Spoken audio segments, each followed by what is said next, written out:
right. Let's see.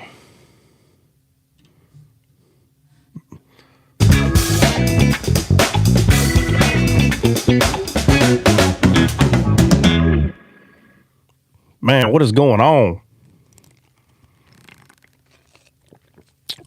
I don't know. That coffee, that tastes a little different. I tried something. It's not bad, though. What's up, y'all? What is this? Start flash goal. Oh, Lord. Do another flash goal. I wonder what it is this time. Last time it was 11. What if we do a flash goal and they're like, 50, you got to get 100. Like, come on. Nobody going to give no 100 hearts for your silly flash goal guy. Come on. I didn't mind doing the 11 one.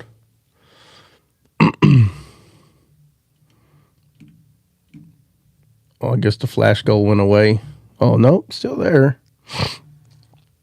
I don't know. If we get 30 people in here, I'll try to see what the flash goal is about today.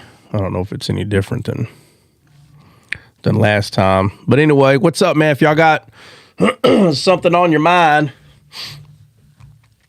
that you're thinking about maybe going over or whatever. Show 48. 48 what?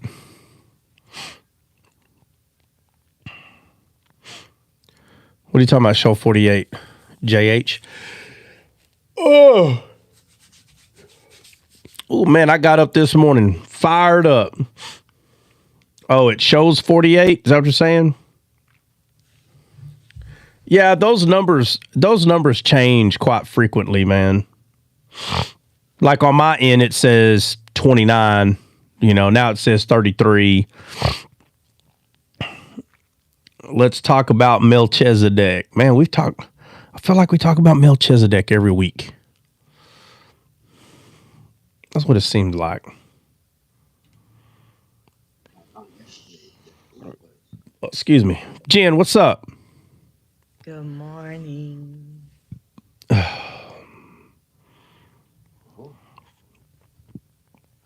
Let me see. Let's say, I love it. Eric Montoya.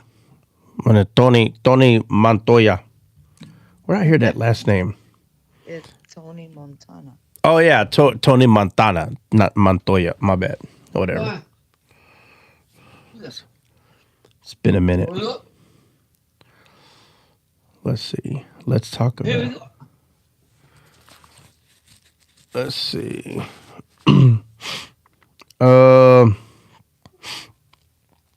Yeah, now it's 27. I mean, literally it went from 27 to 35 to 29. It hops around. Oh, you know what? Yeah, y'all be thinking. Let's see.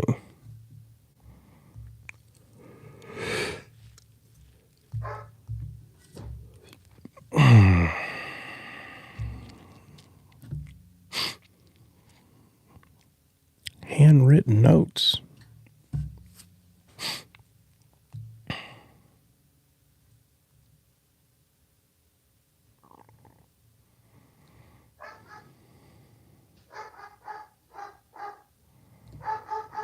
Oh, I'm so sorry. The dogs. That's all right. I got dogs too. 2 Germans. Oh, yeah. Is that what it is? Yes. JH, what'd you say? Mine's still showing 48. That's weird because my numbers ain't even got the 40 yet. Well, okay, well now it's 38. I see 38. But what is y'all's number showing? JH keeps seeing 48. Are you sure you're looking at the right thing? On the top right hand, the little bitty number with the people to the left.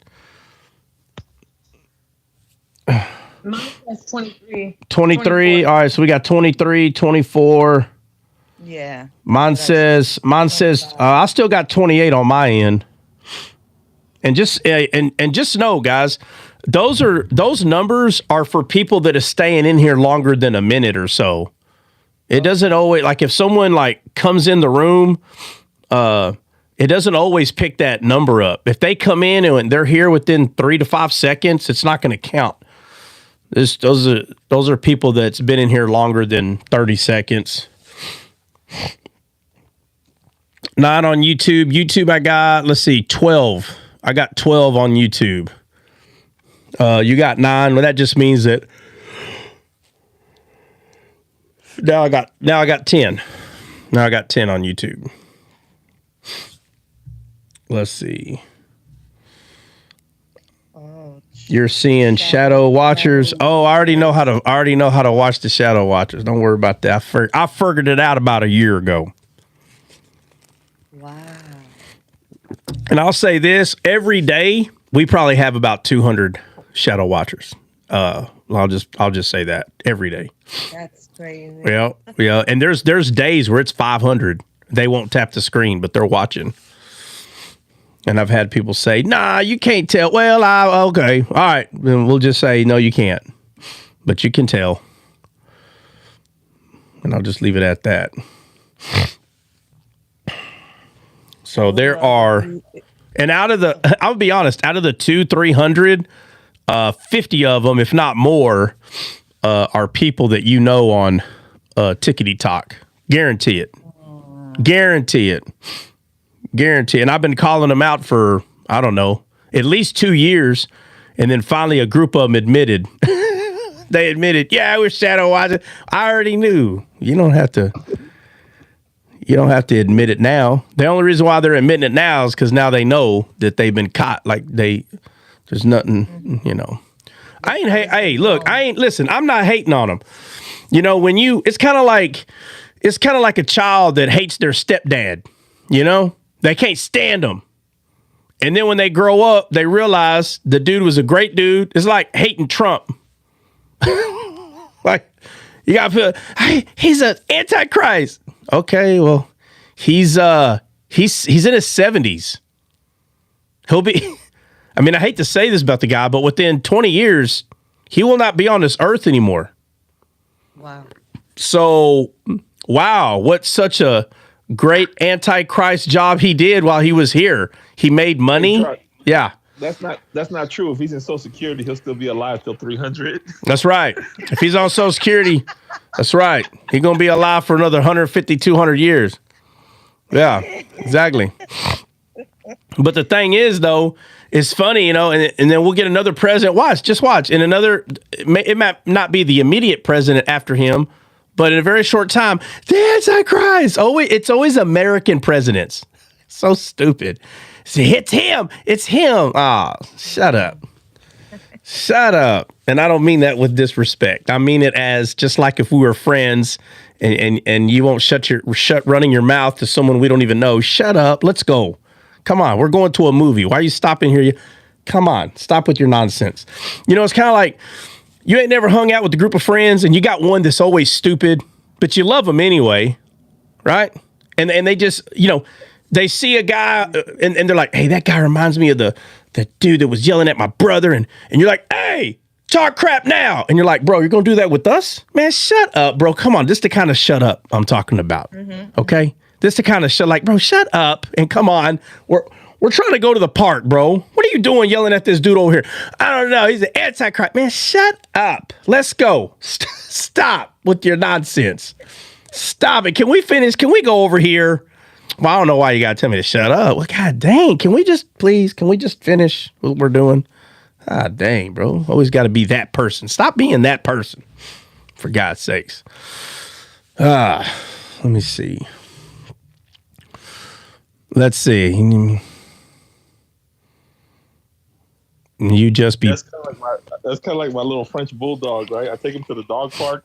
He starts acting a fool when he's in the baby park to the big dogs. I'm like, shut up. Shut up, bro. Yeah, bro. I'll open the gate and then he'll just start smiling. Like he stopped barking all of a sudden. Like, shut up, bro. Yeah. You're not about that life. Yeah. Yeah, exactly. You know. But right now, I don't know. We're just talking. We're just talking right now. It's no big deal. 365 years like Enoch. Back to the T-shirt analogy. Hey, check it out. Dre was live with the other day. I think it was yesterday. And the guy that needs a hero was on there. And I can't remember where he went, but they were very specific about what they were talking about. And this dude goes off. He's like, all right. I don't remember what he said, Dre. You were there, though. He's like... It was the leaven. Yeah. He's like, yeah, they were talking about the leaven of the Pharisees. And what'd he say? What's up, Gene? What's going on? I can't remember. I don't remember how he put it, bro, but he's like, all right, check it out. So the leaven and then the Pharisees and no, hold up. Y'all were talking about the leaven, but he started talking about off-topic stuff to prove a point. But I'm saying it's so far off, bro. Like, as soon as he did it, hey, did you see my message? I said, oh, okay, well, the shirt's hanging in the closet. You're wearing the shirt. Is the shirt real? Is the shirt not real? Like, bro, stop it. For goodness sake, Lord, is the shirt real? I've heard all the weirdest stuff. Like this right here, guys. This is a Pelican wallet. Okay. It's a hard cover Pelican wallet. Okay. It sticks to your phone. All right. It's, it holds your cards and stuff in here, and you can put cash on this side. I'm not advertising for the thing. I'm just saying, I only need 4 or 5 cards. That's all I need. Okay. If I started talking about this to prove a point, like, okay, guys, hold on. So you see this? Is this black or is it dark? Well, it's dark and black. Well, it can't be both. It's only got to be one. Like, bro, they will take you way over there just to take you away from the point you just made. And then before you know it, you've been wrong 10 times. Because even though this thing, the shape of it is a rectangle, they're going to say, oh, yeah, but it's not a squared off rectangle. See, it's got rounded off edges. So is it wrong to say that a rectangle can be round? I mean, bro, stop. It says pelican. Is it a bird? Well, no, it's a plastic ball, but it says pelican on there. I mean, God, dude, bro, like put me in freaking the Twilight Zone. Oh, hold on. Oh, Jen, I accidentally muted you. You were trying to talk. Sorry. What were you saying? I forgot already. Oh, there's no way. She's like, I'm that offended. How dare you? No. You know what? Just never mind. It's like, oh, there you go. See, proving my point. Y'all are all the women. Y'all are all the same. You interrupt one of them one time, and that's it. You're their enemy. No. Hey, there's a couple of crazy ones like that on this app. There's a couple of women I offended, boy, and they're like, you will rue the day, and boy, I have been throw up in their mouth for about 3 years now. Wow. Yeah, some of you know these weirdos. I'll be honest with you. All right, let's see. Y'all know them, boy. You say my name, and you better have a revival kit right next to you. They're gonna have a heart attack and die 4 times over. Callie just said, did he just say weirdo? I said, yes, dear, he did. Yeah, she's gonna say, Mom, you said never use that. Baby, he's not the best example, honey. He's not the best. I promise you, I'm not. I mean, I'm sure you can find a better one somewhere. Let me know when you find this man or woman, please. I want to know. I've been searching for this best example human my whole life, and it just took me forever. His name's Jesus. I don't know why it took me so long to find this one, but finally did. Huh? Did you ever see that? I sent a text with a commercial to you in a group chat about the R word that gets you banned all the time. Oh, bro. Hey, I responded. I didn't see it. For some reason, I'm not getting responses because the two groups that were created, like I'm having an issue. So I don't know if you ever saw it. I meant to talk to you about that. Oh, I'm glad you brought it up, bro. God, actually, I'm kind of not glad you brought it up because now I'm tempted to say the word. I'm just being honest. Don't do it, Chad. Don't do it. Hey, hold on. Hold on. If I do it, we'll know if I'm right about, well, first of all, I'm not saying I am right, but we'll say, no, I guess I can say there's a right or wrong because I'm starting to believe that there is some Americanos that got their hands in the tickety talk, okay? Because I can't believe we haven't been shoved off yet. And I've been saying some, according to the standard, I've been saying some radical things. So, I'm tempted to have a conversation and go off grid here with that word. Oh, Lord. Well, if you guys don't follow the trot account, make sure you follow the Yeah. Because, bro, listen, I'm telling you, every time that I walk the line there, TikTok's like, up, out of here. Every time. And then now all of a sudden that Tickety Talk is having this issue, you know, with America, and America's like, hey, you're either going to sell it or bye-bye sayonara. And everybody's like, no, it's because Trump, he put this extension on there. And maybe, I don't know if that's the reason. What I do know is I haven't been holding back, kind of been testing the waters, and we haven't got kicked off. And then that one time that we finally did, because everybody goes, chill out. I'm just let me test it. I'm trying to see where is this thing at now? Where's this line? Did the line move forward, backward? What? But where's this line? So I'm trying to figure out where this line's at, and finally it kicks us off. So I'm like, okay, never mind. I guess I'm wrong. And then Dre's like, hey, I took it to court and we won. So we're back up and running. I'm like, oh, I'm right, bro. I'm right. I have to be right. It never would let us back up. And now all of a sudden it's letting us back up. So I'm just saying, man. I'm just saying it's For context, the commercial, it's a commercial from like in the 70s, and they're using that word that gets us kicked off, right? That Trot loves to say every once in a while. And they're like, hey, you know what? If you have somebody that's an R word, like they can still have a good life. They can do this and they can do that. Yeah. R words, and it's like R words are not, they can still, and they just continuously saying this. Oh, they're saying it. Hey, matter of fact, I'm gonna. Yeah. Hey, look, I'm gonna use the word. If you don't know what word we're saying, I'm not gonna say it. But think of someone that medically they have like a mental issue, or they're mentally challenged or slow, whatever word you want to use.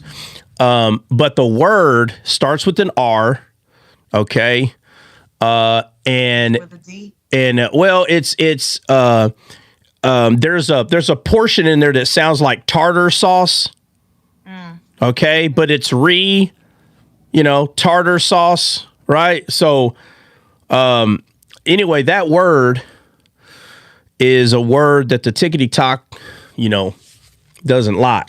And Dre sends me a video, and I'll be honest, I remember seeing that video.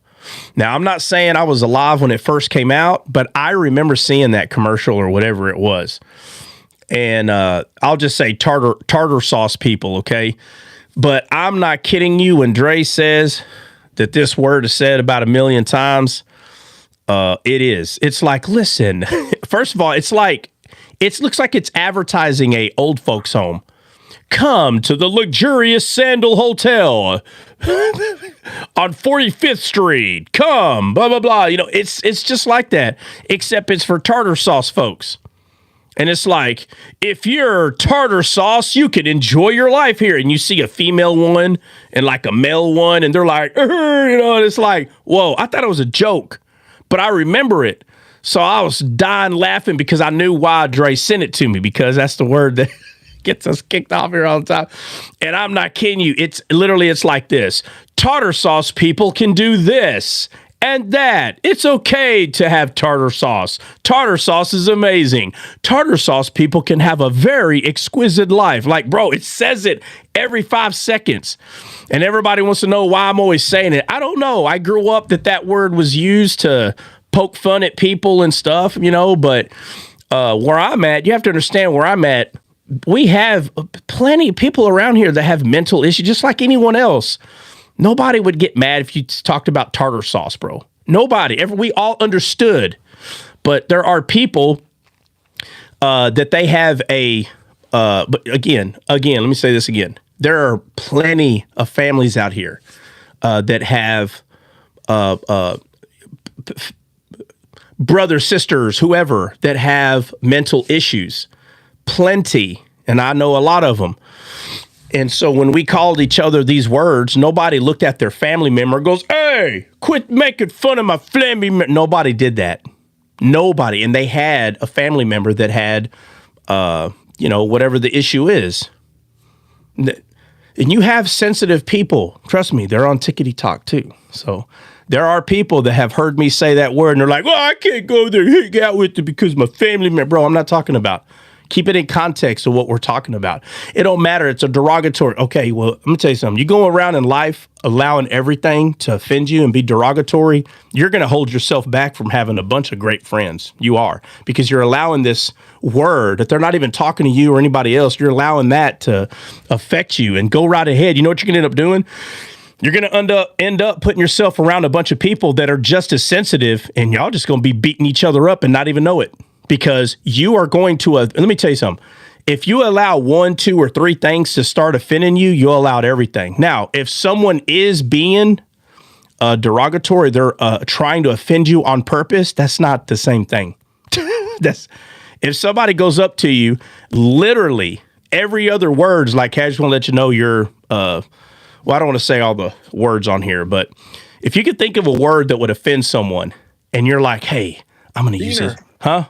What? Diener. Well, no. I'm saying I don't want to say the words. I don't want to say it. I want to get you hit, but no, I don't even know. I don't even want to say them. I don't even want to say them. But I'm saying everybody can think of 5 words that you either could call someone or they could call you, and doing it on purpose is when it's an issue, right? So, anything will offend. Yeah. So. Your job in life is not to stop yourself from saying everything that can be offensive.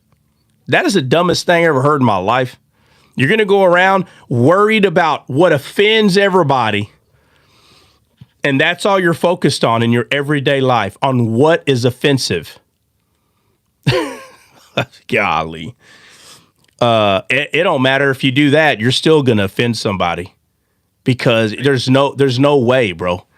There are people that, and let me tell you this, if you think that, I'll give you an example. There are people that, they don't like the sun. They don't like being outside. They don't like the sun. Well, if you're someone that does like the sun, you are going to offend them. It's just a matter of time. You're going to be like, oh my God, I was outside, I was tanning. Oh my God, it's so amazing. And you're going to have a friend. A lot of people, like, let's say redhead, sometimes redhead people that have even more fair skin and they get sunburnt and stuff like that. And you're over here bragging about your tan. It's just a matter of time. Hey, can you shut up about your tan? Because I can't get one. You're offending them just because you like the sun. And I'm going to cancel you. Yeah, I'm going to cancel you because of it. How dare you? How dare you like the sun? We got to learn to disagree to agree, or agree to disagree. Yeah, that, or we also have to learn how to harness our emotions. Not everything's supposed to bother you, right? If you don't know how to harness so harnessing your emotions is the first step of having peace, is to control your own emotions. So if I know how to harness my emotions and I'm getting better at it every day, then what everybody's doing is not offending me every second of the day because I've learned how to check myself. But if you don't learn how to check yourself, then everything's going to offend you. And then you think your job is to go around teaching everybody all the words. No, you don't go teach everybody all the words and how to offend me, how not to offend me. No. You teach a person how to love.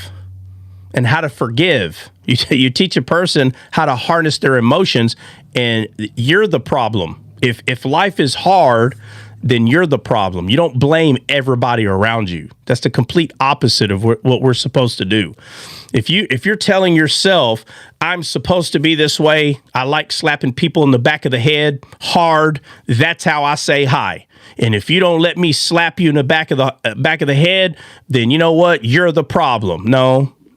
Keep your hands to yourself. You don't have to slap. You don't have to. That's not the same as saying some words. And again, I'm not talking about, back in the day when the little mustache man. Back in the day when the man with the little mustache lost his mind and unalived a very specific race, right? And it ends with the word "cost," holla. Cost, right? So if you start bringing that up to a specific race or type of people, and you make fun of them and say things like, well, it'd have been better if all of y'all would have became unalive during that time. There's no way that you're going to make me believe that you're just playing around if you're telling someone all of y'all should have been unalived. That's not the same thing of telling a friend, hey, bro, stop being tartar sauce. And they're like, it don't matter. It's on the same level, bro. It's not on the same level. It's not even close. What's scary is when people, they really think that that's the same thing. So you can't say anything now. No, absolutely not. You're at this point, what you're doing is you're using fear that people have to walk on eggshells. They can't say anything unless they're allowed to say, so now we have to print out a list and we have to go over that list. Okay, guys, don't say these words. It's going to offend everybody all day. Walking on eggshells every day around a group of people who are calling you friends. That's not okay. That's what's not okay. Need to check yourself. Yeah. You think the people that like the people who run TikTok, the Chinamen, you think they're watching us and laughing like, look at them try not to say the word? Oh, yeah. Funny, right? Absolutely, bro. If I was, yes, bro. I find that entertaining just listening to us. Like, yeah. I hope you up and say it. If I was one of those guys that was put in charge of getting people to stop saying tartar sauce, okay? And I'm the guy, right? I'm the one. Like, let's say there's 50 of us, but I'm one of the guys. And as soon as someone says it, it pops up. Boop. This thing said tartar sauce, and it will be shut down in 5, 4, and it shuts down. All right. Let's say after they come out of their, from having their nose in the corner for a week, and it pops up in front of my screen. It's like, oh, this person's able to go live today. And it goes live. And I'm like, oh, let me watch. And I'm watching. Now, again, the system's going to cancel them. But let's say they're hinting around the word and it kind of makes me, it kind of forces me to focus. And I'm watching and they're like, yeah, so guys, just letting you know, we got shut down for saying tartar sauce. And the way they're articulating what they're trying to say, oh, I'd be dying. I'd be dying laughing, bro, with my popcorn. I'm like, hey, we got to set, there's code names for, we got a 74. And they're like, yeah, so, guys, it's kind of like, tartar sauce, and they're like, just calling it tartar sauce. Bro, I'd be dying laughing. Absolutely. 100%. I'd be dying laughing, man. I'm not even kidding. Man, I was hoping that gold thing stayed up here. Let me see if it comes back. If it does, I'm going to click it just so I can see how many.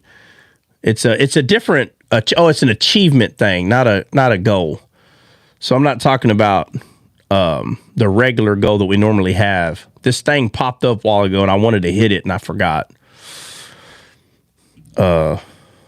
Hopefully it comes back. I would love to talk about what? I'm like forgetful. I'm sorry. The man that has the hip, like, oh my God, for the rest of his life, like he couldn't get healed. Something about his hip. Jacob, right? Oh, Jacob. Random guy. What'd you say, random? Trot, I love how you casually advertise descale with the... Well, no, it's not about that. Look, it's not about that. Look, this thing stays right here. I can touch it. I can touch this. Like, that's the advertisement right there. He's bringing up the cup, though. Stand up to touch it. Do what? You was gonna have to stand up to touch it. No, I don't. Quit lying. Look, I can touch it right here. My arms are almost not long enough, though. He's like, the merch. Ah, I see what you're saying. Yeah, but I really am drinking out of it, though. Like, it's just not a cup. What's the palm tree for? Southside, do you read the Bible? With that name, Southside, what's the name for, Southside? You gangsta or what, bro? Huh? Y'all use palm trees in y'all's gang? I'm just kidding, bro. It's just a name, bro. Southside, okay? I'm just kidding. So please don't pew me. All right. Let's see. Southside. What's the palm? Amen. Okay, so you read the Bible. All right. So where do you see palm trees in the Bible? Susie, what are you laughing about? Stop it. Stop what? Stop it. Let me hear your stop it, bro. Oh, golly. Don't start your shenanigans. Let's see. I'll tell you later. Who are you talking to? I don't know who you're talking about. Oh, Southside is my buddy. Oh, okay. He's asking what the palm trees are for. So, golly, guys, if you don't have to top right now, could you not? I can't even find Southside's comments. Let's see. Oh my God, I can't keep up. That's too much. I mean, the comments are going. I'm like, I can't find this dude. Hey, Trot. Yeah. Hey, Trot. He was on Saba's live the other day. That's the one that yesterday morning. They were all. Yes. Okay. Yeah, that's cool. Let's see. Southside, be very, very careful. God, dog, giving grace. What the heck? Be careful about what? Y'all don't want Southside in him or what? We had a circle or two. That's all. Okay, cool. All right. I'm looking for. Let it rip. I can't let it rip. I can't find the dude's messages because everybody all of a sudden ain't nobody give a crap to put no message in there. And then somebody comes there asking questions and they're like, hey, like, well, I can't even read the let's see. Nina, is he a Herodian, Nina? Let's see. All right. I'm gonna. Something like that. Yeah. Like, what do you say? This is already weird. Oh my God. Y'all made it weird. See what y'all did? God. Y'all made it weird for the guy. Fairness, he said it was weird in Saba's room too. So I think that's his. Okay. All right. Well, I don't know. Guys, next time somebody comes in there asking questions, can you please, if you're not making a message already, don't just start dry messaging everything you can think of. Golly, matter of fact, I ain't gonna lie. Out of all the times, that one just became weird. I'm not even gonna lie. I don't know what that's about. Like, I don't know. Something was weird. I don't know. Bring him up. Oh my Lord, bring him up. Why? Does he want to come up? Southside, you want to come up? Somebody's telling me to bring you up. That's a great idea. You could drop me if you want. Pleasure. Hey. Right. Hold on a second. Susie, you're going to have to trust me. I know what I'm doing. You're going to have to trust me. I promise. Just trust me. If you ain't never trust me in your life, it would be right now. Kind of already feel hostile. What? Hey, hold on. Guys. What? Oh, Bill, what'd you say? No, I was saying that's hysterical. He said. Yeah. What do you mean hostile? Southside, what What are you talking about? Hostile? Who's being hostile, bro? I need you to clarify yourself on that.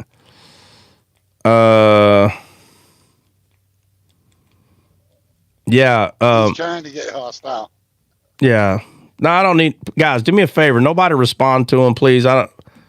Everybody's trying to respond to this dude right here. That's really gonna make things like not good. So let me see. Golly, so many comments I'm reading all the time. This is skill. Talking about. Yeah, I get that. Okay. Saba was not okay. Got that. All right. That's cool. I'm going back to Southside. I'm going back to your question. I went back to your question, or not your question, but kind of already feel hostile. And then I asked you a question and you said, I'm really not. Okay, I don't know. I don't know what. Yeah. So I think my question was, Southside, to you if you wanted to come up. So I kind of need that, like put like, yes, I do want to come up, or no, I don't want to come up. Sure.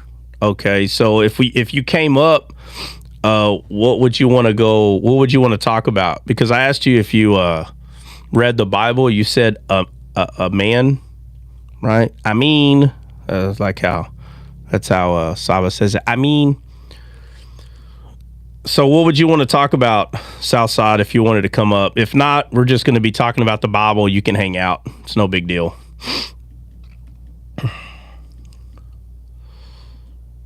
Oh, you asked a question? So you're just talking about the palm trees? So I asked you, okay, so that's cool. I asked you if you read the Bible. You said yes. So my question to you is, do you see palm trees in the Bible? And if so, where?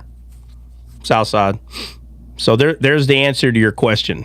Do you see palm trees in the Bible? That is my answer to your question. Do you see palm trees in the Bible? And if so, where? Where do you see them?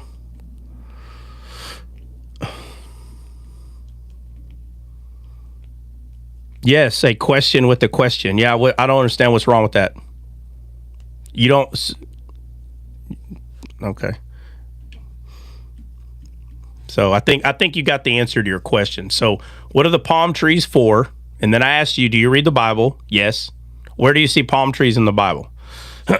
Yeah, bro, have a good one. Go ahead. No big deal to me. No big deal to me at all. I gave you. But if you can't pick up what I'm putting down, the palm trees are in the Bible. So so just didn't know if you had like a TikTok clan. Yeah, we do. We have a TikTok clan. Yeah, it's called Jesus.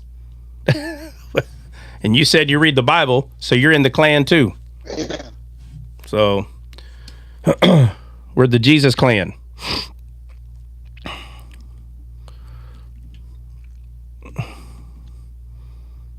All right, Southside. Have a good one, bro. Thanks for coming by. Thanks for adding to the clanage. Put a palm tree in your name.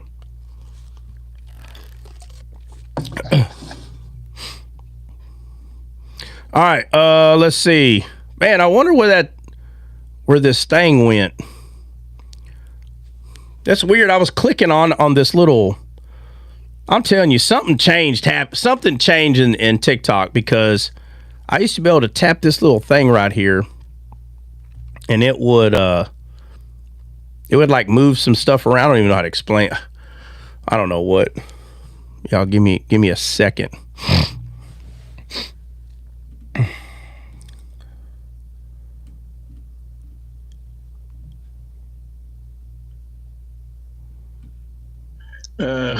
Javino André, ¿va a estar vivo esta noche? No creo que esta noche voy a estar en vivo porque llega la mujer de Texas. Entonces no creo que me va a dejar que me monte en el aparato del diablo. Ay, Dios mío. Ay, Dios mío. Okay. Ay, señor. You guys are funny. If y'all know Gigi Aguilar, who was a famous evangelist pastor in Puerto Rico. Who doesn't know him? That's crazy. You mean Avila? Yeah. You know me, my You Spanish. gotta excuse him. He's Puerto Rican, so he doesn't really speak Spanish that well. No, I'm actually New York Rican. Remember? New York Rican, sorry. Yeah. There's a difference. It's a big difference. New Yorkers, yep. They speak Spanglish.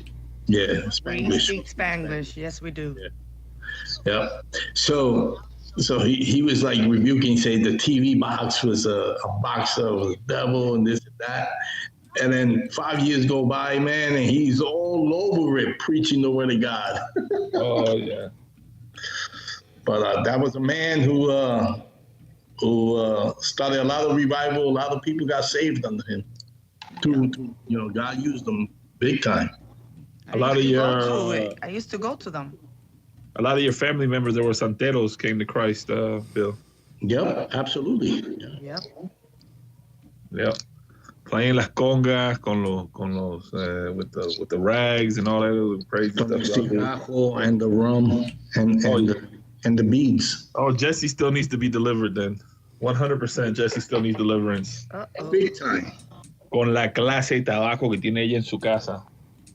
I know. Where's Jesse? I miss Jesse. Not really, but kind of. She's hanging out on the south side with Cubans. With Hialeah. Oh yeah, I went on one of those lives. I was laughing. I was crying laughing. So was I. You know what's funny is a bunch of old heads talking about Social Security. They have no idea how Social Security works. I was crying. I was like, these guys have no clue how this works. They think they know the system. Like, I know the system. I was laughing so hard. I was like, yo, that's hilarious. What system are they claiming they know? How Social Security works. It was Jesse and her Cuban clique that she's hanging out with. Oh. Yeah. Yeah. It's a political party. She's in the group now. That's it. Her new thing. Yes, godly folks can have fun. Yes, we can. Yeah. In that live, you hear them blowing the tobacco and then spitting. Stop it. Somebody was blowing tobacco. What are you talking about? The small cappuccino. When the Cubans and the Puerto Ricans, they do Santeria, right? And the Venezuelans do it too. Like over there, like Maria Alonso and all that stuff. They grab tobacco and they blow it, right? The smoke of the tobacco, they blow it out, and then they grab liquor and they spit it out like that. That's what they do. I know. No. I'm asking, why do they do that? It's part of their satanic ritual. Oh, it's part of the ritual. Yeah. Okay, but why are they blowing it out? If I was to ask them, they would tell me why. Well, it's for the same reason you drink Saint water foot water from saints. Nah, yeah. I'm saying, what would they tell me? What would be the reason they're doing it? It's kind of like blowing the evil spirit on it, bro. Yeah. Like the smoke is the evil putting spirit on you. The smoke and the alcohol, putting a curse. All right. No. Let's do this better. You're not explaining. Listen, Bill, I want you to tell me what would come out of their mouth. They're not going to say it's kinda. No. What would they tell me, bro? Well, okay. Well, they will tell you it's a ritual that they're doing to the. No. Bill, they would not say. No, let me say this. Listen. They would not say it's a ritual. They're going to say, I'm doing this because, and they're going to say it. I'm cleansing. Hold on. Yes. So they're going to tell me that they blow tobacco on something because they're cleansing something. No. Yes, they're cleansing those bad spirits around you. Yeah, she's correct. No, she's correct. It's cleansing and protection, and it also has to do with connection of spirits and sacred symbolism. 100%. Oh my God. Yeah, okay. That's the other side. That's the other part. That's the they call. I forgot the name of it. It's supposed to be. They do it for good and thing. They mix the saints with Catholicism and it came out that way with voodoo and all that stuff. Yeah, but what I'm saying is that's what they would tell me, bro, right? So if I'm asking y'all, what does it mean? And you go, oh, well, it's a ritual. I don't want to know how we see it. I want to know what they would tell me out of their mouth, bro. I'm saying. Ella estaba desesperada. So, Eso significa que ella no comió ayer. Oh, no, in English. In English. She's off mute. Oh. I got it. Okay, she busted out talking in tongues. Listen, y'all talking tongues up in here? I need an interpreter. You hear me? Yeah, but the one of the things of the smoke, 100% is the act of blowing the tobacco smoke is used to cleanse an area or the person of negative energies. 100%. So when you see the videos, for example, of this that happens in Venezuela and Maria Alonso and all that stuff, people go up there to get freed supposedly of demons, and then these people blow tobacco smoke on them and stuff like that. Ah. It's the same reason some of the preachers will go, in the name of Jesus. Yeah, bro, yeah, I know, bro. Yeah. Oh, really? What needs to be cleansed is your stinking thinking. That's what needs to be cleansed. And the Bible tells us how to do that with the living word, not physical water that you dunked Uncle Sam in, no, you can't say Uncle Sam because that's talking about like America, but like, you can't cut off Uncle Raul's foot and stick it in water. You can't cut off Uncle Ronald's big toe and stick it in the water, and somehow you got living water there. Now everybody can give freely with buckets of living water because we like it. Bro, I'm telling you, matter of fact, I feel like the Catholic Church in some way started the whole Santa Maria thing, bro. I'm gonna be honest. The whole like that's where it comes from. No.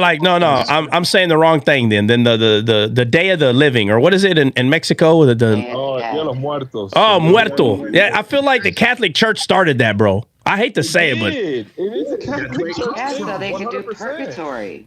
Yes. Hold on a second. Hold on. How come they don't? Whoa. Hold on. I got Catholic churches right here. I don't see them doing that here. They do, bro. Just because here's the thing, you got to remember, you got Easter, you got Catholics from different types of the world. Like you got Roman Catholic, you got Assyrian Catholic, you got Coptic Catholics, you got the Mexican Catholics. Like they're all Catholics, but you got to remember each one of them has their own apparition. So Guadalupe, she showed up, right, which is Mother Mary. She showed up as a Mexican lady to reach Mexicans. Oh, hold on a second. Hold on. No, stop. No, stop. Dre, no. Hold on. If you keep going, you're going to lose me. Hold on a second. Time out. Hold on a second, bro. Slow down, Dre. This is why you got to come to Dre's live, so you could get studied. No, I better not. Do none of that. Hold on a second. Hold on, Dre. Wait a second. Hold on. What did you just say, bro? Hold on. So a Mexican Mary showed up to the Mexicans, bro. Yeah, Guadalupe, like Virgen de Guadalupe. So she showed up as a Mexican lady with Mexican hairdo, looking like Wendy's, but with black hair. And she preached the gospel, and everybody came to Jesus because of Mary, and that's why. No. Because of the Mexican Mary. Yes, because Paul said, when you're with the Gentiles, you do as the Gentiles do. When you're with the Jews, you do as the Jews do. So Guadalupe, Mother Mary shows up in different cultures. Hold on, bro. Hold on a second. Egypt too, bro. Hold on. No. Stop, bro. Stop. We can't go from Mexico to Egypt. Stop. Hold on a second. Mary's all around the world. No, Nina, stop. Don't do that to me right now. Dre, hold on. Don't Santa Claus. La Santa Muerte. No. Hold up, Jen. Hold on a second. No, we are not leaving Mexico. We in Mexico right now. La Santa Muerte, Mexico. No, but he said Santa Maria. Here. Yeah. Here it is. Okay, here what is? I see a picture. La Virgen de Guadalupe. All right, hold on. Say it in English. We need some English talking here, man. Y'all confusing me. The Virgin Mary of Guadalupe. Virgin Mary. All right. Okay, and then in Puerto Rico. No, hold on. Stop. Why is everybody trying to leave Mexico? We ain't leaving Mexico. Hold on a second. Stop it. Whatever your mind's doing. Slow down. No, we're not leaving Mexico. It's not going to happen. I'm not done asking questions. I don't know why we hopping off. Okay, now and then. No, we ain't doing none of that. Hold on a second. I need to know. listen, when the Catholic Church in Mexico said she showed up, so what did they do? Did they run to wherever, Rome, right? So hold on, the Catholics are out of Rome, right? Yeah. All right. I'm just asking. I just want to know, are we saying that when the Mexican Mary showed up, that they went giving gricas out there, like, and they told Rome, hey, she showed up. So Rome, did Rome do one of these and then say, Mary showed up in Mexico, and whatever they do over there, it's okay based on the Roman Church, because they claim that Mary showed up wearing Mexican culture outfits. All right, I'm going to read you a little something. Hold on, I need to know, is that what we're saying, bro? That's what I need to know right now before. I'm going to read it to you. Yes, no. Okay, go ahead. Fine, read it. What? Yeah, I'm just going to read the appearance and the message so you understand what happened. So the Virgin Mary Guadalupe appeared in Juan Diego in a radiant and beautiful form. When? And she spoke to him in his... When? I don't have the exact date. Oh, date, give me an idea. I don't want nobody to hold Dre to this date. I need some sort of date. I'll get it. You keep reading, I'll get the date. It was December 12th, find the year, okay? So the Virgin shows up to this man, right? In Mexico. Hold on. In Mexico. I'm going to tell you, yeah. Okay. So she appeared to Juan Diego, this guy, in a radiant and beautiful form, and she spoke to him in his native language of Nataul, however you say that, and identified herself as the Mother of God. She expressed her concern for the suffering and oppression of the indigenous people and promised to provide comfort and protection. Okay, the year was 1531. All right, so we can say 1500. So in the 1500s, bro, what the heck, bro, is happening, bro? Yep. And so here it says, over time, she has become the patroness. Over time, she has become the patroness of Mexico and one of the most important figures in Catholicism worldwide, La Virgen de Guadalupe. All right. Okay. So when I hear, listen, repeat the thing you just said, something Guadalupe. What'd you just say? La Virgen de Guadalupe. No, I need you to say that in English. What is that? The Virgin of Guadalupe. No, okay. No, I want to, hold on. Time out. I got the definition. No, hold on. Okay, no, listen. I got a question. That word Guadalupe, okay? I need to know what that in English. What is that rendered? The Valley of the Wolves or the River of the Wolves. Yeah, but it's a place. So Guadalupe. No, I know it's a place. I still want to know what it means in English. Oh, okay. I know what it is. The Valley of the Wolves or the River of the Wolves. Okay, are we saying wolves like the dog wolf? Yes. Okay, so the River of Wolves. Okay, so. All right. God. All right. And it originates Arabic word. All right. So, okay. All right. Okay. Are we saying that hold on a second. Are we saying when that happened that they are like, was this like a laying on of hands thing or something? Like this became. No, it was like an encounter that Paul had with, or Saul of Tarsus had with Jesus, that kind of encounter. I'll break it down for you so you can understand a little bit like what Bill was saying. So Guada means valley or river, Guada. And Lupe means wolf. So the translation would be river of the wolf or valley of the wolf. But this is Mary of the Valley of the Wolf. Yes. Right? Yeah. All right, so just bear with me here. I'm just trying to. You got it. Okay, hold on. So when we say Mary of the Valley of the Wolf, it's talking about the encounter in Mexico, right? Yes. All right. So that means in another country, there's a Mary at the encounter of this, and that happened in another country. I could tell you. All right, so give me one more. Hold on. I don't care where we go. So we can leave Mexico for a little bit. All right, I want to hear about it. Travel. Listen, pick up your buggies. Where are we going, Dre? Where's the next place we're going? Egypt. Let's go to the next. Hold on. Let's go to the very next encounter that Mary showed. That's fine. Let's go to the next encounter. Okay. So the next encounter is Our Lady of Lourdes, which is in France in 1858. Okay, so 300 years later. Hold on a second. The next encounter is 300 years later. Correct. So Mary took a vacay. 100%. All right. So in 1800, now we have the Mary of France. Okay. And what is this called? Mary of what? Lourdes. Okay. What does that mean in English? Can somebody look up Lourdes? Lourdes. I don't want to lose my spot where I'm at. All right. And it says Mary has said to have appeared to Bernadette Subrius, offering messages of prayer, penance, and healing. The site has become a major pilgrimage destination. So people travel all around the world to France to go see the place where Mother Mary showed up. All right. I need this word. I want to know what this. I got to know. So we got Mary of the Wolves in Mexico. Okay. Mary of the Wolves. All right. What else? What's this mean? It's the etymology of the word Lourdes comes to be Occitan. No. I just want a translation of that French word. Translate it. It means craggy slope. Protection? Yeah, place of protection or fortified place. Are you sure? Yep. And in Latin, it means locust. Yeah, but we got to translate it from its.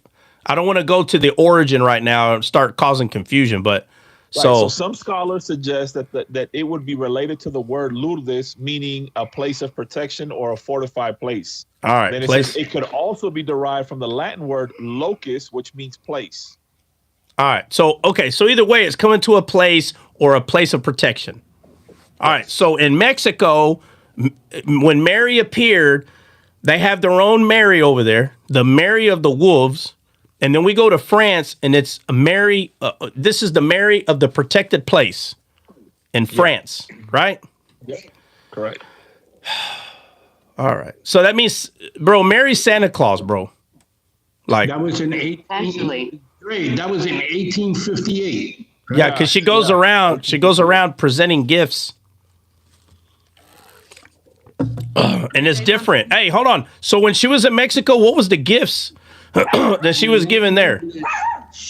And the name she was responsible for the conversion of all the indigenous Mexicans to Catholicism. Indigenous. So she brought the Aztec warriors to Christ. Yes. And then Lady of Lourdes appeared, and she brought prayer and penance and healing. And then the Portugal one said that. Hold on. We're about to leave France. We're going to Portugal now. Bro, all right, guys, hold on a second. Everybody, listen.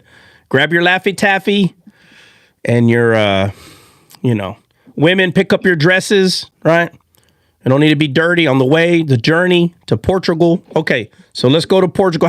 What year was this? 1917. Bro, 15, 18. So, okay, so the encounters start becoming more and more. Yeah. Hold on. So hold on. So I got to ask, and I forgive me for not asking. What was the very first one of these where Mary and the reindeer went around the world? What's the first? According to Catholic tradition, they say that Mary's body was assumed into heaven and somebody saw her. St. Thomas saw her floating up into heaven like Jesus did from the Mount of Olives. So that would technically be the first encounter. When was that?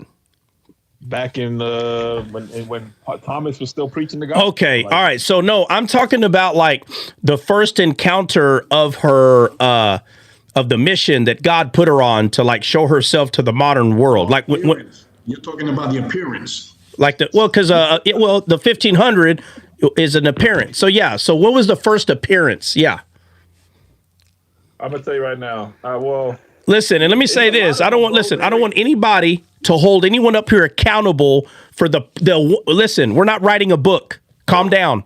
So hold on a second. Hold on. If the first appearance happened to be day 800 and they're like, it was 804. I don't care about the stupid 4 years. I just want an idea of when this apostolic session of appearances, because that word apostolio in Greek, it just means to be sent.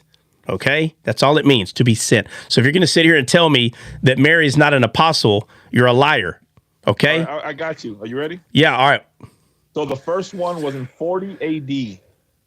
Okay, Saint James the Greater of Zaragoza, Spain, around 40 AD. This apparition is referred to as the apparition of Our Lady of the Pillar. According to the legend, Virgin Mary appeared to Saint James while he was praying in the banks of the Ebro River, appearing as a pillar of fire. No, I'm joking. It doesn't. Bro, hold on, Tom.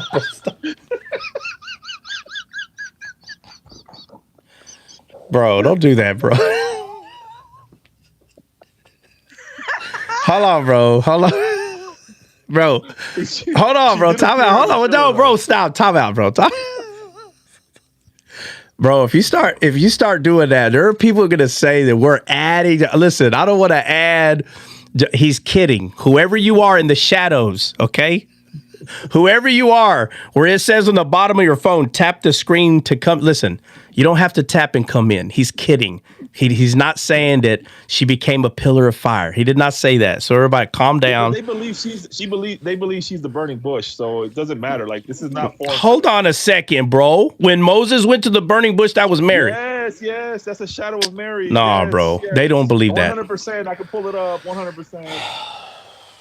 That Mary was the. Hold on a second. Hold on. Time out. So the voice that came out of the midst of the bush was a female voice. They said it's a shadow of Mary, bro. That's all I'm gonna say. I don't know if they're watching Descaled and they made up their own shadow. They watch Descaled. I don't know why. What's so hard about that? Why does no one believe me? There's over 200 to 400 people at a time watching this, and they don't tap their screen. I'm telling you, bro. We believe you. You don't have to believe me. It's just pay attention. All of a sudden, everybody sees shadows, and they don't even come in here, and everybody sees shadows now. Come on, bro. Stop. Hey, Stop. Somebody light up a candle to Our Lady of Fatima, and in order to then tap the screen. Hey, don't forget, Mother Mary appeared to Saint Bernard and breastfed him too. So hold on. Whoa, let's not. Hold on. All right, where are we at right now? What country are we in still? Hold on. The very first appearance, you said. Okay. The very first appearance, supposedly, Mary appeared to Saint James the Greater in Spain, and appearing as a pillar. And it says, encouraging him to continue his missionary work in the area. This event is significant because it is believed to be the first recorded appearance of Mother Mary. Okay, so the most people will agree that this is the first appearance of Mother Mary, and it's around the year 40, right? Mm-hmm. The year 40 is the first time that Mother Mary appeared. Okay, now, this is in Portugal, right? Spain. Oh, Spain. Whoa, bro. It's Fatima. Portugal is Fatima. Hold on, Bill. We're going to confuse them if we both speak. Just let me clarify, okay? Just give me a second, because Trot's going to lose. Hold on. You did say Portugal, though. Yeah, but you asked me for the very first encounter, so I went to go look that up. Oh, okay. So you're saying, all right, you were saying that you were going to go to Portugal, but you went to Spain. We went to Spain instead. Yeah, you asked me for all right, well, you just gave 70 people whiplash. Like, literally, we went from Portugal to Spain within seconds. Well, you asked me what was the first appearance. That's why I went to Spain. All right, that's fair. My bad. All right, I apologize, everybody. Please don't sue Descaled for having whiplash. All right, okay. All right, so in in Spain, this Mary is called what? In Portugal is the Mary. This is the mother of Fatima. This is Big Net's favorite one, by the way. Yeah. Why? He always talks about it, bro. It's so funny. Hold on. Time out. I didn't even know Big Net had a favorite Mary encounter. Oh yeah. Because he I guess he had to study this, because of his background. Okay, so let's do the same thing here. Okay, so this is the Mary of what? Fingerprints. What's the name? What is this? This one was the Mother Mary of Fortress, basically. Mary of Fortress. Okay. Yeah, Lourdes means fortress or place, protection or whatever. Okay, well there's a couple of them already. So yeah. Right. So this one instructed Bernadette to dig in the ground, revealing. You're good. I got it. Go ahead. All right, so it says Mary is believed to have instructed Bernadette to dig in the ground, revealing a spring of water, which is now considered to have miraculous healing powers. So it's Zamzam water. Zamzam water. Yes, that's exactly what it is, because it says So Bernadette was instructed to dig a hole, and then all of a sudden, springs of living water started floating out of the ground and healed people. Let me say this. Who is that? Jen, this topic is very deep. Jen, we need to talk about what's deep, what's considered deep. This is not deep at all. This is very superficial, outer appearance. It ain't deep whatsoever. I could study this in about 2 or 3 hours and have a good understanding of how many times Mary came, what was the name, what happened. Yeah, but that's not the real Mary. That's not, Mary didn't have power. The Lord just used her. No. I'm not saying it's the real Mary. That's why I'm saying it's not deep at all. It's not That's a deep. What I mean about deep, because this is very demonic and. Yeah, but deep means when we're talking about the Bible, deep is talking about things that is hard to see with your physical eyes. So when now descaled, we go deep in the word a lot. So I don't want to confuse people what we mean by deep, because this ain't deep at all. It's very superficial. I get what you're saying, but it's like Okay, so what I'm saying is then it's not deep. Well, it comes like from Nimrod, all of that stuff. Yeah, but it's not deep is what I'm telling you. So let's give a proper name for what this is. So it ain't deep. So what are you trying to give this a name, the type of studying that we're doing or the type of research? Right. Okay, it ain't deep. Right. So that is so it's not deep. So no, deep. Let me show you what deep is. Deep is understanding that Moses' rod was a shadow of Christ. That's getting deep. Okay. Because it doesn't say that. Nowhere does Moses say, just so everybody knows, this stick in my hand resembles the Messiah to come in thousands of years. No, he doesn't say that. You have to. What term would you use this in? All right. Well, before we give it a word, give me a bunch of words. Explain to me what you're trying to say about what we're going over, and we'll have a word for it. It's all over the world. It's just different meanings, like Yoruba. Do you know the Yoruba? They dress in yellow. They dress in yellow. Okay, what do they do? Who are they? Christians? No. Well, what? No. Okay. I don't know. Then what are they? Tell me what these people are. What are they? Demonic. They serve. Oh, okay. So you're saying the stuff we're going. Okay. All right. So you're saying the stuff we're going over is pagan. Yes, sir. Okay, so it ain't deep; it's paganism. I think she means it runs deep. Like, I mean, this is all over the place. Thank you, Dre. Okay, all right, but what she's saying is paganism runs deep. Paganism. Yeah. All right, so these roots are all over the place. All right, so it's paganism. We got to call it what it is. It's paganism. So, paganism, all right, yes. So if that's what you're saying, fine. Okay, I understand what you're saying now. Okay, but I don't want anybody to be confused on the difference between going deep in the word and paganism. So now if you're saying paganism goes deep, then now I understand what you're saying. You're saying it's thick, like all over the world paganism is. Yes, right? All right, well, I needed to understand. Like it's the same false god, different names in all countries. Yeah. If you hang out in DC long enough, you'll realize that just how the story repeats itself over and over again, the story of Christ in different stories, it's the same thing on the opposite side. There's two of everything. So the same story of Mary, it repeats itself. It's the same paganism everywhere. And I'm not saying the real Mary is pagan. I'm talking about these apparitions that have nothing to do with with Jesus. So all right, Dre. So we went over 3 or 4 of them, and you don't have to give me the exact number. How many of these encounters are recorded as like? Oh, thousands. How many countries? How many countries are there? There's about maybe 250 countries. Somebody fact check me on that. It's wherever Catholicism at, you're gonna have this. Okay. Well, I mean. Okay, and then eventually, I'm sure they have more than one encounter in every country, right? Like, listen, brother, did you know that even the Shia Muslims and what's her name? Masaba can affirm this. Even the Shia Muslims, they love Mother Mary. They even have her everywhere. Like, she's in the Kaaba, bro. What do you? Hold on a second. Hold on. Time out. Hold on a second. There's 195 countries, by the way. Okay, well, I thought there was about 200 and something. 109. So all right, 200 countries, 195. Yeah, all right, 193 of them are in the United Nations in the UN. Whoa, hold on. What? 100? What'd you just say? It says 193 member states of the United Nations, and there's 195 countries in the world today, according to Google. I don't understand what you're saying. 193. You're saying how many marrieds? How many marrieds? No. No. I'm just saying there's 195 countries in the world right now. Okay, but 193 are what? UN members. Oh, UN members. Oh, okay. Yeah. All right. Yeah. So how many are not UN members? Well, two of them for sure is the Holy See, the Vatican City, and the other one's Palestine. Yeah. Well, I mean, honestly, hold on. Where does Russia stand? Russia's not part of the UN. Okay, so you should have 100% said that Russia is not part of the UN.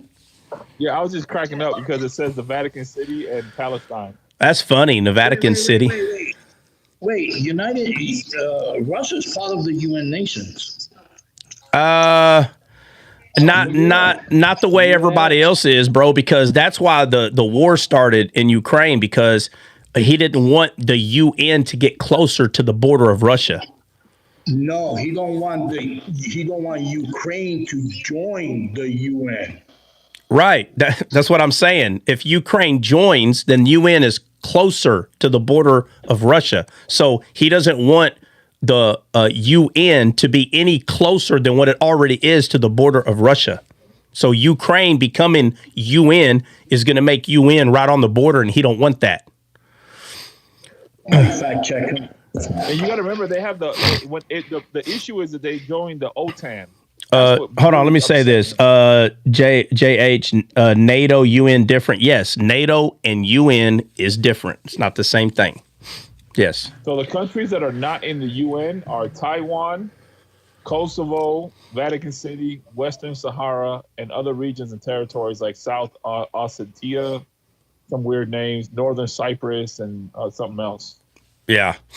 You remember, it's the OTAN that upset Russia when they joined the OTAN, because the OTAN is, the OTAN is that, I'm trying to find the exact name for it, but when they joined the OTAN, that's when Russia was like, oh, no, you can't do that, because that's the NATO stands for the North Atlantic Treaty Organization. So when they joined that, that's what upset this guy, Putin. Yeah. No, there's a lot of reasons that.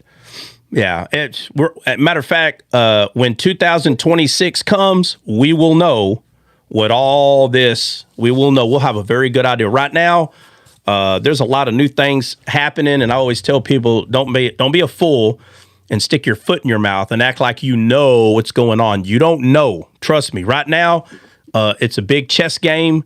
I don't care if you're blue or red. Whether Trump or Musk is doing something good or bad, don't be an idiot and say that you know whether what he's doing is good or bad. You don't know. You're a liar. You have no idea. When 2026 comes, you'll be able to see if some of the things he was doing was good for America or not. And I don't care if you're a Trump supporter or you voted for him. Don't be a fool and say you know the outcome. No. We can understand like what he's trying to do, but whether it's going to turn out good, bad, don't be a fool and say you know and stick your foot in your mouth. No, absolutely. Don't do that. So remember the NATO was created to be like a polemics against the Soviet Union. Yeah. That's what NATO was. Well, initially that's what it was for. Yeah. But right. So when Ukraine joins NATO, that upset him. Like, yo, you were our country. Like, you belong to us to begin with. You know what I'm saying? He's like, yeah. And you're gonna join the enemies? Oh, okay, bet. Watch this. Yeah. So we don't know. Yeah, but we'll see. We'll see what happens. We'll see. While UK was trying to be tricky, right? Trying to come around America and tell Zelensky, hey, Zelensky, give us some minerals from your land, right? Because we've given you a lot of money and America's giving them way more money. And you sign an agreement to give UK minerals from your land, bro. And so Trump calls him out because Trump already knew that he did that. Nobody knew that he knew, but he knew. So he tells Zelensky in front of the whole world, and everybody's trying to like pick apart what's going on. Bro, y'all are playing checkers in your head, and Trump's already got a checkmate set up, and you're still looking at a checkerboard. It's crazy. This dude is 50 moves ahead, and you don't understand. First of all, Trump don't have to call you individually and say, hey, just so you know, this is what we got going on. That's not what he's doing, bro. And so he tells this dude, hey, you know, we're trying to make a deal on the minerals, bro. Calls him out in front of the world. And he's telling him, hey, you know, man, we need some of that mineral. But he already know. He's telling him that because he already know. He's letting him know, I already know, bro. You're coming over here to ask for more money. I already know that you told UK you're giving the minerals. Checkmate. Checkmate. How coincidence? A day after, he's with the UK in a photo shoot with a deal already done. Yeah, but the deal already had happened before that. I know. Yeah. So that's what I'm saying. So he goes over there talking about this deal, bro. That's why Trump told him, and then that's why Vance. If you can't tell, Vance is upset at this dude.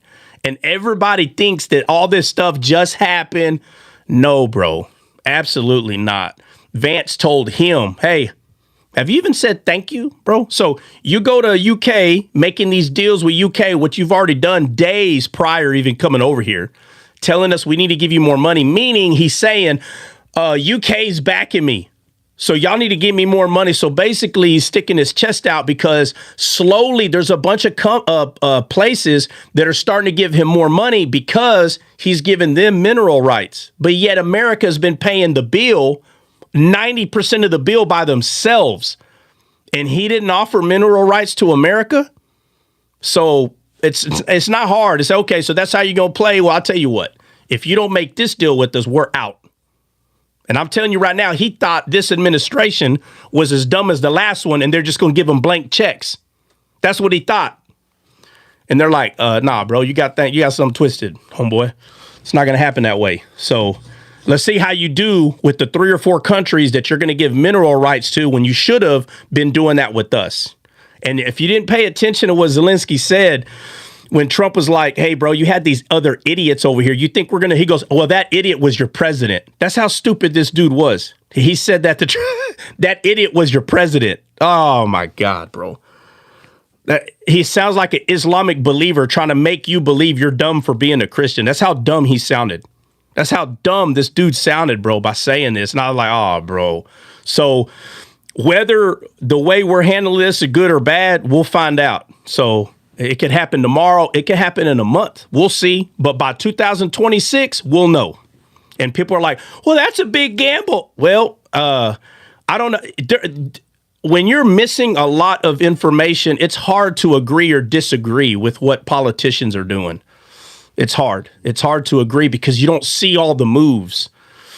But like I said, don't be a fool and stick your foot in the mouth. Right now, there's Democrats, and I already know, like, oh, here we go.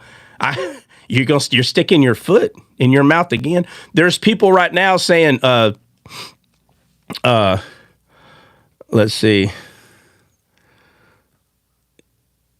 There's people right now that are saying things, like that Musk and Trump are, like the little guy with the guy with the little mustache.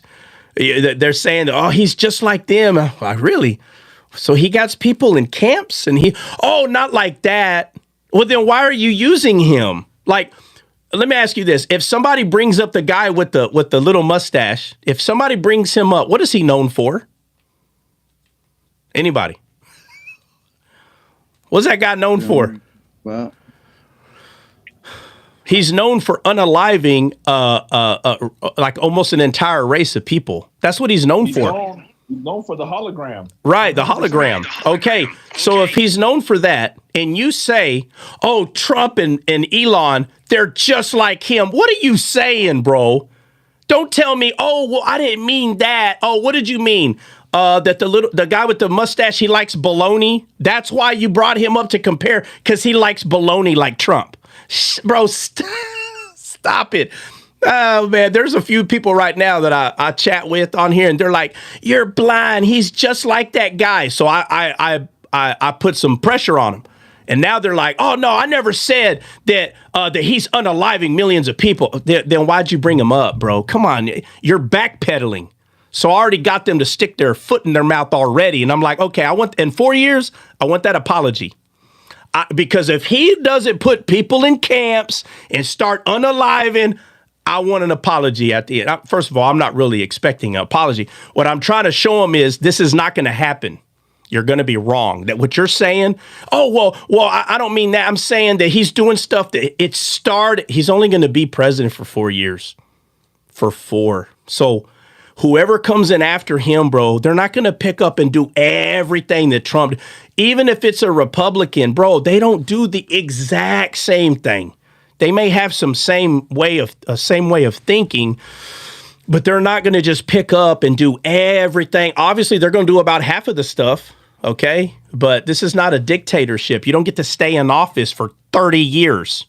Come on, man. Wake up, man. People are losing their mind with this, bro. This is not Germany. You know, it's crazy. You put your foot in your mouth, and then I back you up and say, hey, now what? Oh, well, I didn't mean, yeah, you backpedaling. Yeah, no. So use somebody else then. It's crazy. It's crazy that you get to say whatever you want. And when someone says, okay, let's be clear, he's like the guy with the little mustache. Yeah. How's he like him? Well, because he's making people lose their jobs. Both Democratic and Republican parties have made people lose jobs. That's the dumbest thing I ever heard in my life. That's the dumbest thing. They all have done that. But you're not going to sit. They didn't cry. Oh, I'm sorry. No, go ahead. They didn't cry when Clinton did it. They didn't cry when Obama did it. But again, that's the point that I'm making, right? We can sit here, bring up all the people that made a lot of people lose jobs. I can bring up a lot of people that's done that. But when you start saying things like these two people in office, they're like the little mustache guy. Bro, what do you think you're telling people, bro? Golly, he is not known for making the best barbecue sandwiches. He's known for unaliving millions of people. Quit trying to act like you brought up the little mustache guy. You brought him up to say that Trump is like him for these small things. No, you're using that name because you're trying to make this guy that's president look like the guy that you're bringing up, bro. You're trying to make him look bad by bringing up someone that was bad. So quit trying to act like you're trying to compare because of just some of the thing. Get out of here, bro. It's crazy how they try to make you think of this dude the same as this dude. When you go, okay, well, he better start putting people in camps. Well, I never said that. Then use somebody else. You're using the wrong person then, bro. You're using the wrong. This guy is not known for anything else. Stop trying to act like you brought him up because we know him for many things. It's a lie. When you bring that guy's name up, everybody knows what you're saying. Stop it. And then you try to backpedal and say, well, I didn't mean that. Stop. Yeah, you did. Yeah, you did. The amount of hate that I have gotten on my video regarding that, like, you support the orange man. Yeah. He's a dictator. He's a dictator. You sold yourself out to the devil. Oh my God. Yeah. Okay. Well, make sure you tell him. Okay, in 4 years, I want to hear what you got to say in 4 years, bro. This guy's been in office, as long as it takes, somebody to run a 2-mile run. That's how long he's been in office. And we're going to sit here and say, look what he's done in 4 years. He's been in office 40 days. Look what he's done in 4 years. How's that make any sense? That doesn't make any sense. This is the same kind of people. They'll take footage. The footage could be 20 minutes long, and they'll show you a 30-second clip just to make you have an idea what happened in 20 minutes. Come on. Get your foot out of your mouth. Stop saying stuff that you're just saying it just because you don't have the whole story. All the facts are not there, and you're just going to say stuff. Come on, wake up, bro. Whoever you are, wake the heck up.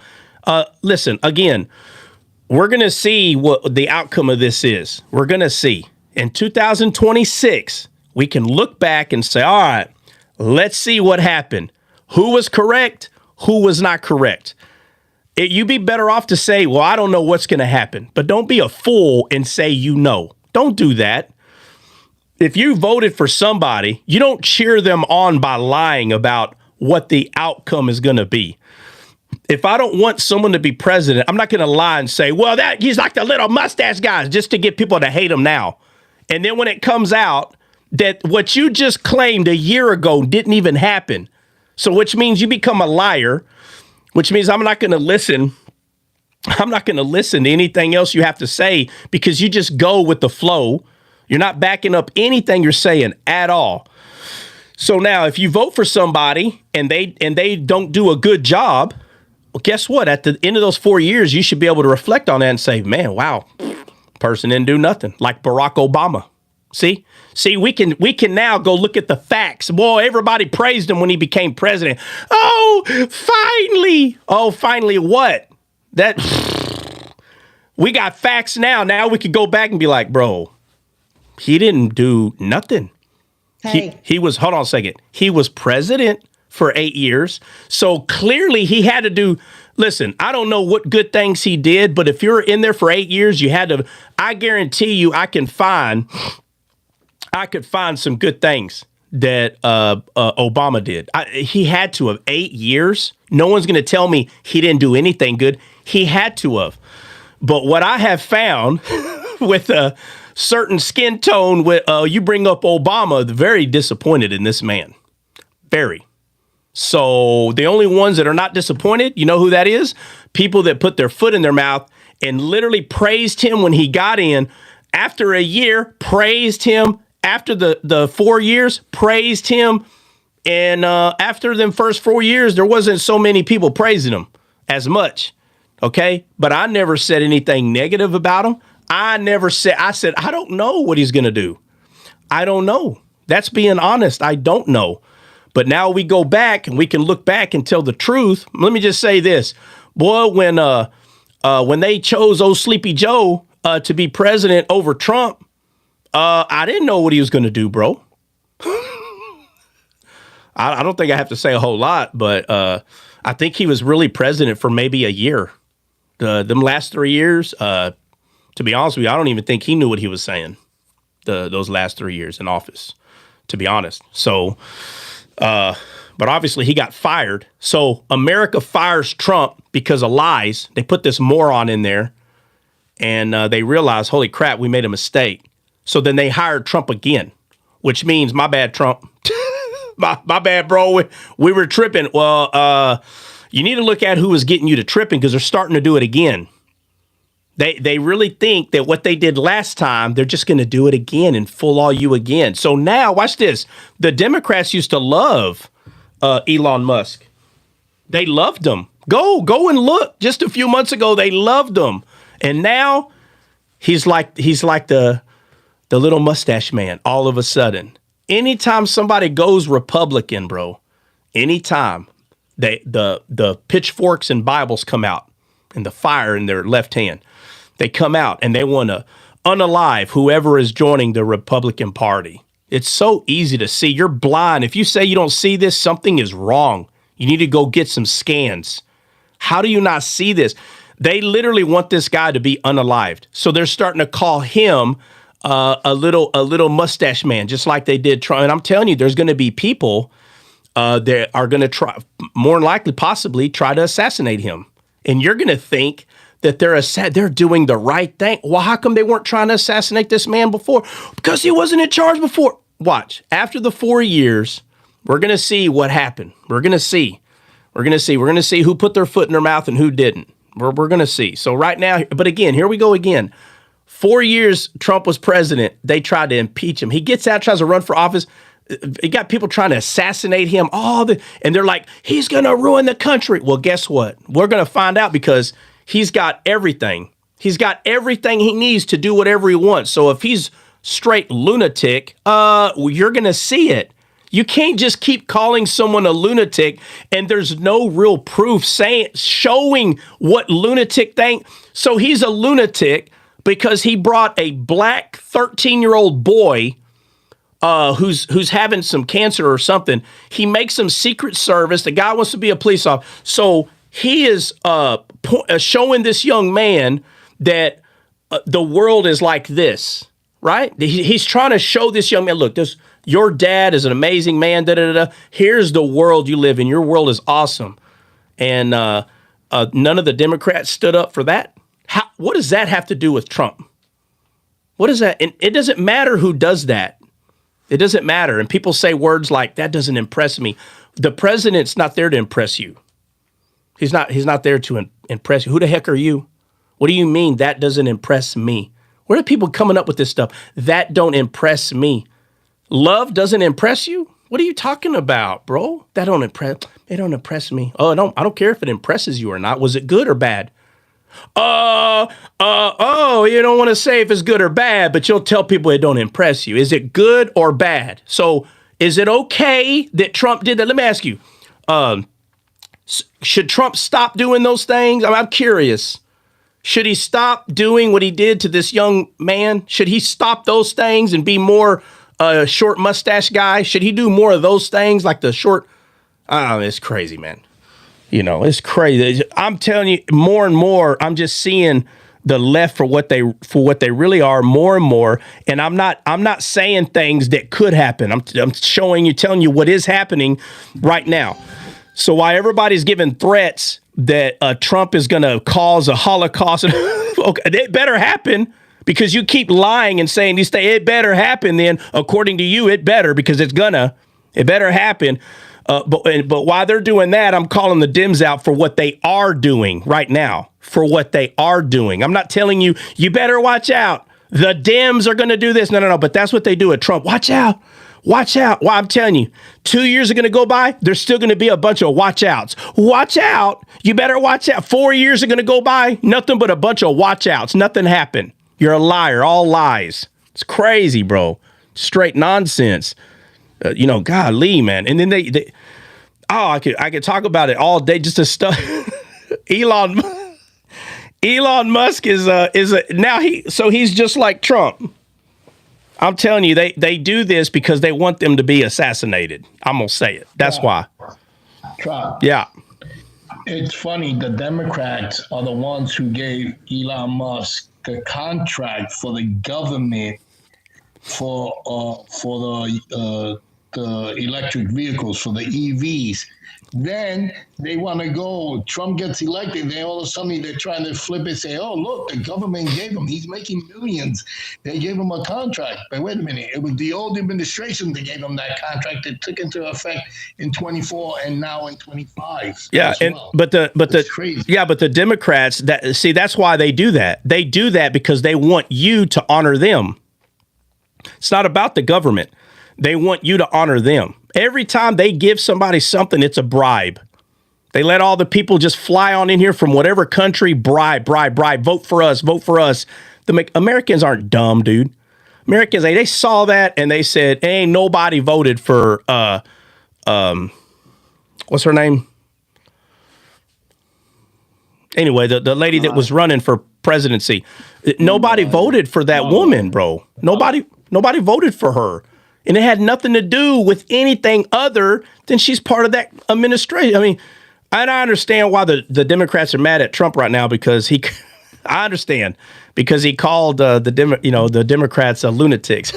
I understand he doesn't have to say those things, but after a while, I think Trump is like, what is wrong with y'all? Like, I get it. I do. Now, again, I'm not saying he had to call them lunatics like that while they're all sitting down. But I think, again, it's his last 4 years.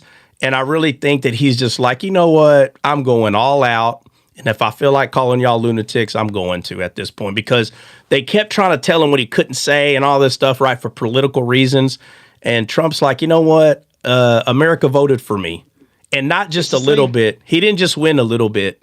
It was huge. It was embarrassing on the numbers that the Democrats got, to be completely honest, because Trump won everything. And I think America spoke 100%, and the Democrats are so mad and in their feeling. I mean, bro, they all had bitter beer faces on with little signs, and I mean, bro, just some very weird, odd behavior, I don't know. I understand they're mad and they're still butthurt. It's only been so long, but putting your foot in your mouth and act like you know what's going to happen. That's what they're doing. And they're already started it again. They already started their propaganda again, bro. Whoever is in charge of those news outlets, they are all saying word for word stuff. Ain't nobody got their own words in their head.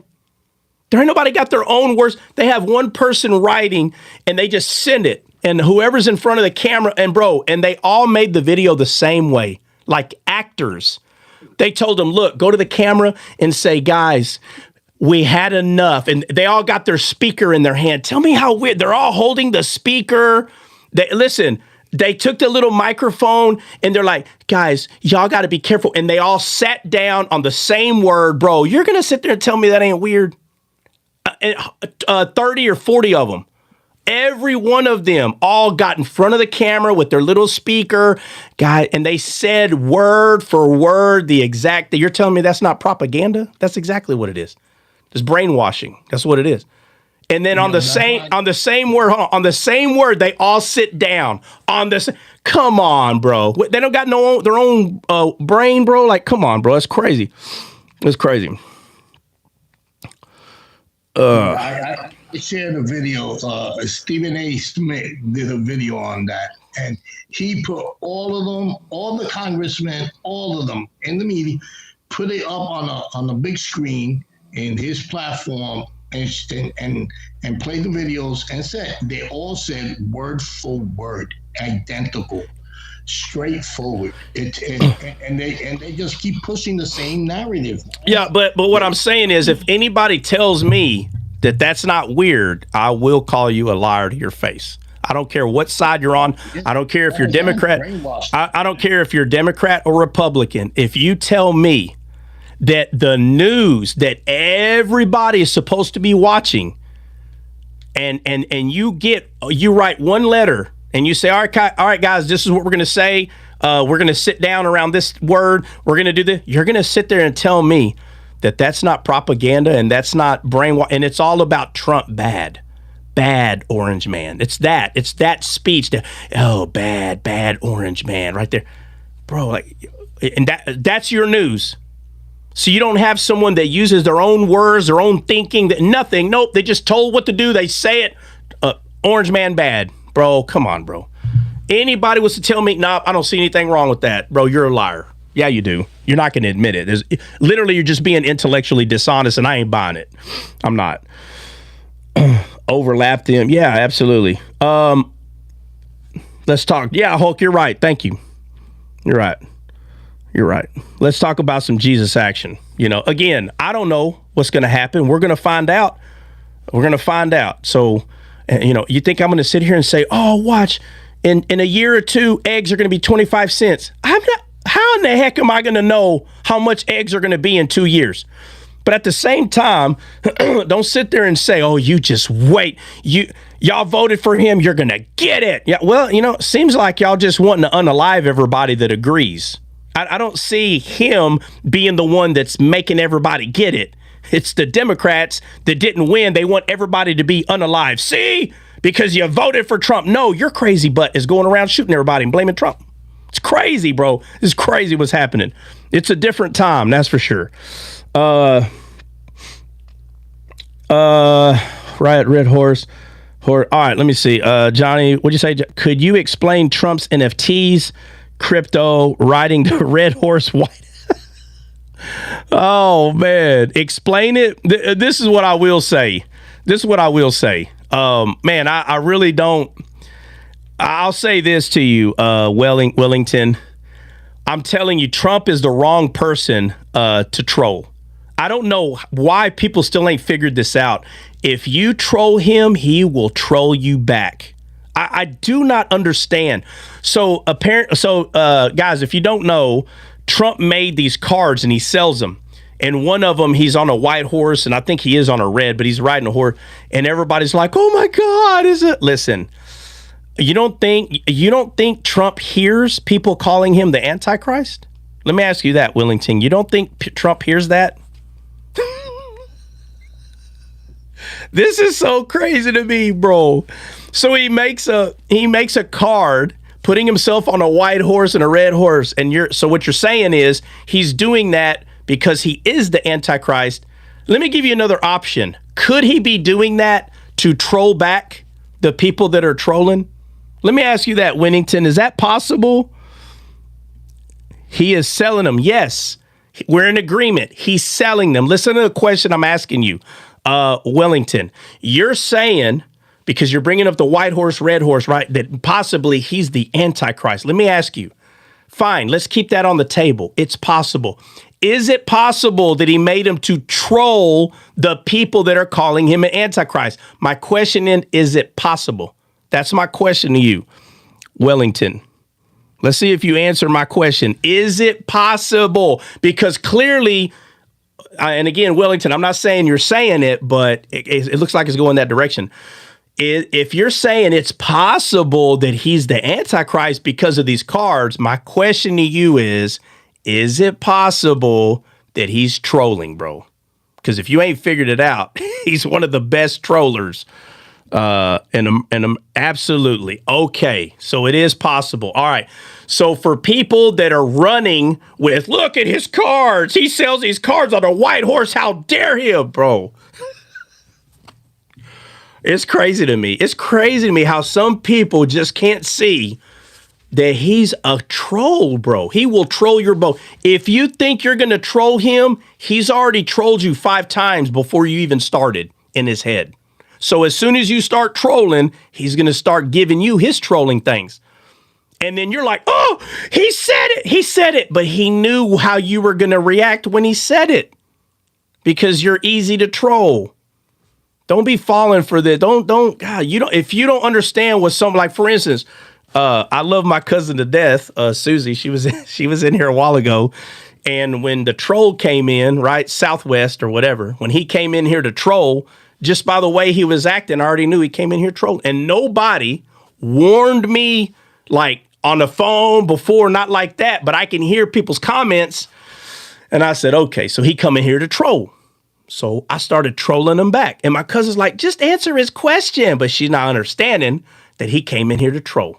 So she sees me not answering his question. And she's like, well, why are you not answering? Same thing. This is the same kind of stuff that I'm telling you. People will see Trump doing something and go, well, why are you? And you don't know the rest of the story. You don't know. And I'm trying to tell you, when someone knows that somebody's trolling, they're going to troll back. And if you don't understand why someone is not just answering the question, instead of making comments, God, just answer it. Just pay attention. Slow down and ask yourself, why isn't he answering the question? Well, if you've been coming a D-scale long, that's how I know my cousin don't come every day, because if she did, she wouldn't have said nothing. She wouldn't have said nothing, but she don't come every day. So she's like, what is he doing? Well, I know what I'm doing. So, but what I'm saying is that's a perfect example of people not knowing what Trump is doing. And all of a sudden, it's crazy. They don't know what he's doing, but yet they tell everybody, oh, I know what he's doing. He's being mean. He's like the little mustache man. Hey, bro, that was like the mic drop moment of his when he ended his speech. Like, they said the Democrats said that we needed new legislation. Turns out we just needed a new president. We just needed a new president, bro. He's trolling them, bro, because that's all the Dems do. They troll, so he trolls them back. I mean, it's so easy to see that. To learn, that's all. But I've seen them to... Somebody help me with this. Wellington, I come in here to learn, that's all. And I've seen them to erase history. Somebody help me with that. I don't understand what... Wellington, I'm not sure what you mean by that. I understand the first part. I come in here to learn, but right here, I've seen them. Was it supposed to be erase history? Is that what that?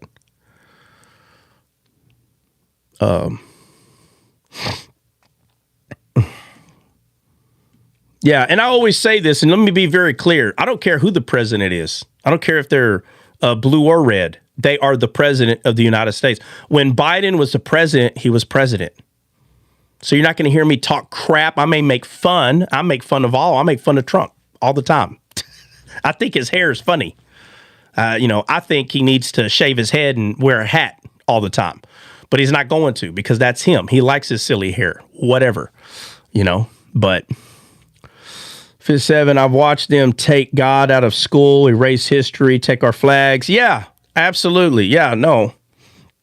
I know what you're saying. Yeah. I mean, and there's no stopping that. I mean, you can pray more and go get old, little Miss Johnson and little Miss, Miss Locke and Miss Nowinski and Miss, I'm thinking of all the teachers I used to have. You can go get all the old ladies in the church and hold hands and pray. But the Bible already tells us the end of the story. It's not about how hard you're fighting for things to be good here in this world. That's not what the Bible's about. The Bible's not about that. And you got people, that's all they pay attention to. They pay attention to that. Well, how do I get the Bible to help me in this world? There's going to be a point that this world's going to come to an end. It's going to be a real sad ending for this world. And there are going to be people who are alive that are trying to make this world, which is the world they're living in, they're going to try to make it good. Oh, Lord, put the 10 Commandments back into school. Matter of fact, taking the 10 Commandments out, depending on how you see the commandments, might have been the best thing that happened for Christianity. Because the Bible says we're not under the law, we're under grace. So why do you got the 10 Commandments up on the wall telling everybody you're under the law? You're not under the law. We're under grace. So when people come back and say, so you just do whatever you want? No, only stupid people do whatever they want. Okay? Only stupid people. All right? If you got the wisdom and knowledge of God on the inside of you, you're not stupid. So I don't know why we're sitting here fighting for the command. We can put Mosaic law back on there. No, you don't. You don't need to put them back on there. They don't need to be in there. You need to talk to your kid about Christ. That's who you need to be talking to your kid about. So I understand. Hey, Trot. Yeah. Okay, talking about the Antichrist. Well, we're not talking about the Antichrist, but go ahead. You got 30 seconds. No. I know. No, that's not. No. Go ahead. I'm just giving you a hard time. Go ahead. I'm just saying, could we say that the Antichrist is in our carnal mind? Yeah, the Antichrist is already here. The New Testament tells us that. It says the Antichrist is already here.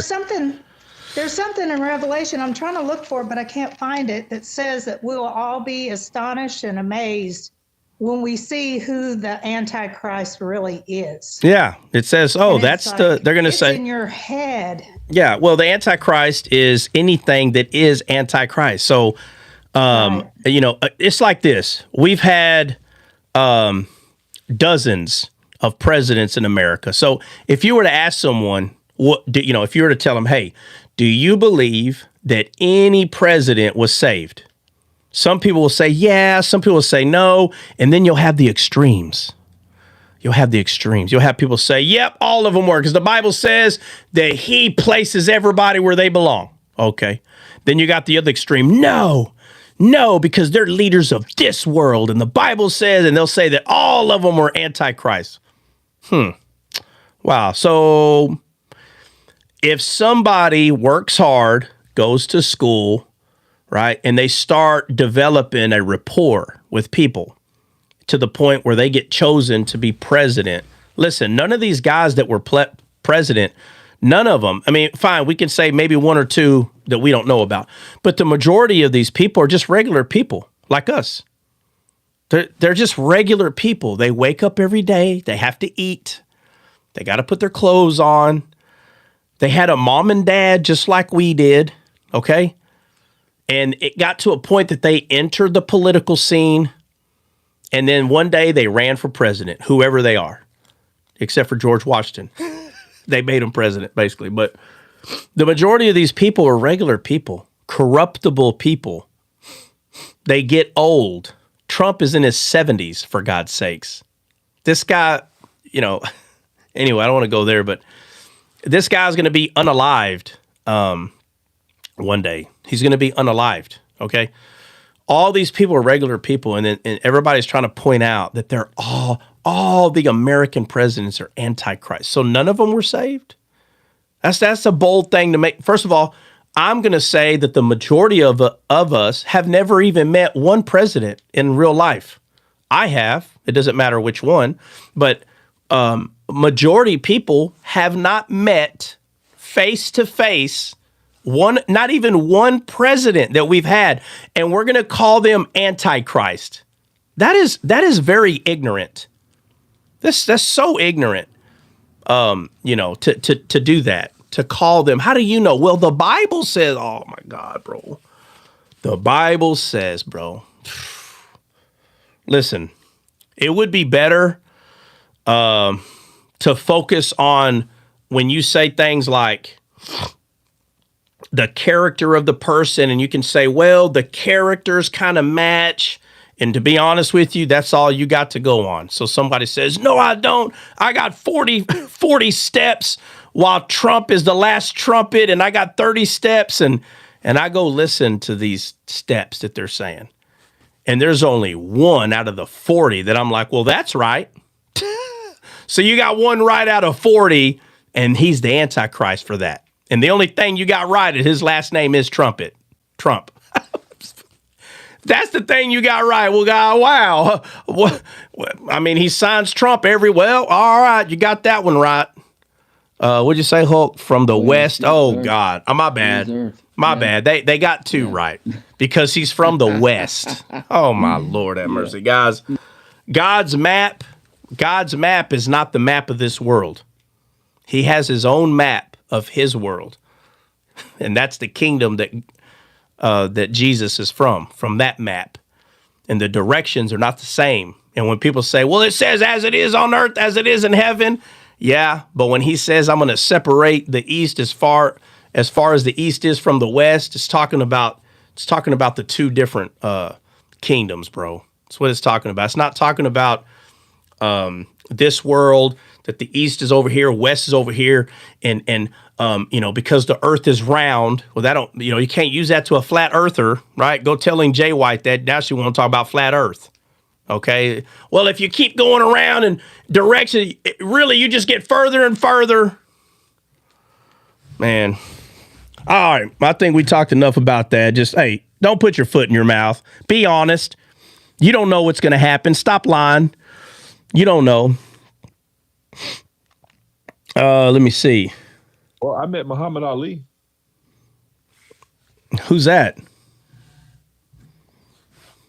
Wait, you don't know who Muhammad Ali is? No. Who is that? For real?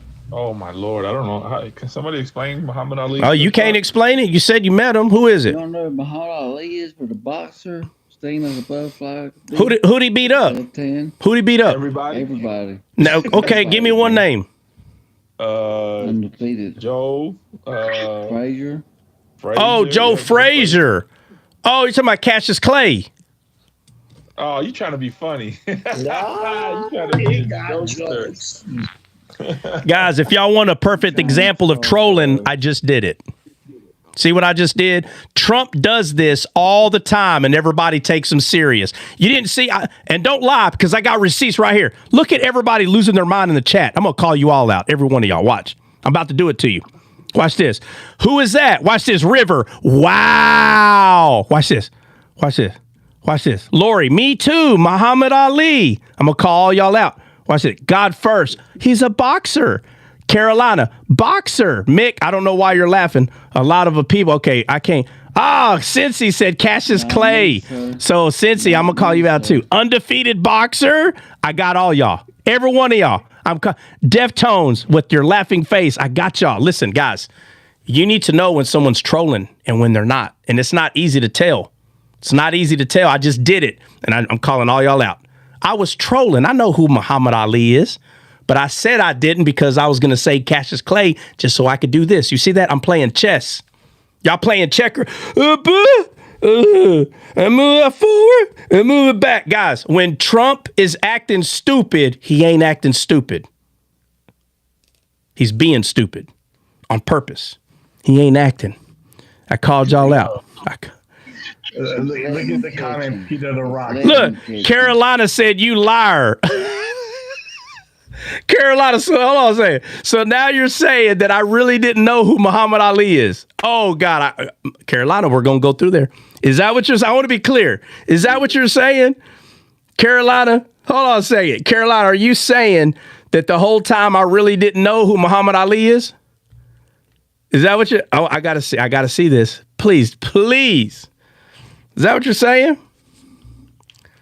Oh, okay. All right. My bad. What are you saying? Who's lying? Are you saying I'm lying? You said you, and you gave me a Pinocchio nose. So somebody lying. Yeah, all of a sudden, everybody knows I know now. Okay, Cincy, you probably did. All right, I'll give you that. Hey, Trust. Ah. I think you're gonna have to start cutting back on your coffee and get decaf. Absolutely not.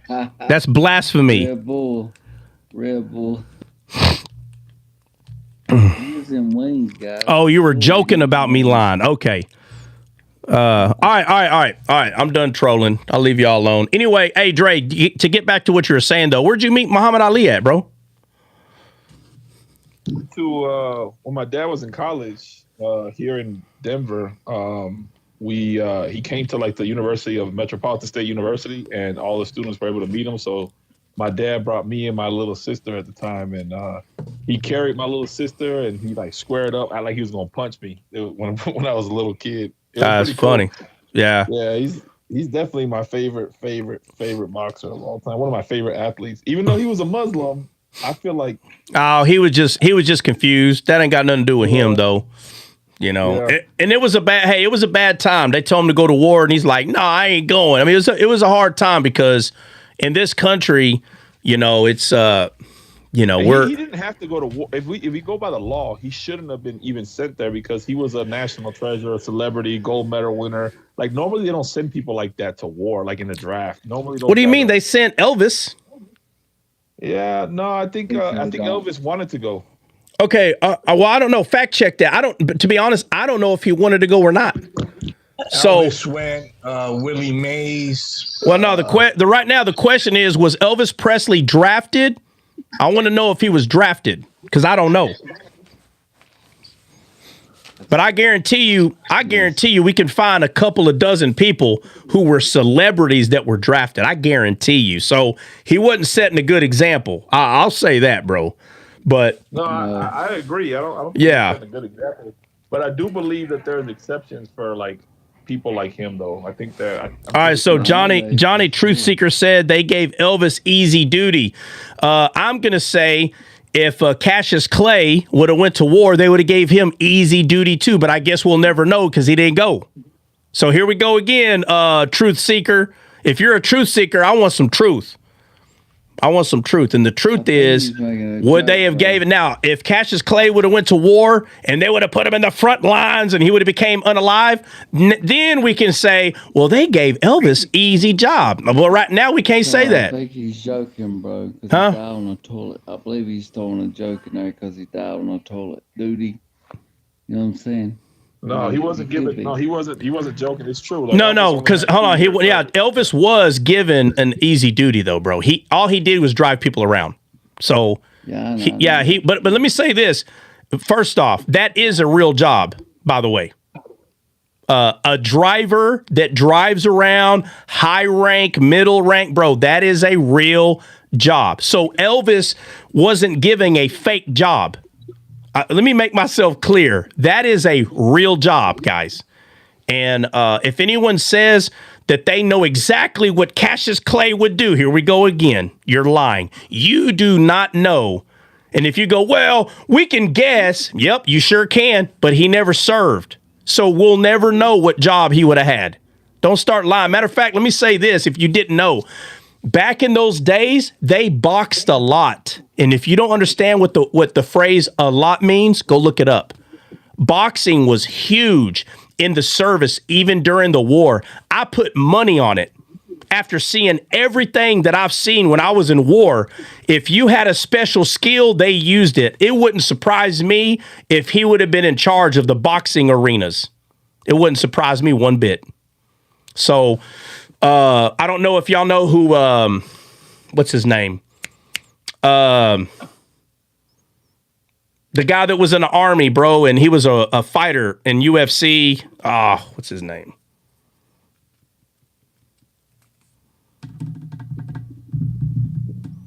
God dang it. Somebody help me out, man. White guy. His name starts with a C. Kennedy. Tim Kennedy. Look, Tim Kennedy was a black belt, and he was a black belt in Brazilian Jiu-Jitsu before he joined the service. And all of us get at least a purple belt. Well, if you're training hard, you can get at least a purple belt, which is a couple of belts away from black. But if you can get a purple belt, bro, I'm not saying technically you are a black belt, but you are. I've choked out black belts before, okay? But I'm saying once you get to that level, there's just more details when you start going brown and black. And obviously the majority of black belts beat me. So don't misunderstand what I'm saying. But what I'm saying is... It's just the collars, bro. The collars are harder. Do what? My son's a black belt. The collars, you got to remember, are harder. You know, the collars... Yeah, remember all the collars. Well, it depends. Okay, it depends who's teaching you, right? Because people call things different. But the point I'm making is, I've choked out brown and black belts, plenty of them. But 9 times out of 10, maybe 8 times out of 10, you're gonna get beat because they've been doing it probably 5 years longer, you know, or maybe 10 years longer. But that kick is no joke. Yeah, no, it's not. But the point I'm making is Tim Kennedy was he was a great fighter before he joined the service. So plus I heard that when he would bout with people, he kind of pick on them a little bit or give them a hard time, but not really in a mean way, more of a friendly hazing way. And I know people don't think hazing is cool, but there is a level of hazing that is actually accepted, like 100%. But so I can literally see him, you know, like maybe taking a higher stance, like instead of doing like a full mount, maybe like a half mount, putting his knee on someone's chest and saying, all right, get out of this. You know, I could see that because I used to do it when I started getting good. And he was already good before he joined the service. The point I'm making is this guy was pretty much a celebrity before he joined. But the job that he wanted to do was frontline. He wanted to go fight. He didn't want to be a driver. That's not what he wanted to do. But through word of mouth, I heard that he would help a lot of people understand jiu-jitsu. And they wanted to use him for that because he was already good at it. So that's just one example. I can give plenty that if somebody had a skill, they'll use it. And I'm telling you, in the day that Cassius Clay, his name was called to go to war, bro, these people boxed all the time. I'm sitting here telling you he would have been helping. They wouldn't have thrown it. I know people, they would have put him in the front lines. No, I'm sorry. I was in the service. I seen it myself. I seen people that have a good talent that they would try to use it. So, that's just me. Hey, did we find out about Elvis? Yeah, he was drafted. Okay, so Elvis was drafted. So he didn't. And I mean, guys, if you're going to sit here and say Elvis was not popular when he was drafted, it's a complete lie. Yes, he was. He was popular big time. His first wife when he was in the military. Do what? He married or met his first wife in the military. Oh, I didn't know that. Did he? Yeah, that's where he made that place at Graceland or something. He made some. Yeah, but she was an A minor. What? What? She was a what? She was a minor. What do you mean? He was 12. 10 years old. Who was 12? Yeah. Elvis's first wife, man. She was 12 years old. Hold on a second.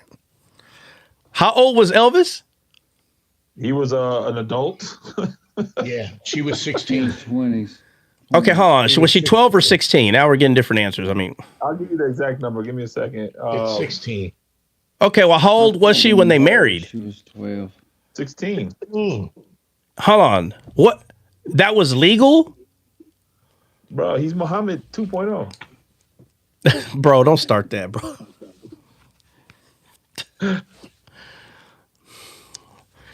All right, I didn't know that. I didn't. Okay. Yeah, so Jordan, he must have been his. You guys are out of there, bro. I swear. Priscilla was 14 years old when she met Elvis in 1959, and they got married when she was 21 and Elvis was 32. See, she was 21. Okay, but I think the point y'all are making is she was young. Since she was 14. Oh, he was grooming her. He was grooming her. Oh my God! All right. You know, I don't know. I think the family part should matter, but that's just not where we are anymore. When he met 21. Yeah, well, I guess everybody's saying he should have went to prison then. Anyway, all right. So where are we at? Let's hop in. Well, I'm just saying, I know people are going to be like, he should have went to prison. Okay, maybe, whatever. I don't know. I guess the parents didn't mind or what? He was running. Huh? He went to the draft to run. Oh my God. Well, the parents didn't have a problem with it. Whatever. Let's see. All right. Yeah. So let's hop into some Bible. What we got? Where we at, guys? Jordan, what are you saying? 16 is a lot? It's a lot what? What are you talking about? Maybe you forgot to add some words there. Yeah, we're going over some word right now, Willington. Don't worry, man. Hey, sometimes we have a derailing event. It happens every once in a while.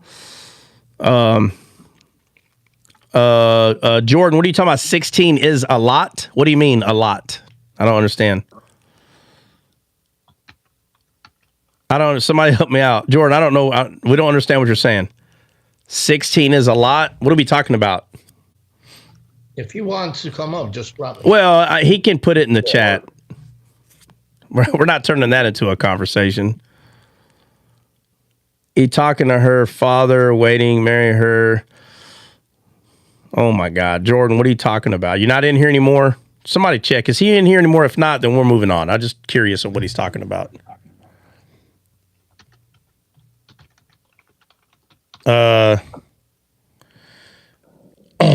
Let's see. Rico, John Jones kicked Donald butt. It was in his last fight. John Jones. He's talking about the UFC matches. Yeah, John Jones. He celebrated Trump. It was funny actually. People were really mad about that. Yeah, but this guy said John Jones kicked Donald Trump's donkey. What do you mean kicked? What do you mean he kicked his butt? I don't understand. Can we talk about what's is it Manasseh the two trees? Is that the one? What is what the one?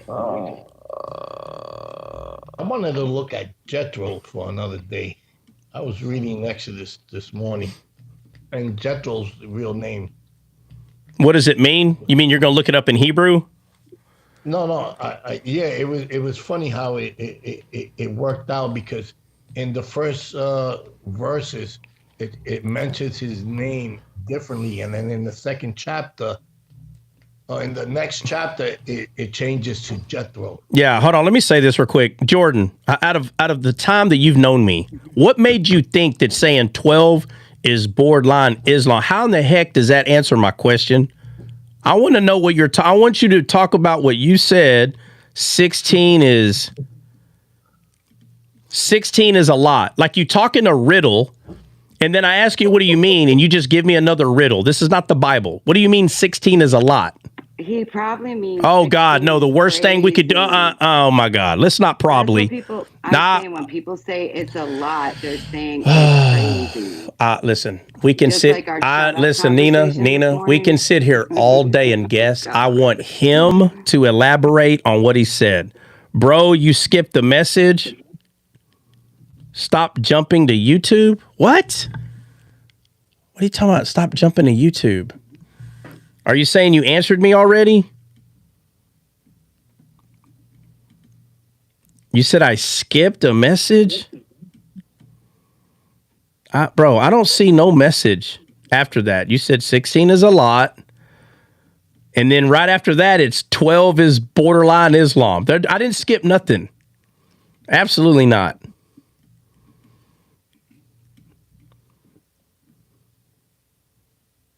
Okay, you know what? This is crazy. Can you just elaborate on what the heck you're saying? Why are you making me, bro? This is crazy. He said you got to go further up further up, he says Elvis must have been an Islamic believer.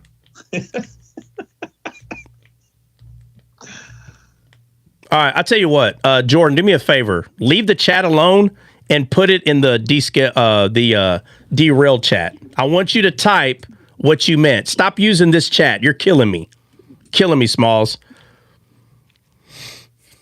Maybe it is hidden. So send what you're saying in the derail chat, bro. Thank you. Lord have mercy. Because if you're saying that the message is not showing up, I don't know what to tell you. Like, maybe that's the confusion.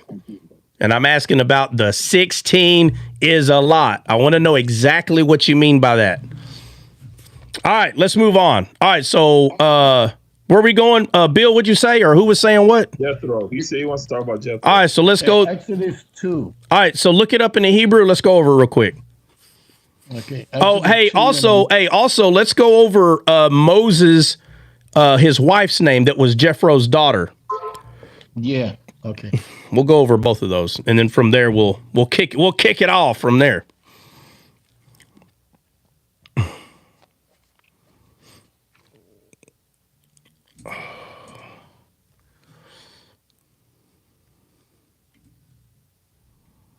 Okay, I'm looking for it. It's in Exodus chapter 2.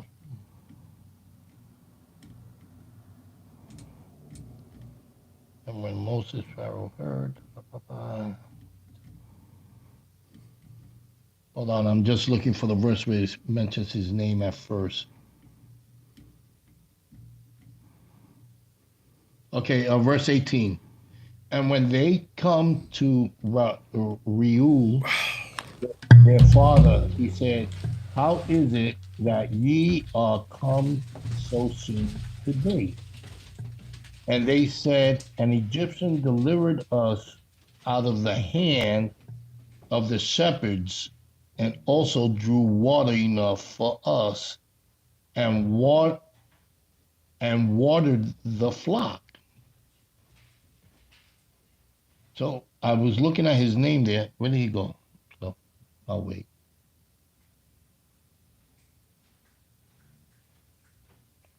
Do do do do do do do do do do.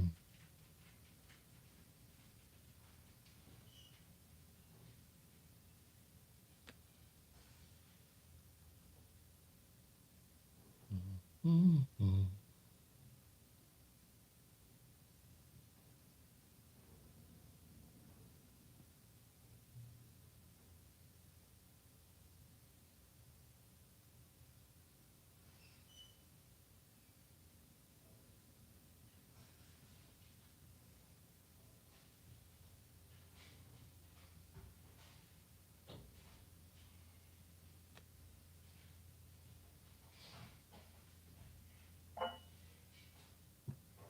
I can't stop eating dark chocolate. I need to stop somehow. I am addicted to dark chocolate. Bro, you know you're not on mute. That's the best. I know. Oh, I'm not talking about that kind of chocolate. Oh, I got you. Bro, just bust it out. Touche, you got me. That is also true though. My wife is dark chocolate. Yeah. Yo, Jordan, I wasn't the one who brought up the 12. I said she was 16. It was Dre that said she was 12. Yeah, she was 12 when she met her or something like that. Yeah, there's different stories regarding this. Trust me, they cover it up like for Muhammad. Same thing. Yep. Yeah. No, but Jordan thought that I said 12. And then Giving grace is funny. 100% giving grace.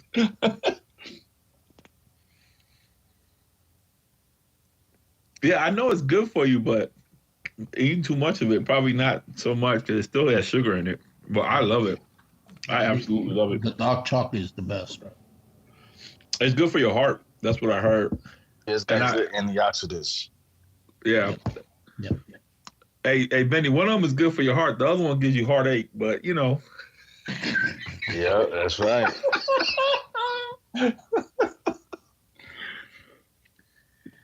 Oh, man. That is funny.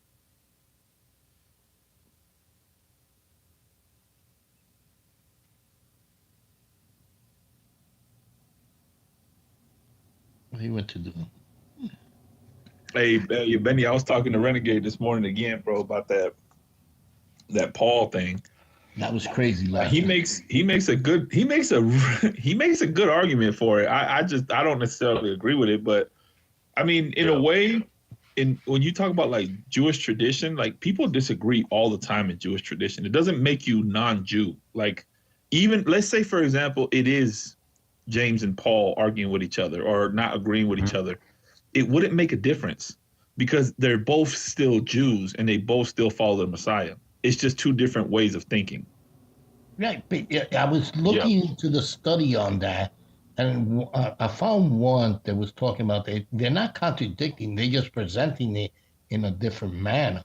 Nah, there's listen, Paul. I mean, James clearly says in James chapter 2, verse 27, he clearly says that you're justified by your works. He verbatim says that, and Paul verbatim says otherwise.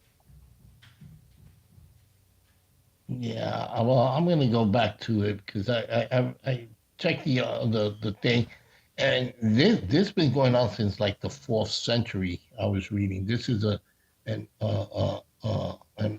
discussion or debate that's been going on for years and stuff like that. And especially we got to understand also the context that the letter was written. Remember, it's a letter because if okay, but even so, Bill, it doesn't make it just still goes to Renegade's point, because your point is he wrote to the 12 tribes of Israel. Okay, so then there's two different applications for Jews and Gentiles. Period. No, I think it's how he's presenting it to the Jews. Okay, but he's telling the Jews. Okay, but if that's the case, he's telling the Jews in James chapter 2, verse 27, that you are justified by your works. Okay, can I finish? It just takes you forever to land, dude. Like you just be prevaricating. Just wait. We just sat here through a monologue of Trump. Paul is distinctly speaking differently to the people that he's relaying it to both. But James is specifically speaking to all those that Messianic that got abroad. So we got to look at it in its context. Okay, but again, you're not making any point, Bill. This is why I cut you off. You're telling me you're actually agreeing with Renegade. You're saying that James wrote to the Jews, and he's telling the Jews that you are justified by your works, and Paul wrote to the Gentiles, and he said you're not justified by your works. No, I didn't say that. No, that's not what I'm trying to say. So what are you saying? That's my point. Like, okay, you're acting like Jordanian last night. It's in the context and the way that he presenting it. He's telling him that who's talking. You know who that is. Just go ahead. So he's presenting it, saying that without having faith. Trump mentioned it the other day, and I was trying to articulate it again. I'll wait until I'll ask him later after the live about it, on how he presented it. He's saying that he's telling him the same thing, but he's telling him that, if you're doing it without the faith, what good is it? Because you're not believing, you're just doing it to do it because you're obligated by the law. I think you said a whole lot of nothing. I don't know what you're saying. It's all right. I'll get it later. Yeah, you need to go study that. But even if they disagree, it doesn't matter. They're still brothers in Christ, and they can have different views. It happens all the time. That's why you have a bunch of denominations. They're still all brothers in Christ. Even on this panel, we don't all disagree. We don't all agree on every single thing. I don't know why anybody would believe that. Nobody agrees completely. I mean, Benny thinks Moses was sodomized. That's fine. That could be his understanding. That's not a problem. That's what I'm saying. Go ahead. Somebody was saying something. One of the ladies, I don't know who it was. I wasn't looking at my phone. It was me, Dre. Does Renegade see that Jesus picked Paul, or does he just not believe in anything? I was trying to listen last night, but No, he of course he does. He agrees with certain things. Here's the thing. Within Jewish tradition, you don't have to agree with everything a rabbi says. That's why a lot of Christians grab the Talmud and they throw it in the trash.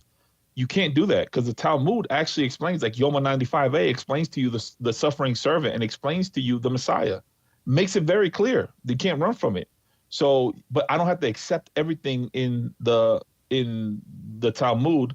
Now, the scriptures are different. I believe now most Messianic Jews don't believe that the New Testament is scripture outside of the Gospels. The words of Christ is gospel. Everything else are letters, which technically that's what they are. The scriptures is the Tanakh, the Old Testament. And even Jesus refers to the Old Testament as the scriptures. Even Paul refers to the Old Testament as the scriptures. We view the 27 books of the New Testament, well, I guess you can eliminate the 4 Gospels because those are technically like scripture because it's God speaking. They're letters. You could take them or you can reject them is how a Jewish person would accept it. And they wouldn't say that you're a heretic or you're going to hell for any of that. So, for example, in James chapter 2, verse 24, and this is what Renegade was telling Bill yesterday, it says, ye see then how by works a man is justified. So it talks about Abraham, and Abraham believing God, but believing God alone wasn't going to give him the blessing. He had to believe God and also walk Isaac up the mountain and in the way of trying to sacrifice him. Like that was the work. So it wasn't just believing, but actually saying, I'm going to go through with this. And I believe in his heart, Abraham did unalive Isaac. In his heart, he did it. And that's why God said, yeah, he's a believer 100%, because you can't fool God. See, a lot of people may say, well, you're going to walk up Isaac up there, but in the top of your head, in the back of your head, you're like, I'm really not going to go through with this. Like, I'm just going to act like I'm going to go through with this and hopefully God will stop me. No, Abraham, in his imagination, he did it. And that's why God said, yeah, he's justified because he did the work. He was. My bad, Dre. No, you're good. Go ahead, brother. Dre, so I'm saying James is tripping. If you're saying he's saying that it's by works because the scripture says that it was accounted to him for righteousness because he believed. So Paul is agreeing with the scriptures. James, if he's not harmonizing in a way that maybe it don't sound like he's conveying it that way, then he's wrong. But Paul is agreeing with the scriptures because in Genesis 15:6, after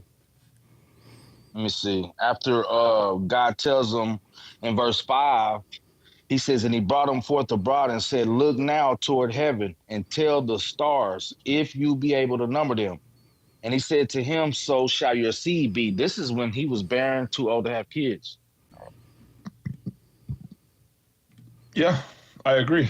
But you see, like, read 224, Benny, and then like break that down, because that's the part that I think gets a lot of people hung up. I don't think they're disagreeing. I just think that it's different perspectives, personally. But yeah, see, that's what I'm saying, right? I don't think they're in disagreement.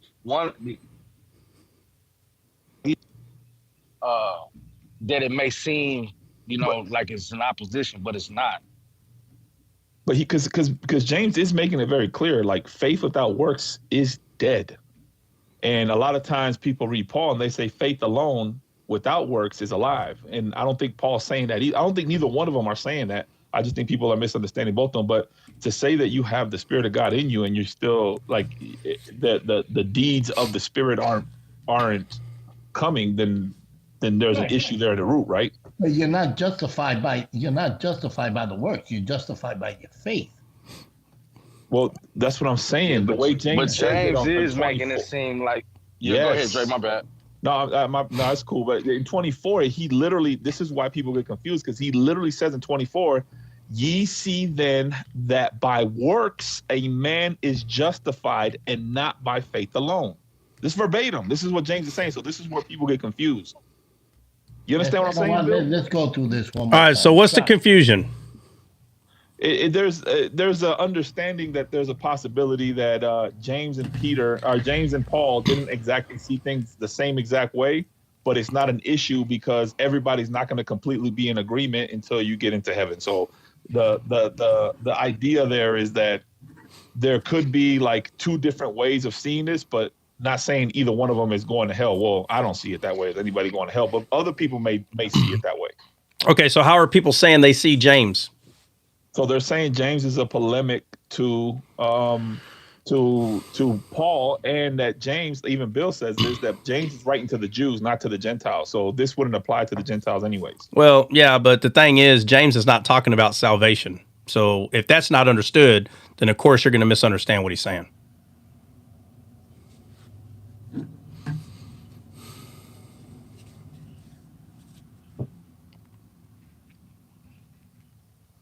Okay. Yeah. I'm going to make that real simple. That's not what he's talking about. I go over this all the time. I don't know what. I know. It's a continual conversation until it gets completely rooted and understood, I guess. Yeah. So Paul and James are not conflicting with one another. The conflicting is coming from people that want them to be conflicting with one another. There are people that want James to be talking about works of the law, talking about earning salvation. There are people that want James to be saying that. Because if I can make James look that way, then I can make it seem like, oh, well, that's why there's so many. And most of the people that want James to be looking like he's talking about works of the law, talking about the Mosaic law, is because they want to still hold on that there were still people that thought they had to do that in the Bible. James was not. I don't think that's the. I mean, I'm sure there's people that believe that, but that wasn't the contention. At least the conversation. No, I know, but that's where the contention comes from. The contention is starting. Notice what I'm saying. The initiation of it may not have. First of all, the contention didn't start here in Descaled, right? So the contention started when people wanted to believe that James is talking about works according to the Mosaic law. They want to believe that. So if you want to believe that, you could take the book of James and make it say that. It's easy. It's not hard because look at the verbiage that he's using. But when you understand the way James thinks throughout the entirety of the book, he's not disagreeing with Paul. Not even a little bit, because James is not talking about those works. I'm going to go over it again, what James is talking about. It should be clear. James is saying that if you have faith, faith without works is dead. But if you have faith that you can get out of a house, this has nothing to do with the Mosaic law, the kind of faith that he's talking about. He's saying if someone's claiming they have faith, and they die in a chair, and they wrote a letter, "Dear God, I had faith that you were going to get me out of this chair, but you never did. Therefore, the house collapsed on me, and I died." James is saying he's going to show you his faith by his works, meaning that he is going to do, the work towards what he's believing, not the law, meaning he's going to get up and walk out of the chair. That's what he's talking about. I'll be right back.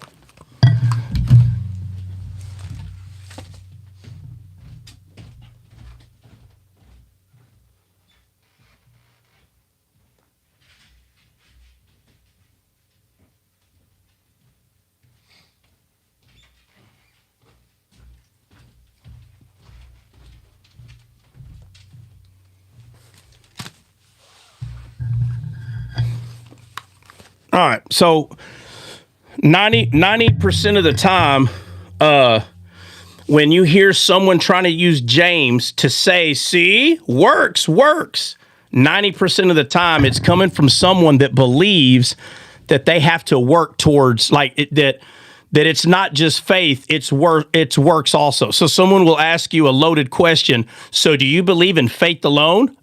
Let's go to James.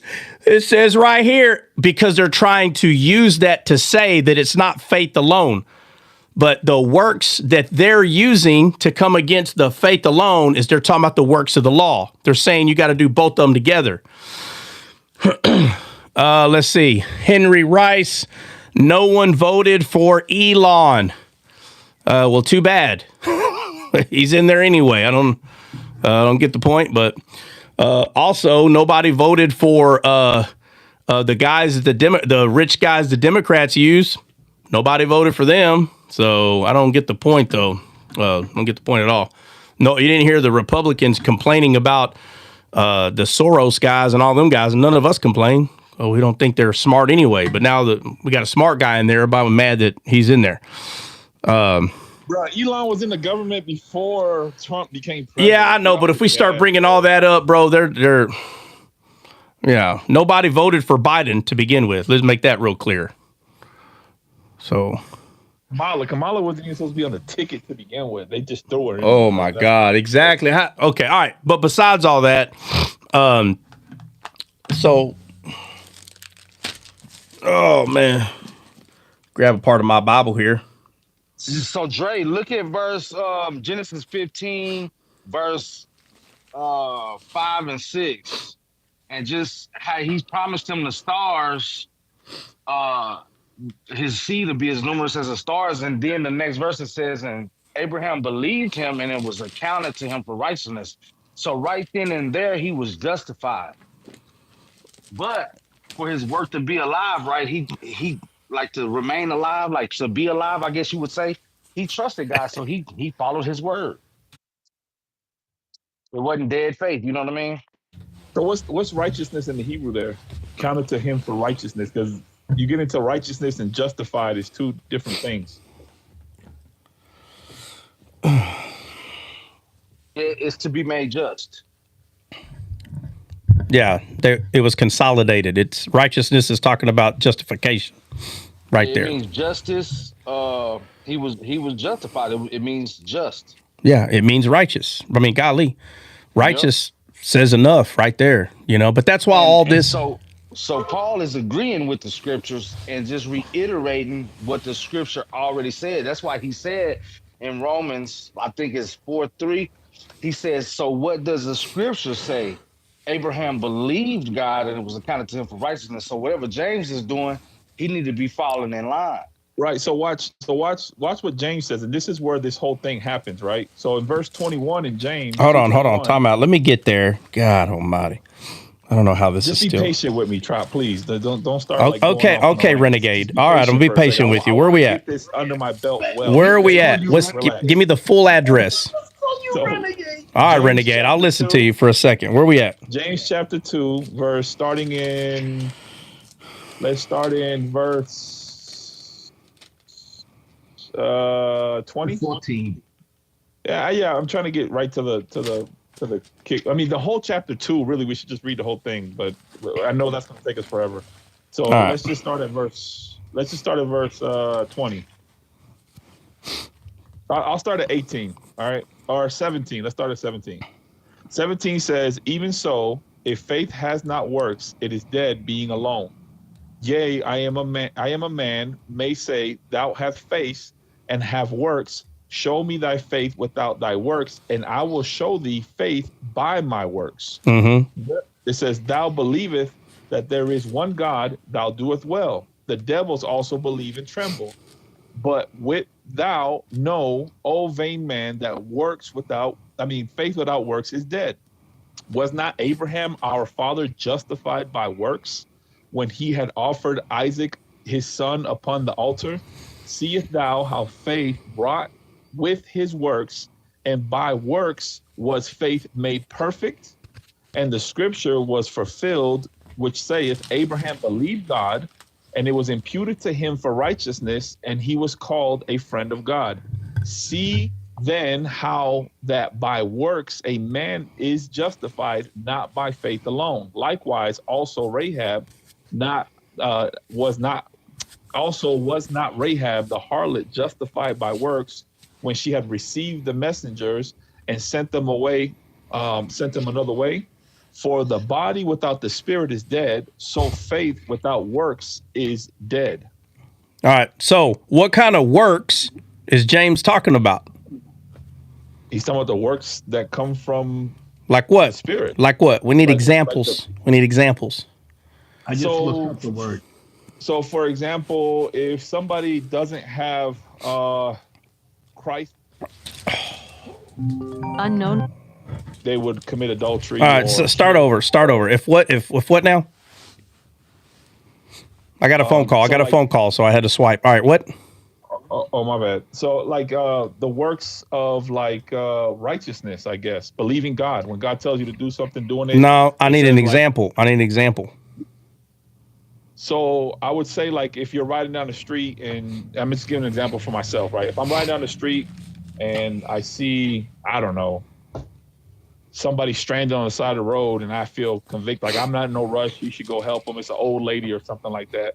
And if I don't do that, then I'm kind of going against God, because if I know to do what's right and continue to do what's wrong, or do what's wrong, then it's considered sin. Okay, now that's not the kind of works that James is talking about, though.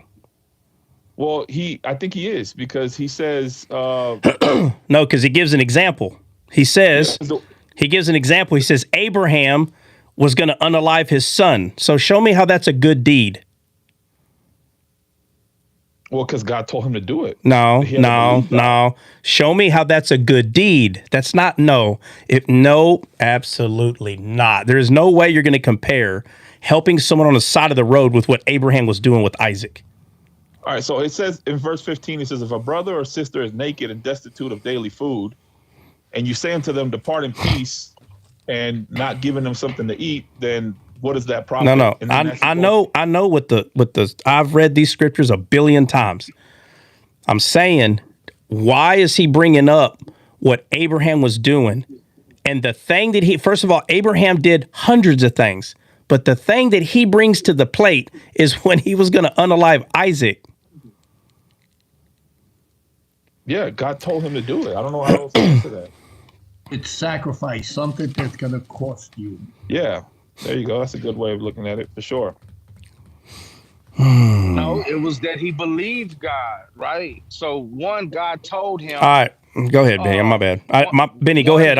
Go ahead. I was cutting you off. God told him, I will make your seed as numerous as the stars. So they're waiting on God. They believe, he believed God, but he's waiting on this promise to come to pass. It doesn't come in time that he fit for him. So they do it by flesh. Then 14 years later, here comes Isaac, right? And so now he's like, the promise is here, but then God gives him another word. So now he's got to stick on that first promise, which was the making his seed as numerous as the stars. However God is going to do it, he don't need to know the way. So that's why he was willing to offer his son, because he was following the voice of God. Well, that's what I'm saying, Benny. So he first, his faith is shown because he believes God. And then when God tells him to do a work, he did it. He was going to do it. So that's why I think that's why James is talking about in that context. He first says that he believes God. And then he says, was that not the action? Was that not the deed or the work of faith? Like believing God and then also going through with something else later? You see what I'm saying? Oh, I know. I know exactly what you're saying. But what we're doing is we're using Abraham. We're using the example that James is given, and then we're taking verse 14, 15, 16, and we're trying to say that they're both the exact same thing. It's not true. That's not the same. It's not the same thing. Are they both not works? No. We're not saying. I'm not saying that they're both not obeying God. So let's be clear. So both of them are obeying God, right? Right. But if you tell me they're both the same thing, it's not true. That is not true. It's not. It's not true. Yeah. So, like, if I was to take the law and it says, thou shalt not steal, and I go, well, I'm not going to steal because it's going to make God happy. That's why I'm not going to steal, because the law says don't steal. So notice what I just brought up. If someone tells me I'm going to be a doctor one day, I have faith, and they're not going to school, are they showing works towards their faith if they don't go to school to be a doctor? No. No. So if I say that I'm going to obey the law because God said, and someone goes, see, those are good works. You're obeying the law. But this dude over here is saying he has faith that he's going to be a doctor, but he's not going to school. So I will tell him, where is your works towards this faith you're claiming that you have? You're saying that you have faith that you're going to be a doctor, but yet there's no works towards what you're believing, towards that faith. So on one side, I'm talking about obeying God's commandments. Those are works. And on this other side, I'm talking about those not the same kind of works. Is what I'm saying. I get that. Okay, let me read the scripture one more time, just for clarification. I want you to explain this to me again. Okay, so 14 through 16. No, 22. All right. Because I'm focused on the Abraham thing, because that's what me and Benny were like trying to break down yesterday. Yeah. Right. So it says, verse 22 says, "Seest thou how faith wrought with works, and by works faith is made perfect." Oh, I'm sorry. Verse 21. Sorry. I knew that sounded weird. It says, "Was not Abraham our father justified by works when he had offered up Isaac on the altar?" So he's talking about that part. And then he says, "Seest thou how faith wrought works, and by works was faith made perfect." And then he goes on in verse 23. It says, "And the scriptures was fulfilled." So the fulfillment is right there. He says the scripture was fulfilled when Abraham believed God. So how I'm understanding this is that James is like, yes, he believed God, and the fulfillment of that promise that was counted to him as righteousness was in the works when he was going to offer up Isaac. Right. It was in the work of him doing it, because so God said, "Hey, go do this." And he's like, "Well, I have faith in God." So he does the thing that's being said that he needs to do. So that is not the same thing as living your life and obeying the law. That's not the same thing as the Mosaic law works, what Abraham was doing. Because Moses is doing something moving towards the thing he's believing. Someone going to college and saying, "I have faith in God, I'm going to be a doctor," the kind of work that they're operating in towards that faith is the same that Abraham is doing. Same. That's why James says this right here. In 18, "Yea, a man may say, Thou hast faith, and I have works. Show me thy faith without thy works," meaning all your talk that you're going to do this. You believe this in God. You believe this in God. Wow, you got so much faith, but I don't see the evidence of it. And he says, "Without thy works, and I will show thee my faith by my works." Meaning you're going to see I have faith because I'm going to show you. Right, not by obeying the law. Hold on a second. Not by obeying the law, but because I'm going to go to school and show you that God's on my side. I'm going to show you that I'm going to become a doctor because I have faith in that. That's not the law.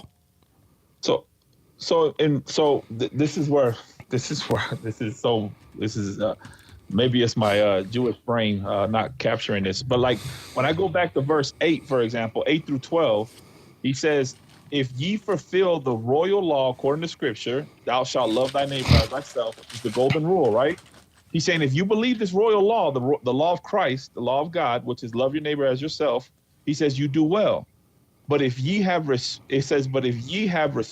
to persons, ye commit sin and are convinced of the law of transgressors. For who shall ever keep the whole law and yet offended in one point, he is guilty of all, right?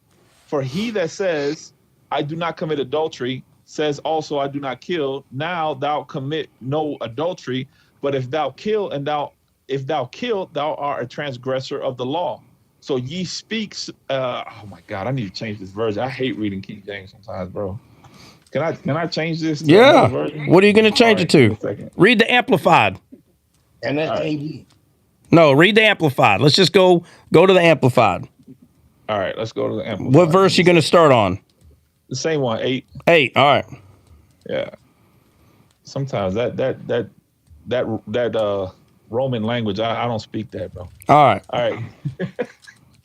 Verse 8, it says, "If, however, you are really filled with the royal law according to the scripture, you shall love your neighbor as yourself. That is, if you have an unselfish concern for others and do things to their benefit."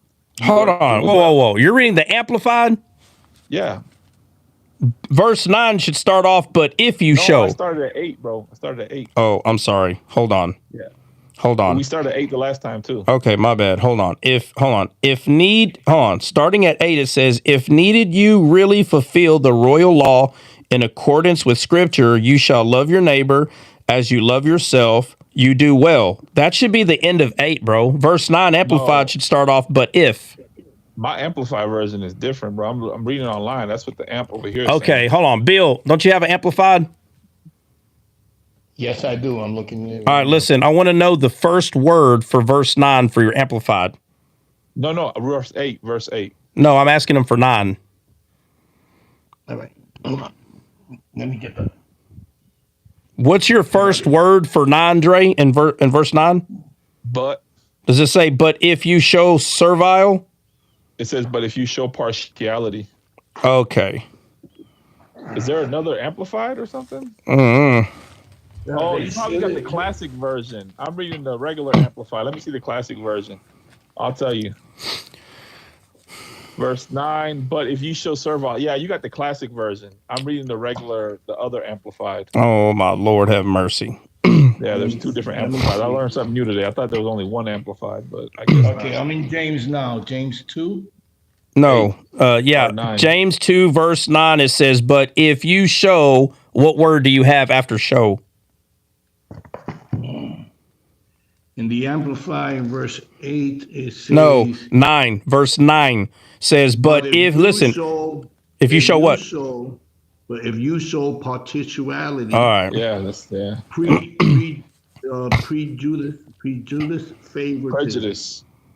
favoritism, you are committing sin and are convicted by the laws as offenders. All right, continue to read, Dre, at 10.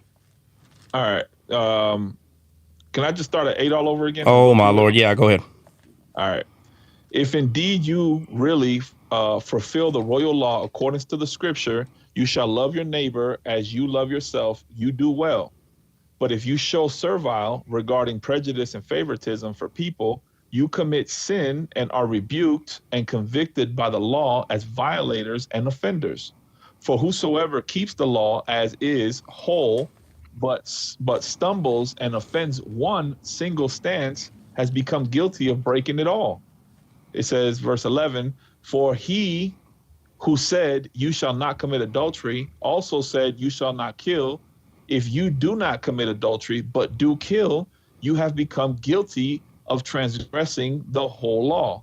So speak and so act as people should, who are to be judged under the law of liberty, the moral instruction given by Christ, especially about love. For to him who has no mercy, the judgment will be merciless. But mercy of a full glad confidence exalts victoriously over judgment. What is the use, profit, my brethren, for anyone who professes to have faith and he has no good works to show for it? Can such faith save his soul? All right, right there. All right, hold on, right there. Okay. So we should understand what he just said. So again, in 8, he says, if indeed you really fulfill the royal law, talking about the highest law of them all, love, is what he's talking about in 8. We get to 9, he says, but if you show favoritism. So right now, he's talking about showing favoritism. Mm-hmm. So I don't want to let the favoritism part go, but he says, if you show favoritism, and then he goes down here and says this in 11. He says, you shall not commit adultery. Also said, you shall not kill. So he's talking about someone that is preaching the law. If someone says you should not commit adultery, and they also say don't kill. So he's talking about the man that's talking about the 10 commandments, right? Right. He's talking about the Mosaic law. Yeah. Okay. The 10 commandments. Thou shalt not steal, thou shalt not kill. All right. Then he says, if you do not commit adultery, but you kill, meaning you don't do this one, but you do that one over there, you have become guilty of transgression of the whole law.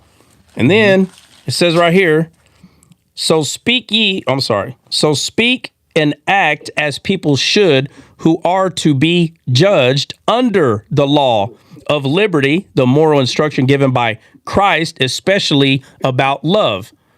So now he's saying right here, so speak and so act as people should, who are to be judged under the law of liberty.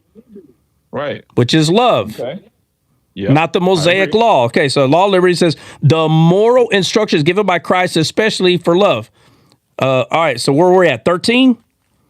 Yeah. All right, okay, so he's telling you that we should be ministering love, not thou shalt not kill, thou shalt not steal. He makes it very clear right here.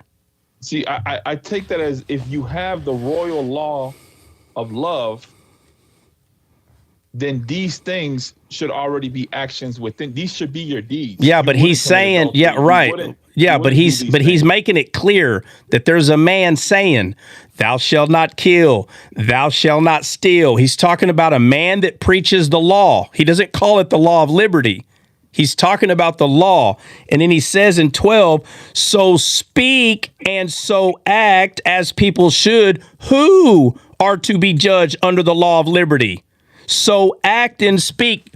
He's saying, don't be as one of these that are preaching the law.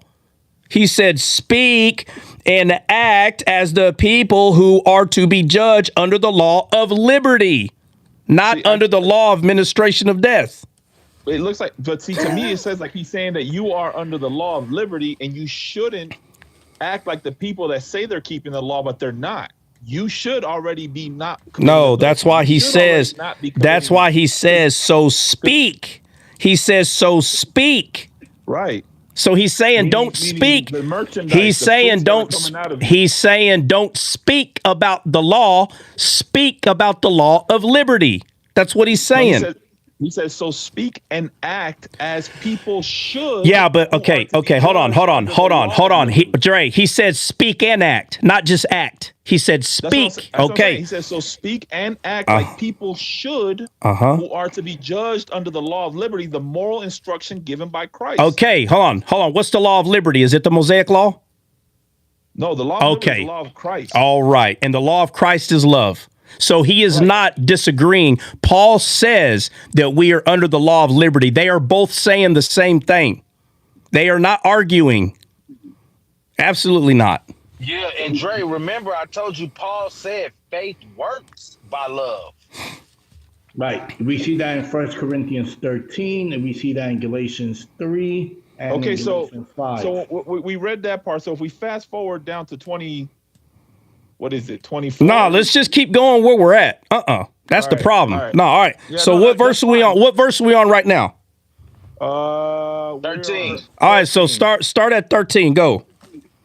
It says, for to him who has shown no mercy, the judgment will be merciless. All right, right there. Stop. Hold on. So now he's talking about mercy right now. Yeah. Okay. Mm-hmm. He's saying if you don't show any mercy, right here, the judgment will be merciless. Right. Okay. Right. I want to make sure we understand now. Okay. Right now in 13, he is talking about mercy. He's not talking about anything else right now at this second. He says, but mercy, full of glad confidence, exults victoriously over judgment. Judgment. Mercy does. All right. Yeah. And it said, go ahead. All right. So verse 14, I'll just read 13 again. So I can keep rolling. So it says, for to him who has shown no mercy, the judgment will be merciless, but the mercy, full glad confidence, exults victoriously over judgment. Verse 14, what is the use or profit, my brethren, for anyone who professes to have faith if he has no good works to show for it? Can such faith save his soul? All right, so hold on a second. Hold on.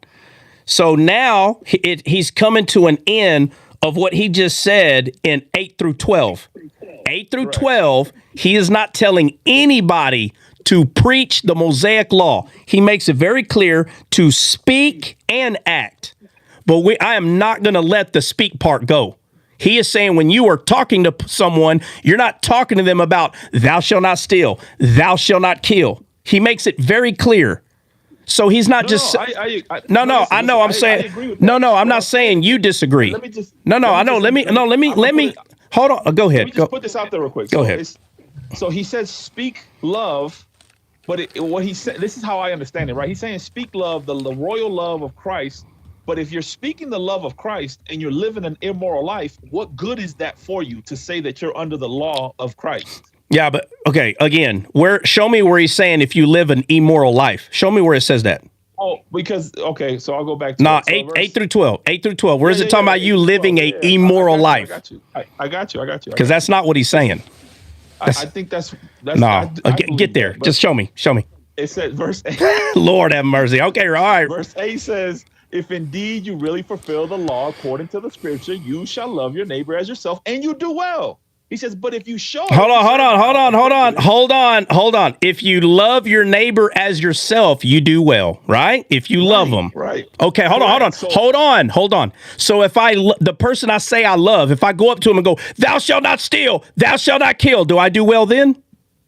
No. That's okay, hold on. Hold on. I want to make sure we understand what he's saying. So when are you doing well? When you love, right? Right. Okay, hold on. But he's making it clear. It's not about you telling them, don't steal, don't kill. He made it very clear in verse 11. No, I understand that. No. Well, again, I'm not just talking to you. There's like 50 people in here. All right, let's go. So he says the law of liberty, or I'm sorry, not the law of liberty. He says the royal law, according to the scripture, if you love, the royal law for people that don't know is you shall love your neighbor. Right, but that is called the law of liberty, my friend. I understand. All right. In this context, he calls it the royal law. Right. It is the royal law because it's the law of liberty. Right. We're in freedom. agreement. All right. So to love your neighbor as yourself is the royal law. You do well. He says, but. So that means the but means there's a. All right. Hold on. What verse? Hold on. What verse is the but? 9. Okay, my bad. We're in. Okay, hold on. Let me go back to 9. My bad. I was. All right. You do well. Go ahead. You do well, but if you show prejudice or favoritism for people, you commit sin. All right. Watch this. Show me what he means by showing favoritism. Maybe I would say. Hold on, Dre, because we're not going to use this but to say, but if you break the law, you sin. That's not what he's saying. No. All right. He's saying if you show favoritism, you sin. How? In context of what he's talking. Verse 2. All right.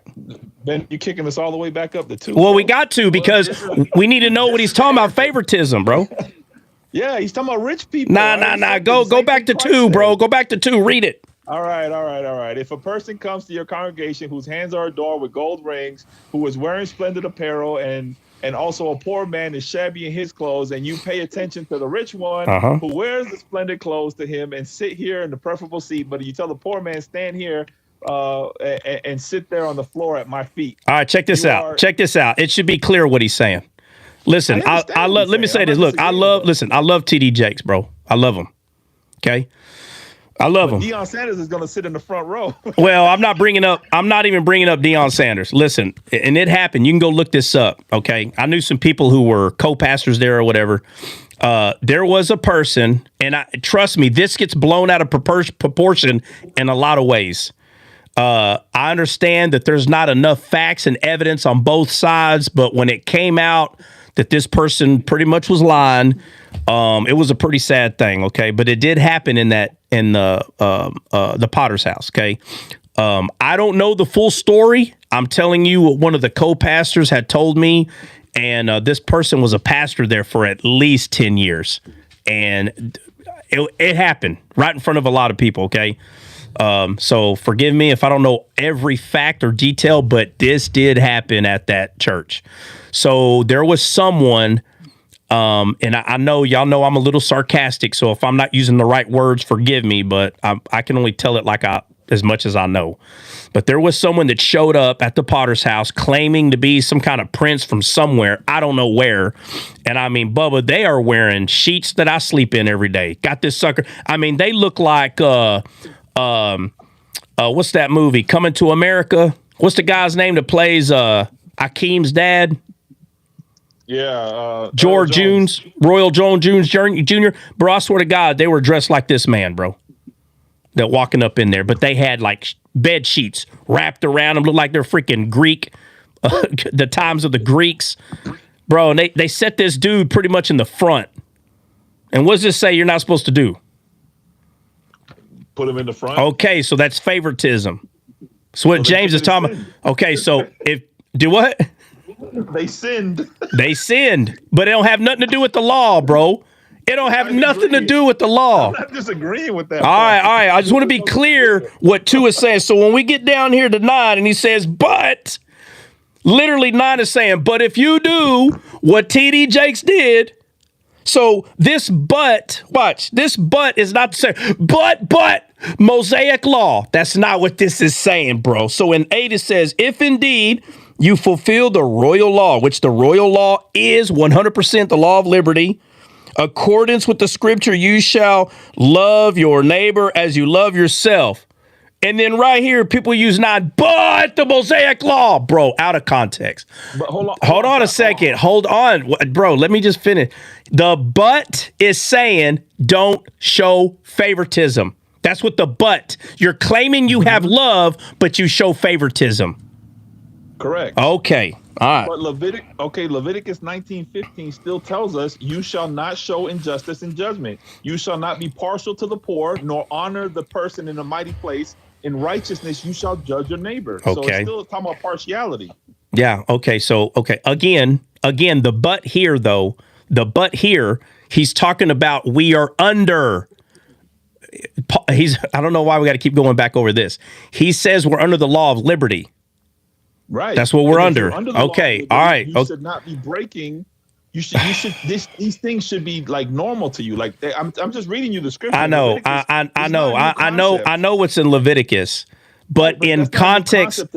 Hold on. But in context, he's telling you to speak and act, and he makes it very clear that speaking should be the same as acting. So if you're speaking that you're under the law and you're acting in a different way, and then he tells you how you should be speaking and how you should be acting. So either way, he's saying anything about being under the law here. I don't see any of that.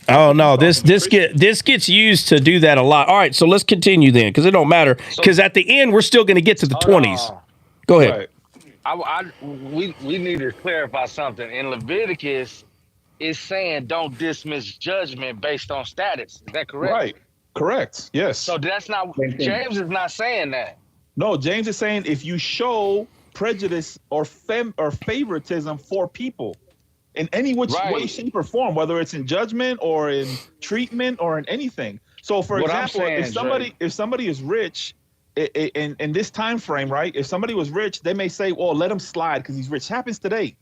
Even today, you can get a gold green card because you're rich. That's right. But you know what? This is America. This ain't heaven. I agree. But I'm saying you got to pay taxes with that gold card. It's the same concept, though. You're right. It's partiality. You're right. It's partiality. Yeah. Right. Okay. All right. But the Mosaic law. Hold on. It don't matter because the Mosaic law has never been and will never be called the law of liberty. Never.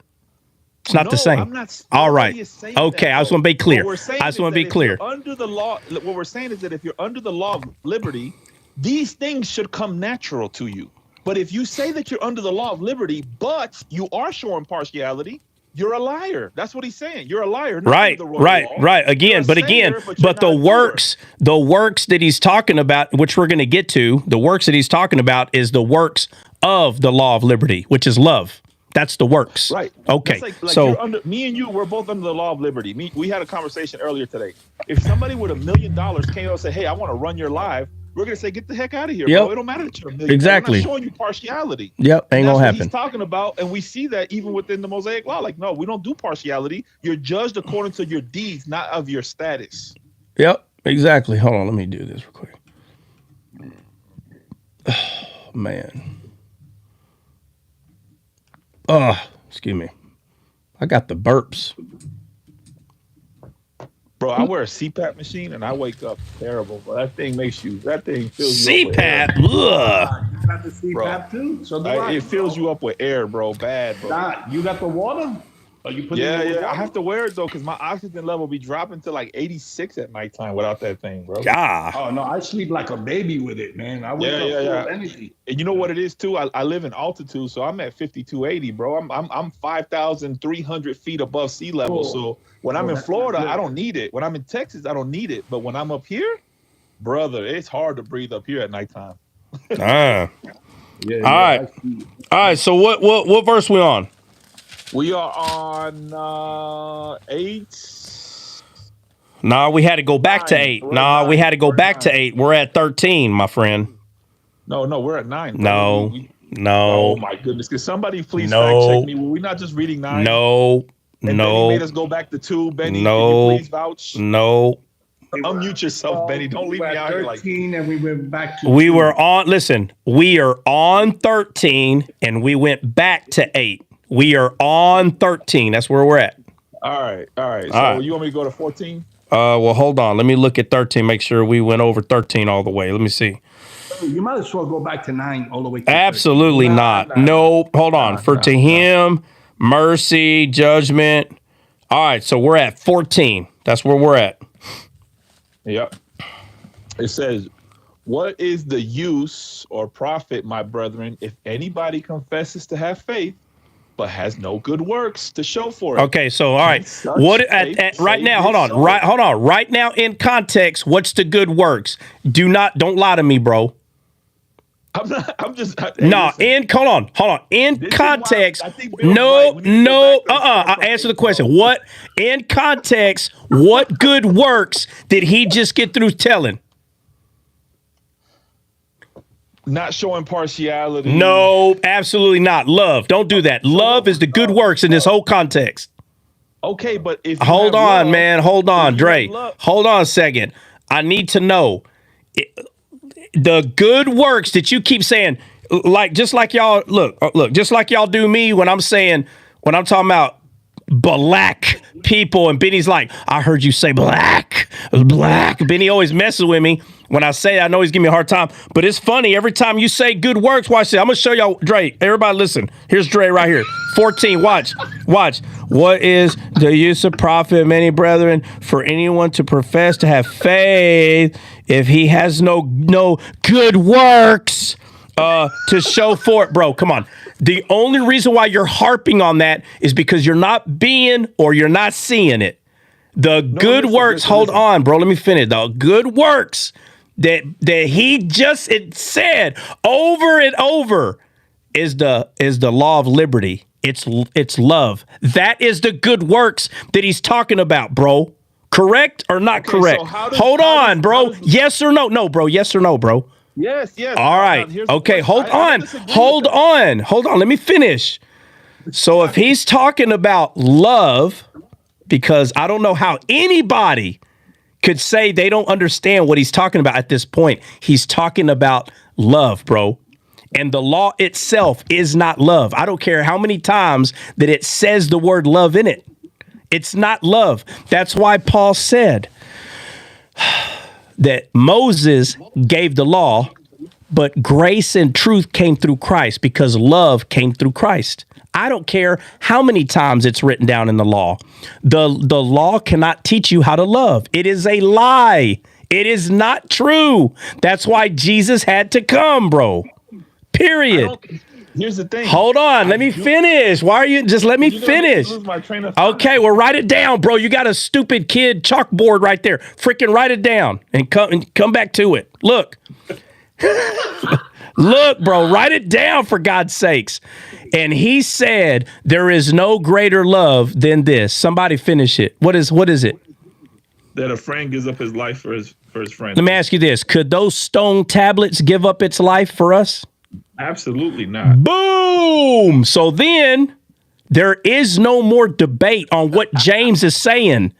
I don't understand this. He is not arguing or disagreeing with Paul. If anything, he's confirming and strengthening what Paul is saying, that it is love and the law cannot produce it. Period. The end. That's why he says what he says in this entire chapter right here. He's strengthening love. He's not telling us to go back to the Mosaic law, not even a little bit. There is no argument. All right, so 14. Oh, what are you going to say, Drake? Look at your notes right there. Yeah, so what I'm saying is the royal love, the royal love, or the law of love, I'm sorry, the royal law, which is love, will produce works. And what I'm saying that James is saying is that if you claim to have the royal law of love, but you're not showing this love to your neighbor, then you're a liar. Right. You don't have this royal Right. law. Okay. So there you go. So when James is saying, guys, if you have love in you, you should be able to see it. Not the law, love. So if I see someone that needs mercy, shouldn't I give it to them? That has nothing to do with the Mosaic law. Nothing at all. Hold on, because I didn't get to finish. I didn't get to finish though. Try cut me off, right? Oh, so listen. If you have the royal law of love, right? It's gonna produce these works of love. So if you do not, like for example, if you do not like commit adultery, that's love. Like not committing adultery is love. Committing adultery is lack of love. Okay, hold on. Let's not run away from the let's not run away from the hold on. No, from the examples. No, listen, from the example. All right. Go ahead, Benny. Hey, hold on a second. Hey, Benny forces himself between me and Dre. He's like, let me squeeze on in here. Well, I mean, like, go ahead. He brings up Abraham, and Jesus brings this point up. If you don't hate your mother or father, son or daughter, you know, you're not worthy to follow me. In other words, you got to be willing to give up everything for God. And that was the work Abraham did. Is that right? Why is he bringing up Abraham? Yeah. Okay. Well, let's go to the verse. Go to the verse where you're at. Hold on. Before we leave, right now, we're still on 14. We are not done. Hold on, before you move on. No, we're not moving. Hold on. We're not moving on. We are still on 14. Let me ask you this. Hold on, Benny, find the verse. Hold on, Benny, find the verse, and we're going to go over it. It's 20. That's what we started off with. That's where y'all started? That's the problem. We started in 22. No, we had already read all this. All right. We were just focusing on okay, go ahead. Part. All right. So if somebody claims to have the royal law, but they live a lifestyle, a perpetual living a lifestyle of I don't know. Yeah, we're not doing that. This is where the mistake happens. We're not going outside of text right now. Not right now. We're going to finish the text. No, this is where. Here we go. All right, so now listen. Hey, Dre, to your example, was Abraham unjustified when he lied about Sarah? He broke the law. He was in the wrong. But was he unjustified? That's not the question. I'm not saying somebody's unjustified by this, but what was he justified for? All right, I'm gonna shut up. All right. Believe. Justified by believing. All right, but look, this is not a good time to go outside of text. Okay. All right, hold on. All right, look, let's just finish. Hold on. Benny, let me ask you a question. What verse were you talking about? Dre said 20. I believe it's 20. I trust. We're not going there. I'm just going to read it real quick. It's been a minute since I read this. No, it's hold not on. 20. I'm going to tell you. Hold on, I'm going to tell you. What? It starts in 20. Yeah. All right, hold on. Give me the address. What are y'all talking about something different? What's the address? No, we're in James 2:20. Okay. So he's talking about 20 or not? Yeah, it starts at 20. All right. Context, yeah. Hold on, no. How many verses do I got to read? Just give me the verse. 5. All right. You can start at 20. No. It's fine. I remember what it is. All right. Let's just finish 14. All right. So it says, what is the use, profit, my brethren, for anyone to profess to have faith if he has no love? I don't know why. I don't know what's so hard about this right here. Love. Is love a good work? Yeah, the works of love. All right. So he says, all right. So for anyone to profess they have faith, if he has no love to show for it, can such faith save his soul? The answer is no, bro. Listen, so again, this is talking about love, what Christ came to give us. It's talking about Christ. So when he brings up having mercy, oh my God, I don't know why I got to go over that again. All right, so right here, if a brother or sister is poorly, he brings it up again. He brings up what he's trying to say again. Earlier, he talks about mercy. Okay, now he says if a brother or sister poorly clad lacks food each day, and again, this is talking about physical food, but you can 100% spiritualize this, and I'm not talking about over spiritualize. If someone needs the word given to them, it is pretty messed up if you don't give it to them.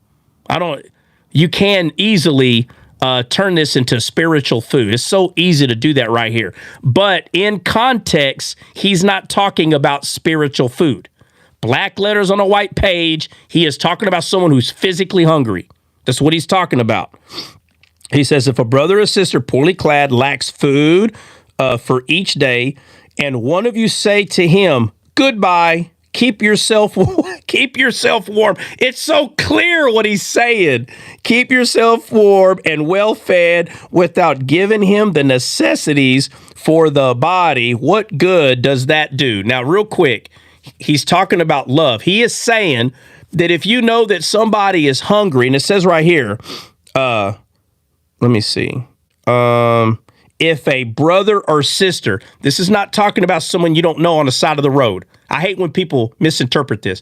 This said what he's saying is your own family, for God's sakes. And I am talking about brother and sister in Christ. Again, this is a duality. If it's your own brother, if my brother came to my house, say, hey, bro, I'm hungry. I have a good one. Bro, you going to tell me something ain't right with that person, bro? Something right, something wrong. My brother comes to my house. Oh, hey, bro, I'm hungry. Got some food. Hey, man, have a good one, bro. Keep warm. What? This has nothing to do with the Mosaic law. This has to do with you claiming that you're saved. And the Bible tells us that God is love.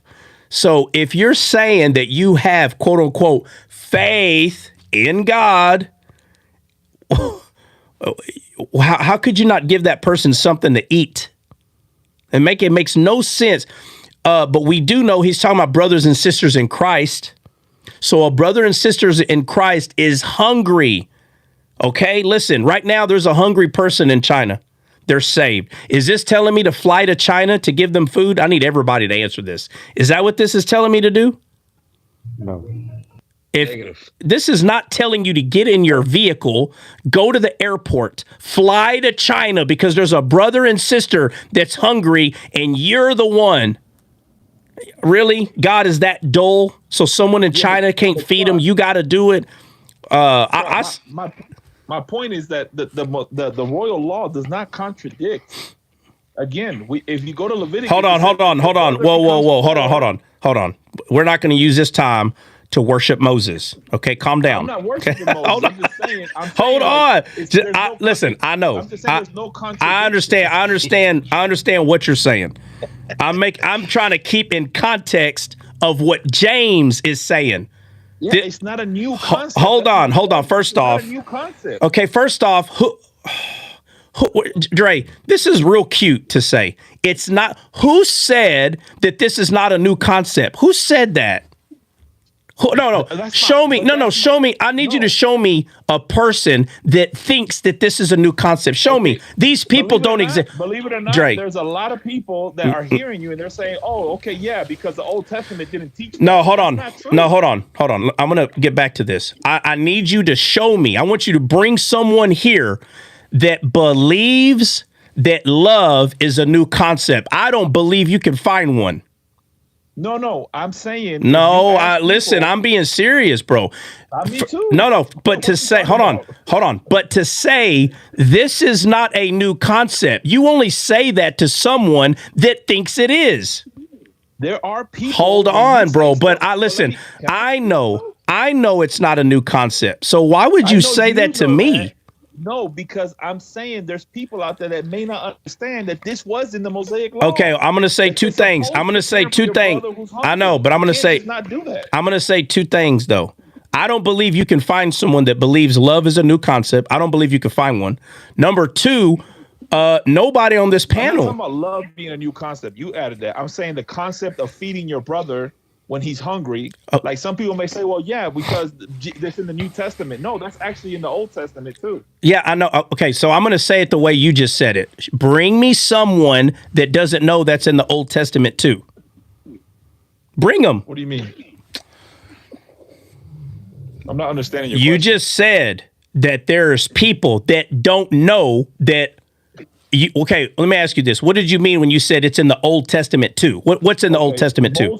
Most Christians, and you know this to be fact, and we say this all the time, have not read the Old Testament. No. I want to know when you said it's in the Old Testament. No, hear me out. When you said it's in the Old Testament too, I'm asking you, what is in the Old Testament too? What? To feed your brother if he becomes poor. All right. So that's what I'm talking about. To feed your brother. And you say, hey, that's in the Old Testament too. I'm telling you, bring someone here that doesn't know it's in the Old Testament too. Bring them. You're not going to find one. Bro, there's a lot of Christians that don't listen. What I'm saying is when you say this is not a new concept, bro, why would you say that to me? I'm talking to you, like you tell me I'm not talking to you. I know, but I'm saying, okay, but listen, but what I'm saying is, I know that you know. Okay, no. Whoa. I'm not saying you do or you don't. I'm clarifying. I want to make it clear that love has always been here. Always. But now I'm going to clarify the other part. But the love that was etched in stone could never show love, my friend. That's what I'm saying. So whether or not it's a new concept or not, it would have never worked in the etched in stone concept. So now, instead of having a stone of heart, which is the etched in stone part, now we have a flesh heart. And now the one who is love himself gave his life. And so James is not reaffirming the law. James is giving the good news, which is not even close to the same thing as the Mosaic law. So when we say things like, well, it's not a new concept, my friend, it's completely new. Because the idea of the word love being in the Old Testament, although the word was there, black letters on a white page or a chipped in lettering or a burnt in lettering into the law, even though it was there, it was not complete because Christ had not yet come. Because even though the words were put there, it itself could not fulfill it. It couldn't do it. So our friend had to come and show the love because the law cannot show it. So when we say that they don't contradict each other, then that means what we're saying is they're in itself the same. They 100% contradict because the law could not show it, but Christ could. So even though on black letters on a white page, it says the word love, it could not show it or it couldn't do it. So they 100% contradict each other. Now, as far as hold on real quick. All I'm saying is that concept of feeding your brother is a good concept. The problem is no man can do it in the Old Testament because their hearts were still stone. All right, they're okay. Okay, so therefore, okay. But that's why they're a different ministry. That's why it's not the same ministry. Hold on. He had to transform the heart of stone to a heart of flesh and pour his spirit upon us that these words may be written on our hearts so that we can walk them out. So what James is saying is that if you claim to have this love and this spirit, but you're not doing, like, you don't show this type of deeds, you're a liar. Yeah, that is what he's saying. So watch this. The love that James is talking about, did it come from the law? No, it comes from the spirit. Okay, bro. So therefore, James is not arguing with Paul. Remember, no. I'm not saying this to you, Dre. I'm not saying this to you. There's Christians. No, listen. There's Christians that believe that they have the spirit, but they can also continue to like commit adultery. Like, No, I know. But again, that's why I said I want to stay in the context of James. So what I'm saying is, and I'm not saying this to no one person, James is 1000% not arguing with Paul. It is confirming what Paul is saying because he is talking about the same thing that Paul is talking about. So remember, when I came on here, y'all were talking about the point y'all were making is how people are saying that James and Paul were arguing. What I'm proving 1000% time and time again is that James is agreeing with Paul. He's not disagreeing. Right. That's the whole. That's the only reason I even started talking about this is because of what y'all were saying, like the disagreement people are having. Well, this is what I was trying to say earlier. I couldn't articulate it the way you do. But this is also, and it's a new concept. He's speaking to the 12 tribes of Israel. They're scattered abroad. It's a new concept, Christianity, of following Christ to them. So he's trying to explain it to them in that form. That's why I was trying to explain that earlier. Do we see that? Yeah, okay. But anyway, all right. No, Bill, no, I know what you're saying. I just want to be clear that there's a million things we can say outside of what James is saying, but that's why I keep saying I want to stick with what James is talking about, because if we go through it slowly, right, you're going to hear the points that he's trying to make. And so I think we're at 14 or 15 now. Oh, no, we already read 15 for brother or sister. Okay, then he says 16. This is where you know that this person, is asking for food, and you just say, oh, okay, well, bye. Have a good one. Again, the context is love. That's the context here, love. And then it says 17. He says, so also faith, if it does not have works. What works has he been talking about in context? Love. Okay. So he says, so also faith, if it does not have works, and it says deeds and actions of obedience to back it up. What obedience? Love. You'll know if they're my disciple because they love one another, which is the law of liberty. So says, works. Okay.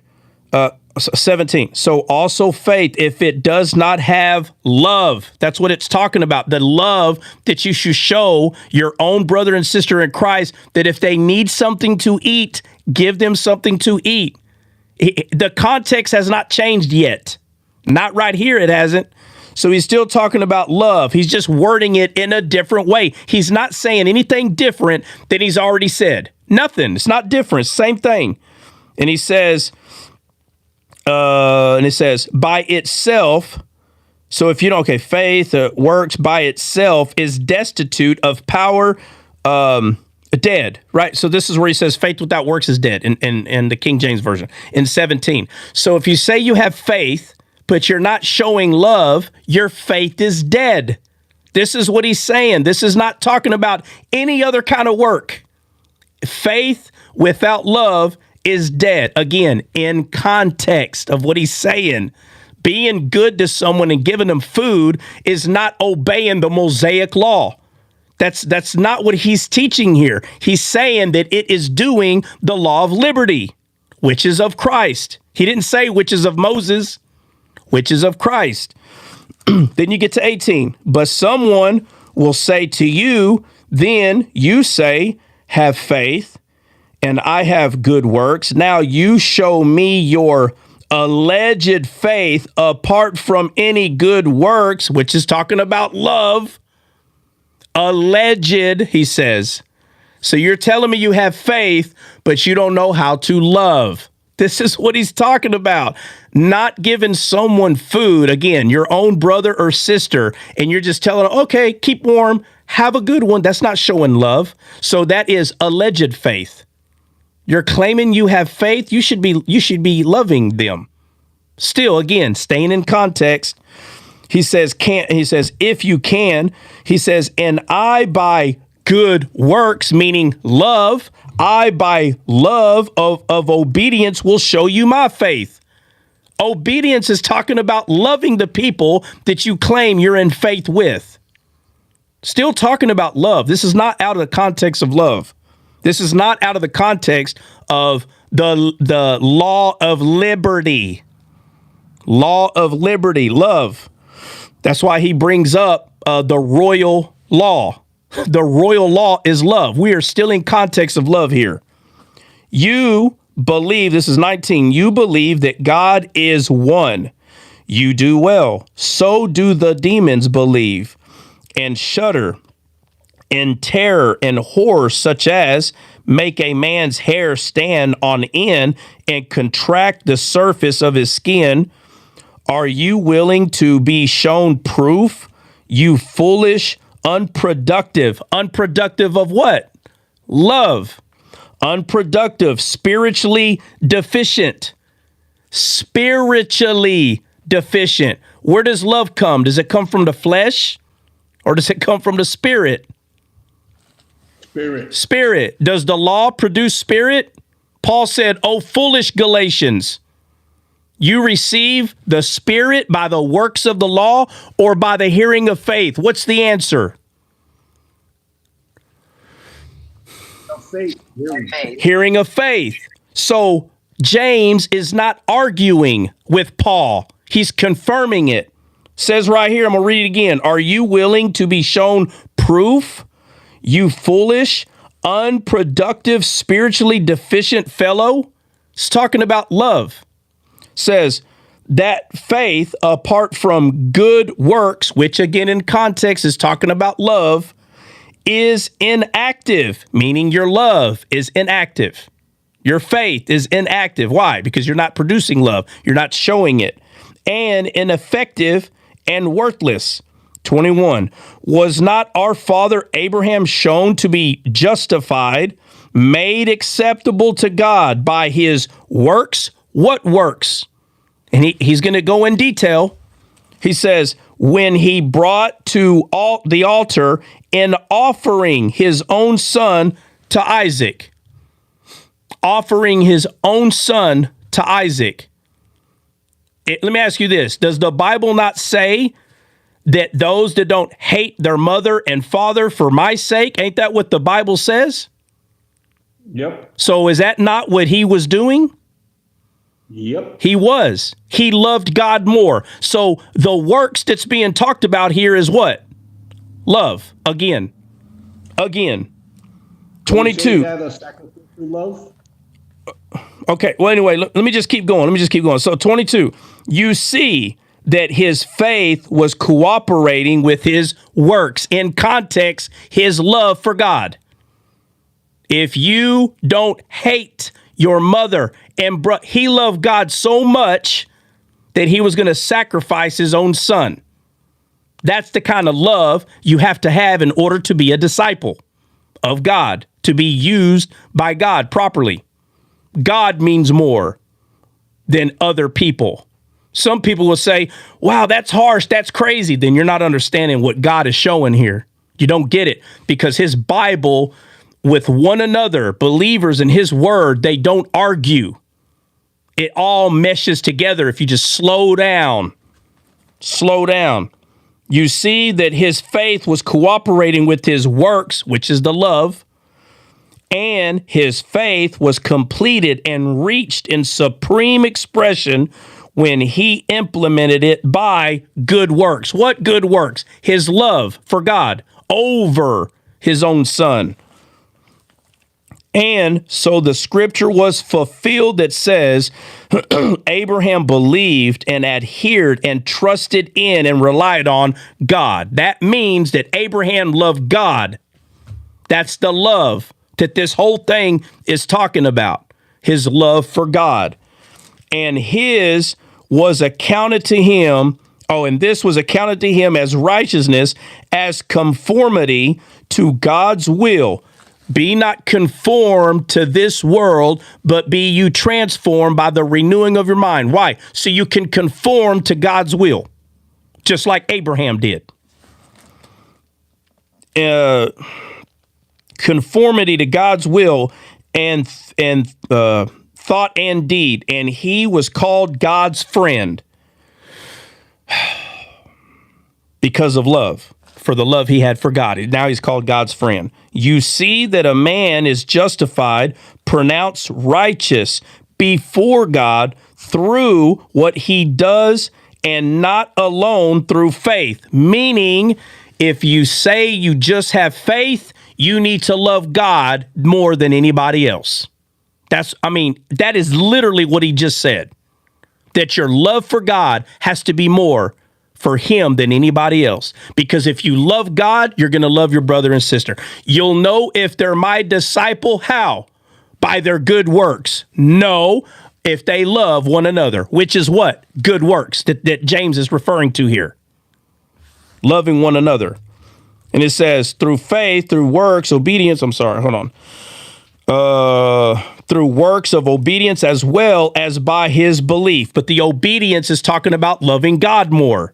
If you don't hate your mother and hate your father for my sake, you cannot be my disciple. Very simple. 25. So also with Rahab, the harlot, was not shown to be justified, pronounced righteous before God by good deeds when she took in the scouts and spies and sent them away by different route. She showed hate towards the ones looking for the spies, but she loved God by hiding them. Same concept. He's not saying nothing different. He's saying the exact same thing. If you don't hate others for my sake, you cannot be my disciple. For as the human body apart from the spirit is lifeless, so faith apart from its works of obedience, which is love, is also dead. They have to work together. All right. Where's the questions now? Anybody? Questions? Misunderstandings? I just I wanted to add a verse there that goes along with that, and it goes with that Leviticus 19:18 that Dre was bringing. That's what Paul is speaking in Galatians chapter 5, verse 14, when he says, I'll read it in the Amplified as well. Let me read it in the Amplified. Galatians 5:14, he says, for the whole law concerning human relationship is fulfilled in one precept. You shall love your neighbor as yourself. That is, you shall have an unselfish concern for others and do things for their benefit. And that goes right along with that Leviticus 19. Yeah. So I'm going to have to title this thing freaking James 2. I'm so tired of the arguments over this. Hey, Bill, just remember, I'm keeping receipts. I don't like the way you said Dre right there. So I'm going to get you back. Oh, bro, here we go. He's like, just like Benny. Hey, Benny, what was Oh, go ahead. I kept the note when he said pre-Judas instead of prejudice. I'm like, pre-Judas? Pre-Judas? Oh, man. Dre, he's like, that Dre brought up. Okay, cool. I got you, Bill. Don't worry, Chitlin. I got you, Chitlin. Don't worry. That Dre brought up. Y'all all do that crap, man. Benny started it. Benny be lying, though. I heard you, bro, the way you said black. I was like, that's a wrap. You know what? I ain't making another brisket for nobody. I ain't doing it. Oh, matter of fact, I'm making one right now. What time is it? Yeah, you're supposed to be making one for you. Listen, I'm the one that. No, I'm making it for real. It's out there. I'm gonna have to wrap it here in about 20 minutes. What? I said I'm the one that put you on, so you're supposed to not. I still get brisket. Yeah. No, I can't deny. You know, again, if your brothers and sisters are hungry, you must give them something to eat. Yo, Jordan, I couldn't read it because I didn't have these. I had to get these to put them on. Hey, Bill, I'm being 100%. Yeah, Bill, why is your phone always doing that? It's like, look at my hand. Your phone's doing this. Bro, he's turning off and on. He has a T-Move phone, bro. Go return that thing to China and go get an American phone. It looked like he was dancing, doing the head bob. No, seriously. He looks like one of them Hindus that move their head side to side. Oh, my. Hey, Bill. Hey, Bill. Bill, look at my screen. Look, this is what your phone's doing. Why is that? I don't know, but I'm telling you, it's weird. I could tell it ain't you. I could tell it's the phone, but. Yeah, it ain't me. Look, I got it, and it's sitting down. What'd you say? Kelly, don't be talking crap, bro. Like your YouTube camera. Man. Hey. Do I look like a robot? Yeah, well, when it starts shaking like that, yeah, you kind of do look like I see what she's saying. I see what she's saying. Okay. Yeah. Well, it does. Yeah, I know, bro. I know it does. Look, guys, the reason why the YouTube camera shakes is because the table, I need to make this table I need to take that last small piece off because it's still just a little too high. It's way better, though. It used to be way up here. But the reason why it shakes is because it's on. By the way, bro, my cousin always comes up in here. He's like, I see you still got my tripod. I hope you're listening, shadow watching. Your tripod sucks, but I don't want to go buy another one. So I'm still using the darn thing. And it doesn't hold this. It doesn't hold this iPad very well, but it holds it good enough. But I'll tell you what, I barely touched this table, and the tripod's like, bro, I can't wait to get this thing set up because it's horrible. It's horrible. And Bill, that picture that I can see of you right now, it looks like you got a white swim cap on, those rubber swim caps from the 50s and 60s with a white chin strap on. That's wisdom. Yeah, every time you open up your camera, I think you're a sculpture from Botero. What is that? What's a Botero? You ain't right. Botero was an artist that made he's a Colombian sculpture artist, and he would make fat people. Abstract. Oh. Abstract.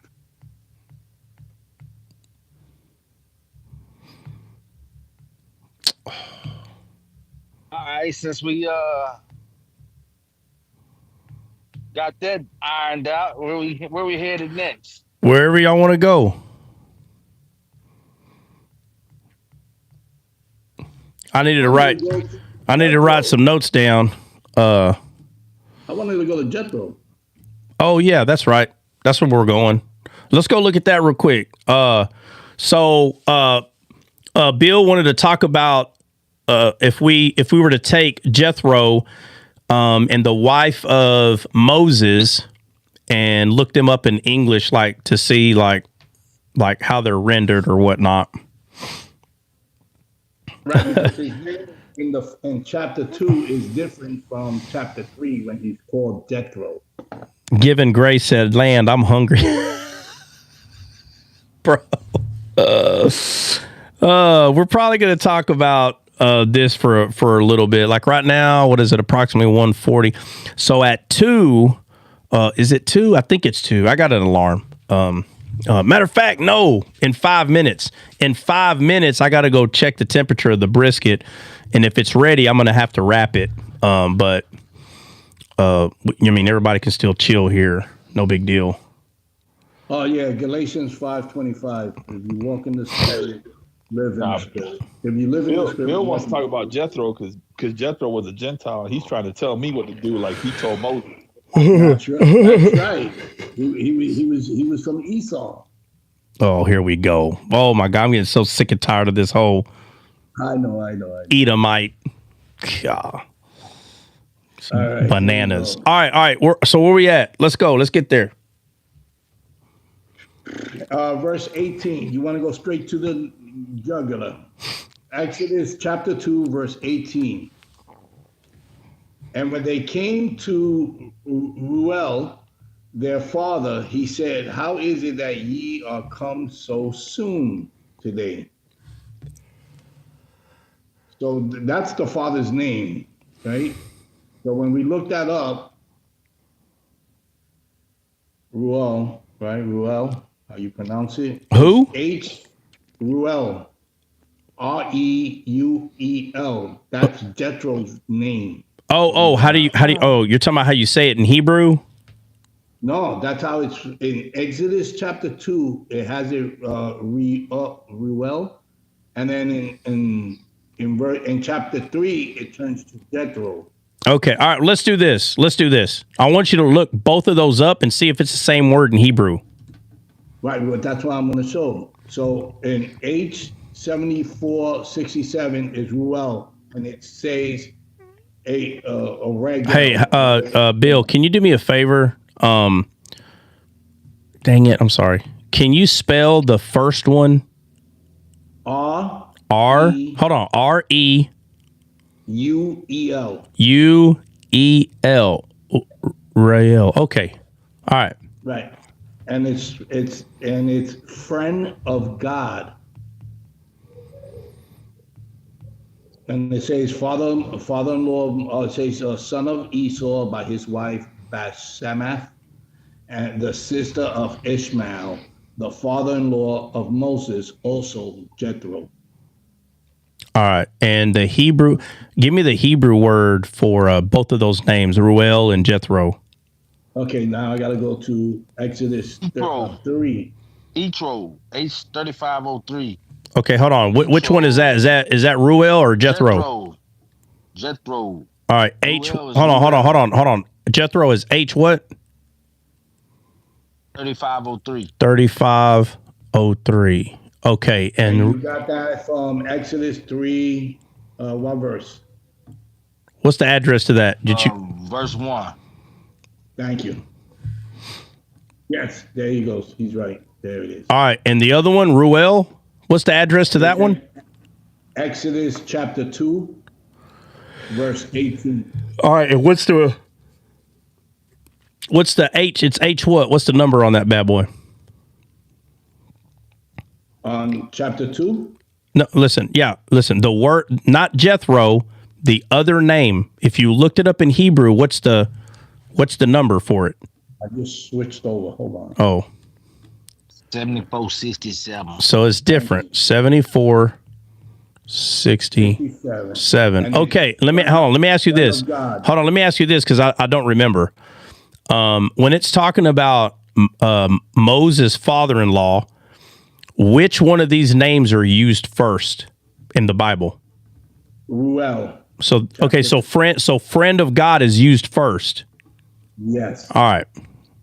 And what's the other one? How do you, in English, what is Jethro? His excellence or his abundance. Yeah.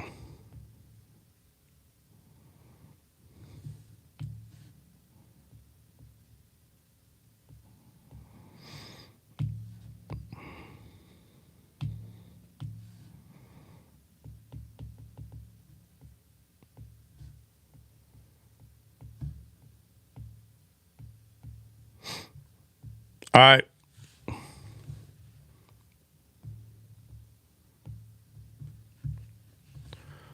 Bill, you still there or what? Yes, sir. All right. Yes, sir. All right. So there you go. So what did you want to say about it or what? So we see how does it contrast, how he goes from that, and then in the third verse after that, he turns into the Jethro, using it to, with what's going on. Oh, I know what I was going to ask, and I think I asked it, but I forgot to mention it here. What was the name of Moses' wife? Oh, right. That was the other part you said. Zipporah. Zipporah. Yeah, that's her name. What does it mean? Bird. The root word kapora. Yeah. Tell Kapora his name is Bird. The Birdman.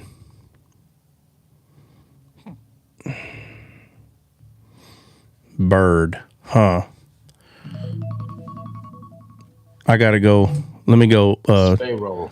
All right, so check it out. So Moses' name means what? Drawn out?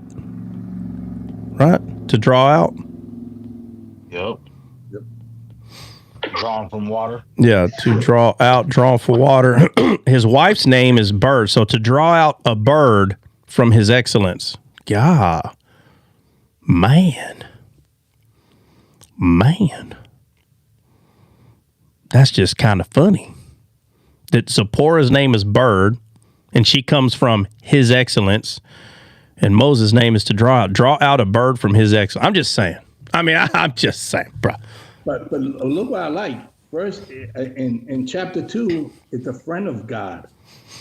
Yeah. Moses meets a friend of God. Yeah, or to draw out a bird from a friend. And we do draw out a bird from the friend in the form of a dove. A dove bird, spiritual bird. I wonder if we can, does it say anything else about bird? It just says bird. That makes a lot of sense, because when Moses was getting burnt out, who's the one who came with wisdom and told him to get some help? Yeah, absolutely. Yeah. It was the bird's father. Jethro comes and tells them that he goes to get help. And what Benny just said, the circumcision. Yeah. The one who circumcised the children when he forgot. Yeah. Hey, y'all continue, man. I got to go wrap this brisket.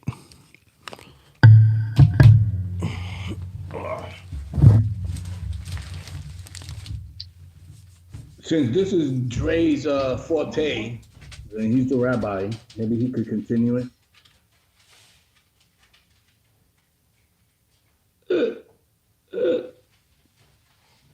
Is he there?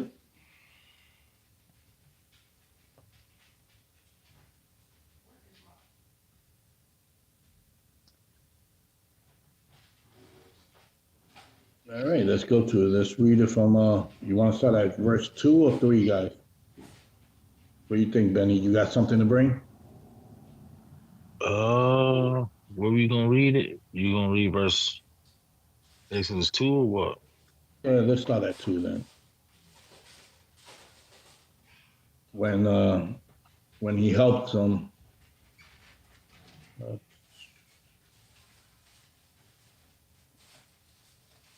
yeah, we could start at 11.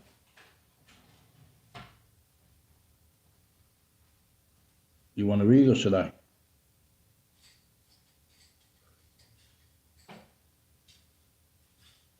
And it came to pass in those days when Moses was grown that he went out unto his brethren and looked on their burdens, and he spied on Egyptian smiting a Hebrew, one of his brethren.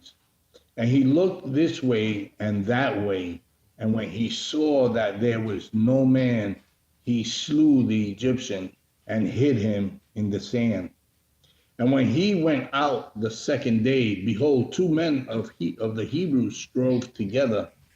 And he said to him that did the wrong, wherefore smitten thou thy fellow? And he said, who made thee a prince and a judge over us? Intended thou to unalive me, as thou unalivest the Egyptian? And Moses feared and said, surely this thing is known. Now when Pharaoh heard this thing, he sought to slay Moses, but Moses fled from the face of Pharaoh and dwelt in the land of Midian. And he sat down by a well. Funny where he winds up at, right? At a well. Now the priest of Midian had 7 daughters. 7 daughters. Number of perfection, right? And they came and drew water and filled the throws to the water their father's flock. And the shepherds came and drove them away, but Moses stood up and helped them and watered their flock. And when they came to Reuel, their father, he said, to their father, he said, how is it that ye are come so soon today? And they said, an Egyptian delivered us out of the hands of the shepherds, and also drew water enough for us and watered the flock.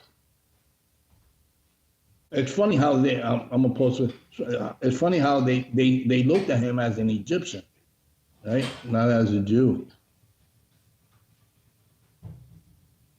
And he said unto his daughters, and where is he? Why is it that ye have left a man for him that he may eat bread. And Moses was content to dwell with the man, and he gave Moses Zipporah his daughter. And she bare him a son, and he called his name Gershom. I can't even pronounce that. Gershom. For he said, I have been a stranger in a strange land. And it came to pass in process of time that the king of Egypt unalived, and the children of Israel signed by reason of the bondage, and they cried, and their cry came upon unto God by reason of the bondage. And God heard their groaning, and God remembered his covenant with Abraham, with Isaac, and with Jacob. And God looked upon the children of Israel, and God had respect unto them.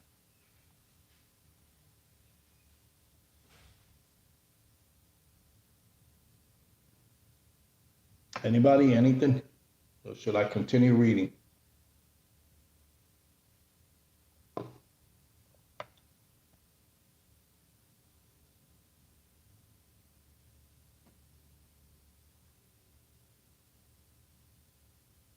It's funny how when we see that, how Moses, it showed Moses knew what he was doing and the premeditated, right? Because he looked both ways. He turned, it says in verse 12, he says he looked this way and that way. And when he saw there was nobody watching, right, he went and he did what he had to do and then hit it. But then he feared of his of what he did and flew. But look at the grace of God to turn something like that to something positive. Hey, look. Yeah. Hey, God look, that's like and saw God. no man. Go Mm-hmm. ahead, I was Benny. just about to say that. You got it. That's what I was gonna say. And look, Jesus looked, he saw no man. He looked that way, he looked this way, didn't see a man. So he came down and slew the Egyptian and hid him in the sand. Saying that Egypt is bondage and he became, my son comes out of Egypt. So it was a picture of him slaying himself. Amen. Amen. That's so beautiful, right? Yeah, it is. The fact that Midian had 7 daughters, right? And how he's a priest, so we know he's a pagan priest, right? So he's worshiping other gods, but he must have known the laws of Yahweh while he was with Thing, because he went and he told him to ask for help. And then we see Zipporah. Zipporah knew about the circumcision because she's the one who circumcised the children as well later on.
I will now turn aside and see this great sight. Why the bush is not burning, is not burnt. And when the Lord saw that he turned aside to see, God called unto him out of the midst of the bush and said, Moses, Moses. He said, Here I am. And he said, Draw not nigh hither, put off thy shoes from off thy feet, for the place thou standest is holy ground. And we know he did that with Joshua as well. And we all know from the studies here before that, he wasn't the redeemer. That's why he had to take the shoes off. We see that with Boaz as well as the redeemer.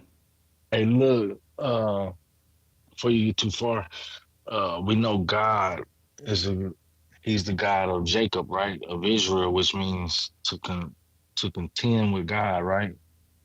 And just so happens that the friend of God is a priest of strife, priest of contention. That's Did you huge. catch that?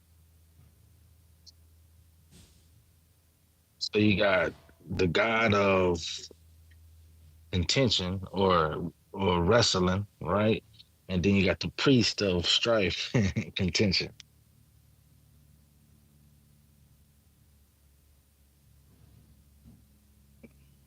You can't make this up.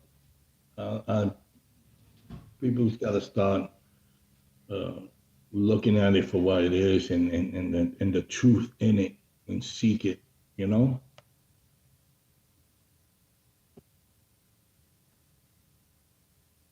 Where was I? Verse 6. Moreover, he said, I am the God of thy father, the God of Abraham, the God of Isaac, and the God of Jacob.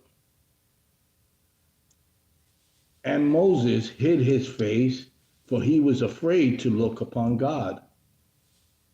And the Lord said, I have surely seen the affliction of my people, which are in Egypt, and have heard their cry by reason of their taskmasters. For I know their sorrows. And I am come down to deliver them out of the hands of the Egyptian, and to bring them up out of the land unto a good land and a large, a good land and a large, unto a land flowing with milk and honey, unto the place of the Canaanites and the Hittites and the Amorites and the Perizzites and the Havites and the Jebusites. Now, therefore, behold, the cry of the children of Israel is come unto me, and I have also seen the oppression wherewith the Egyptians oppressed them. Verse 10. Anybody have anything before I continue?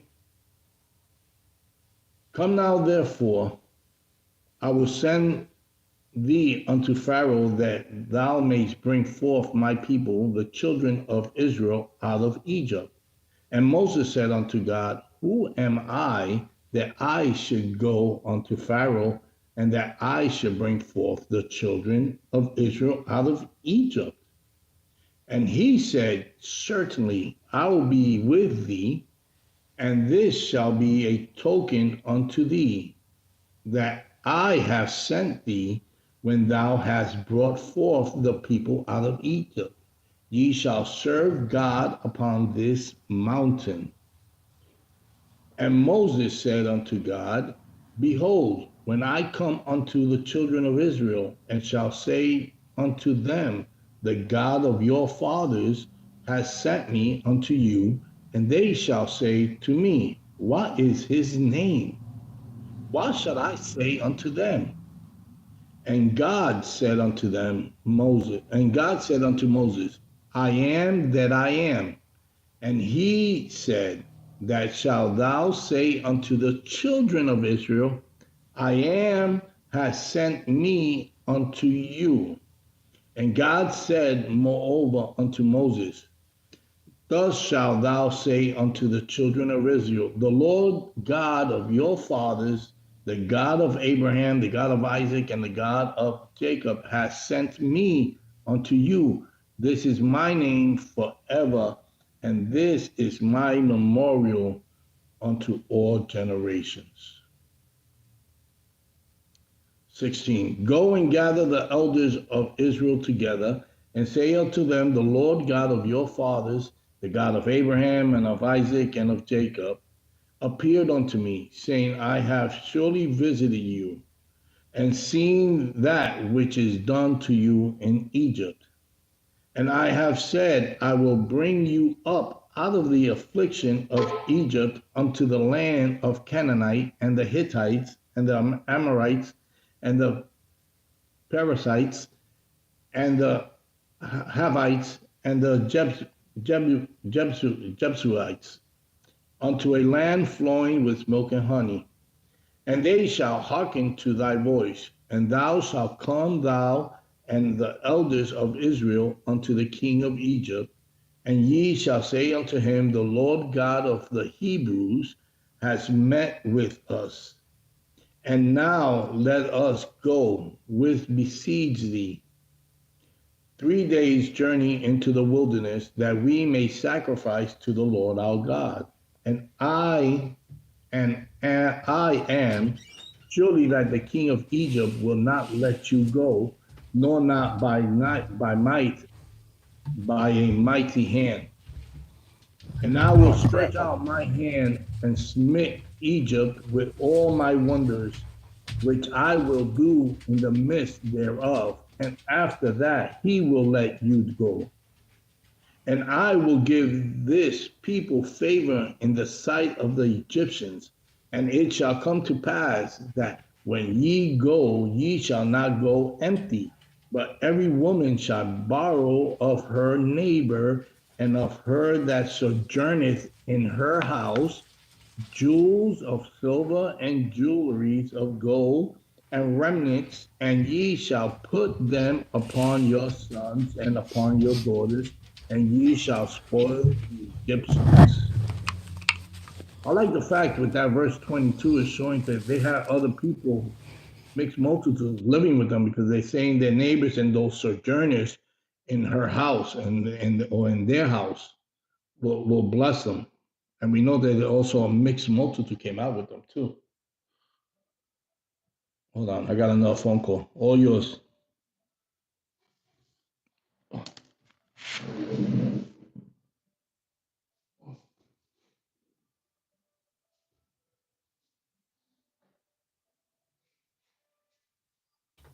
All right, where y'all at? Nowhere. I got a phone call. Yeah. Anybody involved in this conversation but Bill or what? Mosi.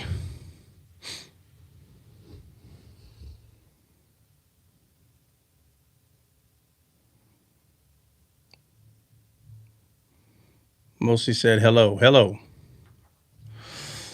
I was reading Exodus. I'm still on another phone call. I was reading Exodus 3.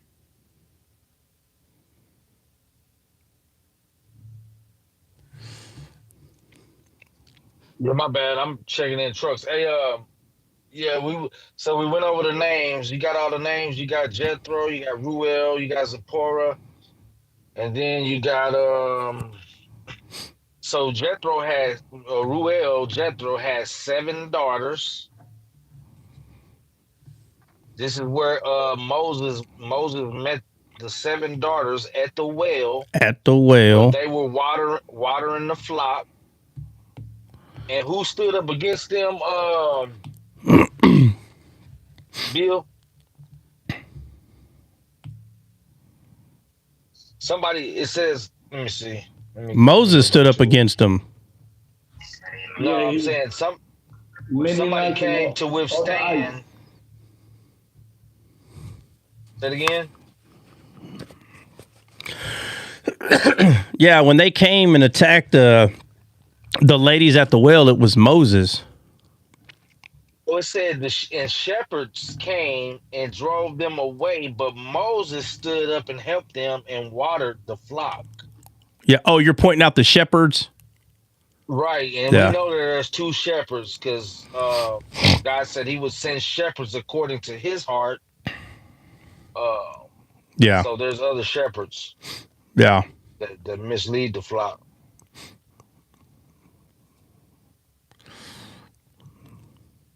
Yeah. Yeah, it's no coincidence. So he had 7 daughters. Yeah, and 7. He's the priest of Midian.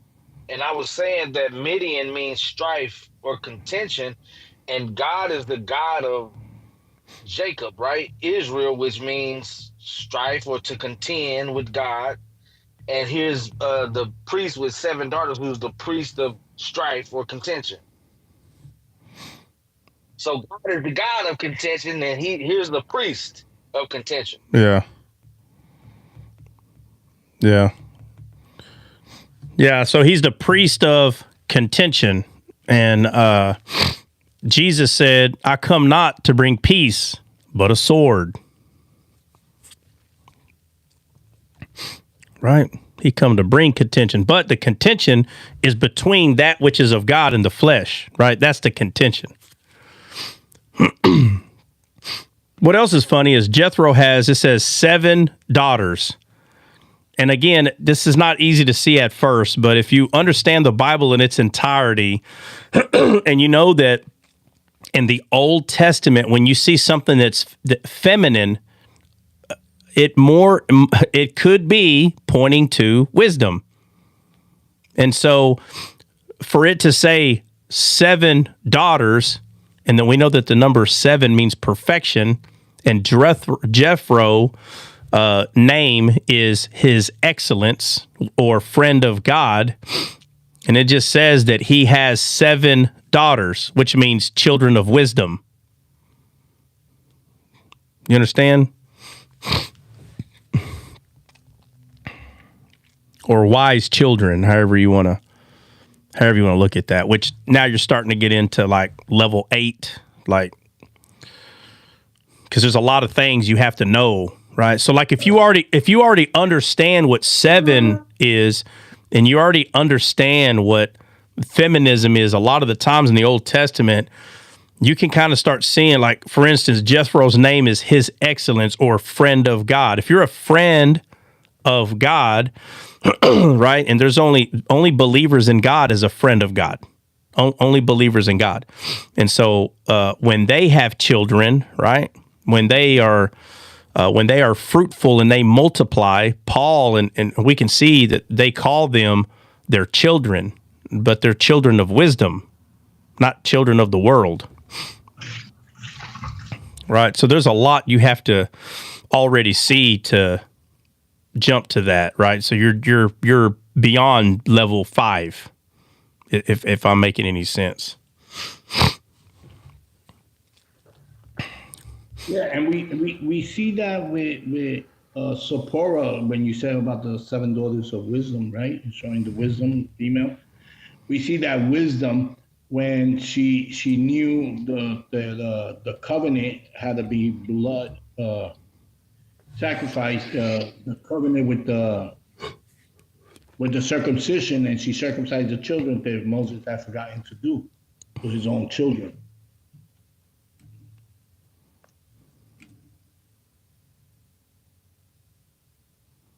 Yeah, she kind of speaks like how God spoke to Abimelech in a dream. You're but a dead man to me. You know what I mean?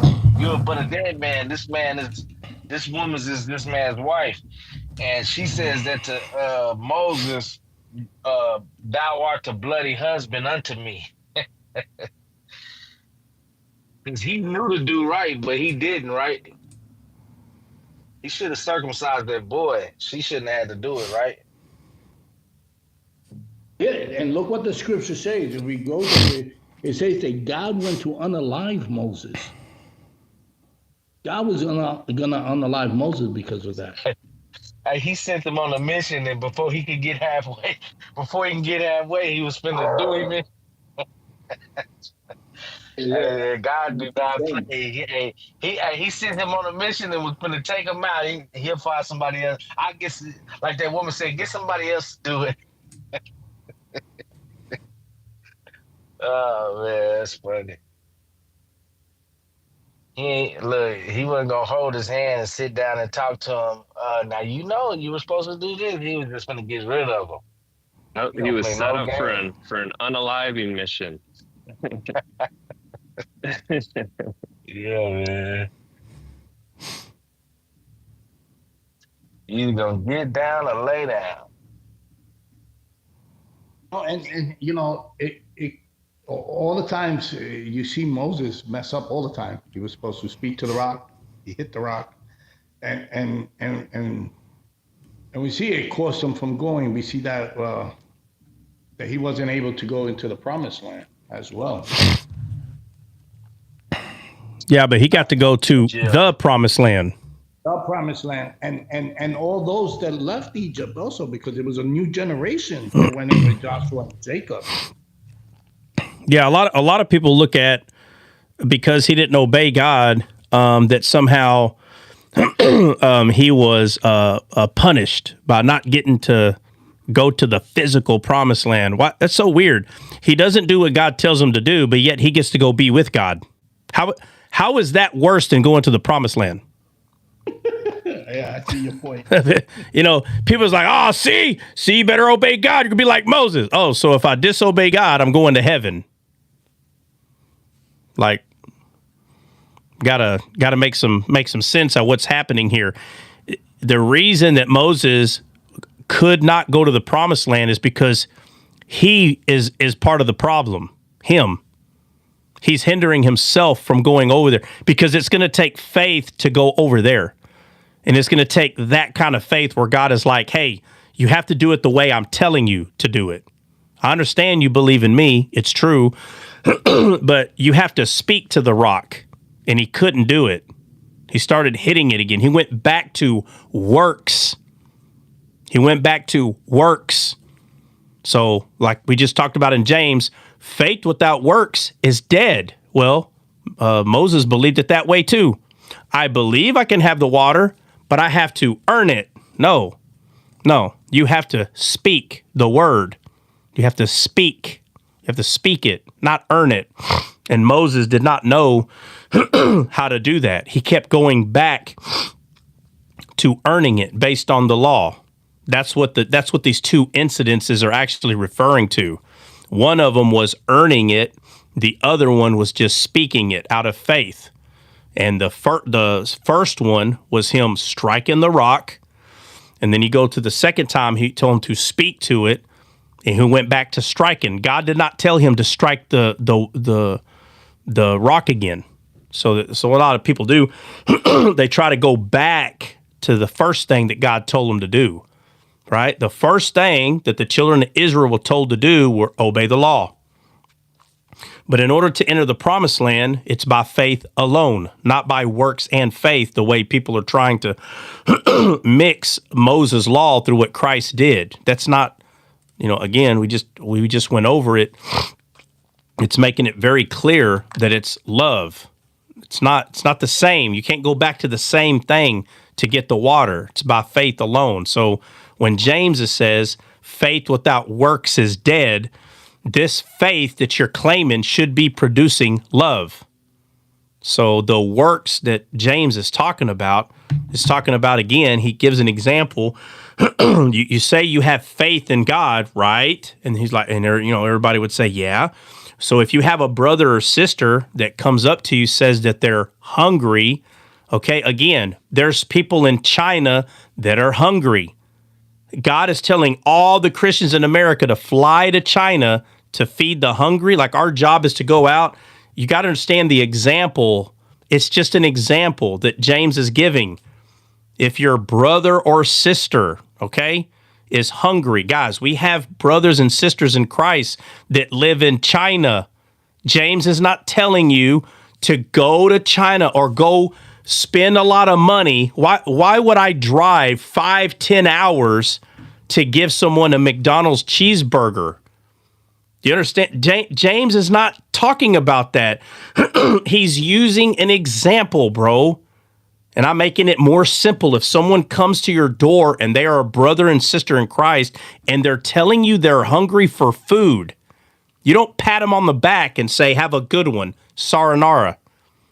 Freaking give them something to eat, okay? Now, if they tell you they don't like bologna and that's all you have, then they're stupid. He did not say order them a pizza from Domino's. It's not what he said. He said give them something to eat. You're the one that knows that if you got, I don't know, like for instance, right now I'm making a brisket. Somebody shows up to my house like, man, I'm hungry, bro. I'm not going to give them the thinnest piece of bologna that I have in the refrigerator. I'm going to give them a full plate, freaking pound of brisket. And let me tell you something. That's why I'm on my way right now. That's fine. You only get 1 pound because the rest of it's for a buddy that's coming Friday. But you will be full before you leave. This is not a buffet, though. So, again, James didn't say set up a buffet in your house and let them get in gluttony. It doesn't say that either. But what he does say is you need to have mercy. He makes it very clear to use the heart, to use love. That's what he's calling good works, right? So the works is not talking about what other people are trying to use these good works. It's talking about love. It's talking about love towards the faith that you're claiming you're having and moving towards that in love. So it's not wrong to say that if someone says, I have faith that I'm going to be a doctor, I have faith that I'm going to be a doctor, you need to be moving towards that faith. It's another example that he gives in there where he's talking about moving towards that faith. You say you have faith, but it's not producing anything. You're just saying it. Oh, I got faith. These people that do it this way, I got faith I'm going to get a job. They don't ever have a job. They just have faith that they're going to have a job. Why don't you have one? It's been 10 years. Oh, well, I fill out an application once a year. It's probably not the best way to move forward towards something you're claiming you have faith in. So, I'm going to get out of this burning house. Okay, where are the works towards that you're going to get out? Don't you need to stand up and walk out of the house, bro? Like James is pointing out, you're claiming that you have this so-called faith. Where's the proof that you have this faith, that you believe you're going to get a degree? You believe you're going to get out of the burning house. But in context, James is talking about love. He's using love as an example of people saying, just going around saying, I have faith, faith, faith, faith. He's like, that's funny. You said you had faith, but didn't your brother and sister come to your house the other day saying, hey, man, I'm hungry. Is there any way? Yeah, absolutely. Come on in, man. I'm going to make you something to eat right now. Like, where's the mercy and love at? But yet you're claiming you have faith, faith, faith, faith, faith.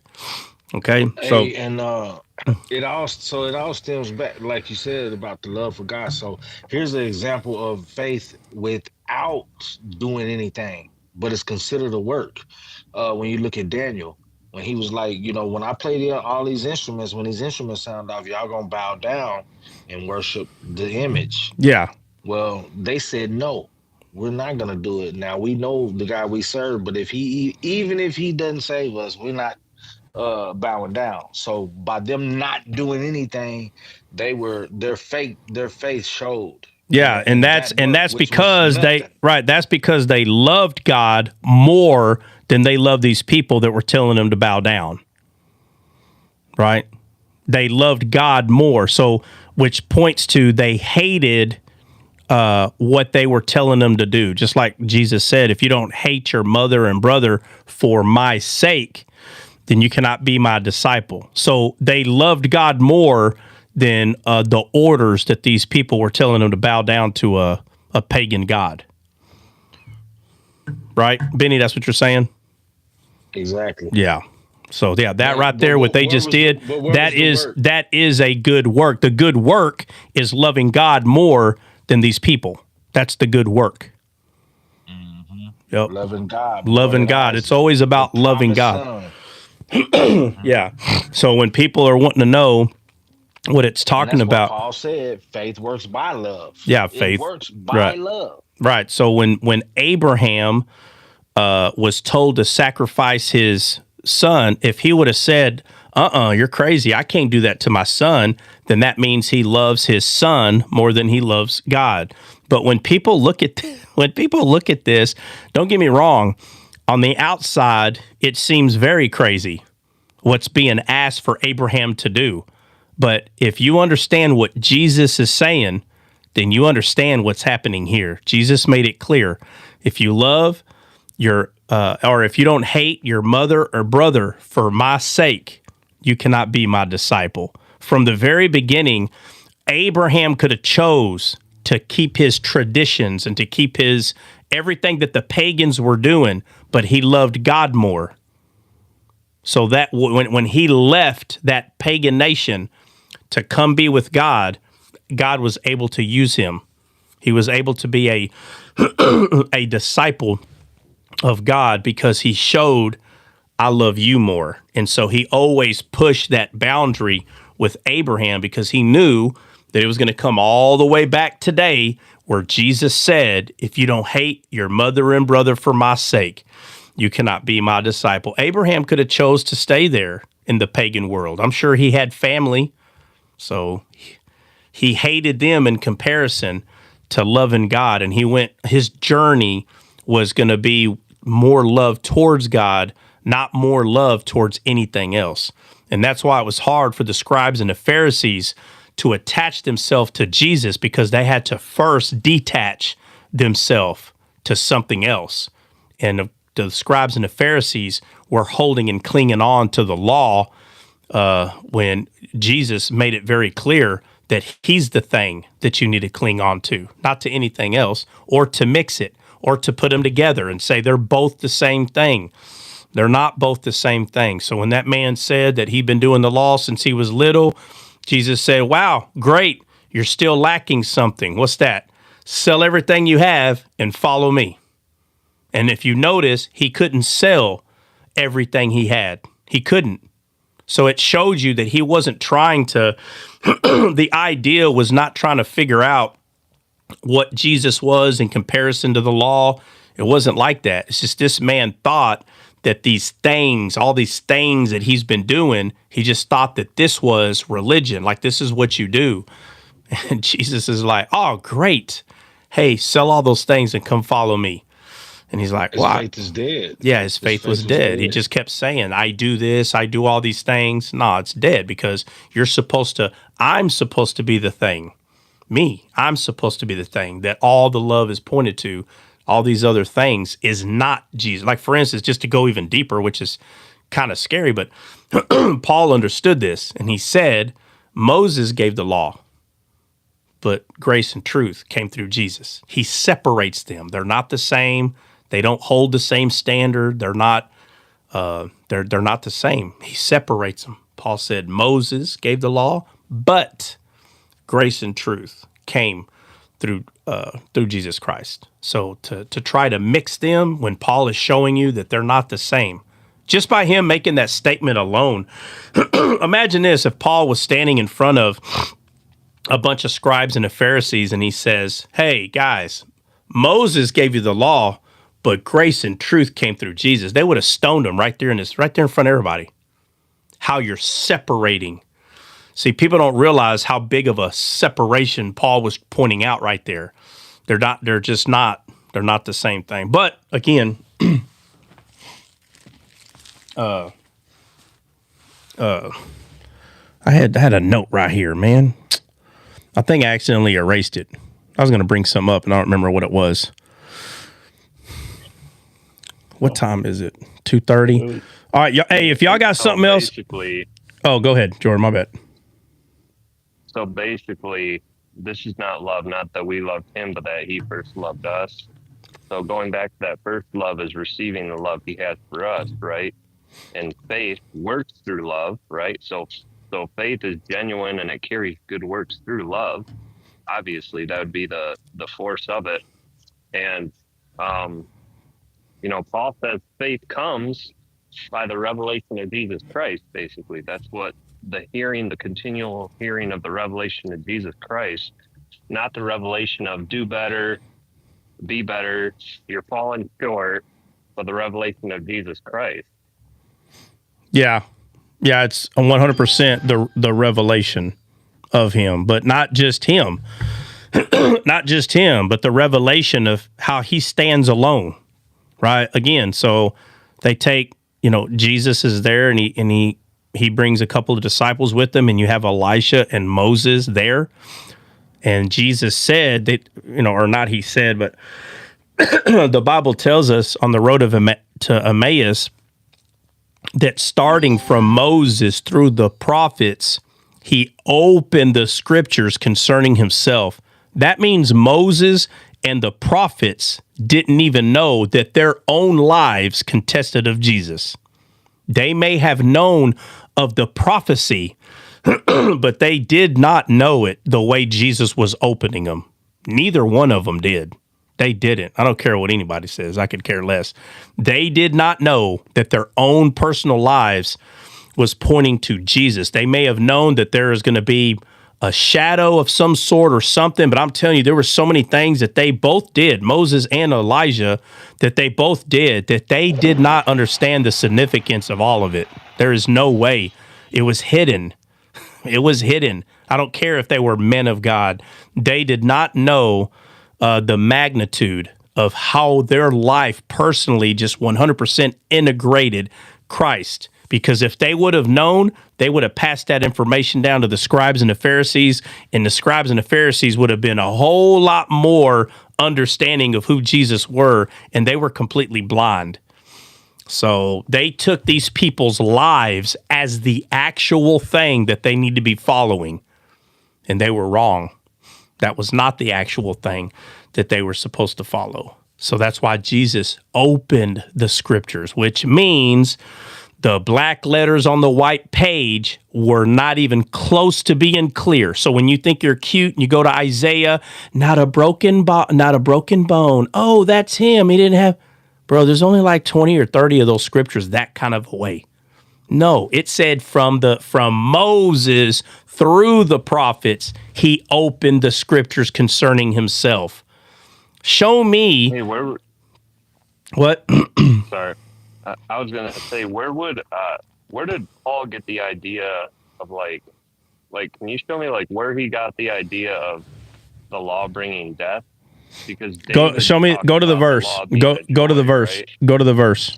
I can't go to it right now. Okay. Can you quote any part of the verse? Because there's a few times where he talks about that. You talk about the ministration of death? Yeah, that one. Where did he get the idea? Yeah, like where in the Tanakh did he get it from?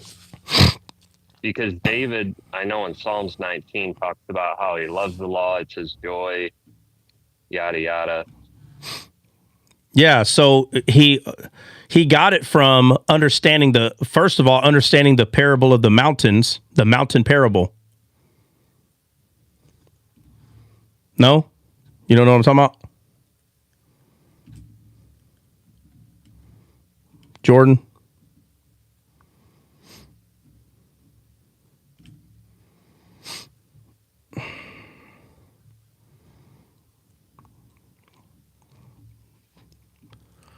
Okay.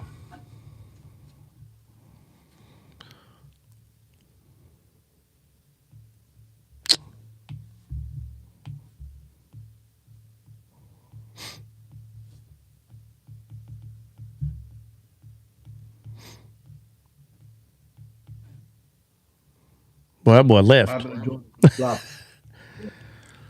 All right, I'll just go over it anyway. Oh, man, I hate when this thing does this. Come on, don't do this right now.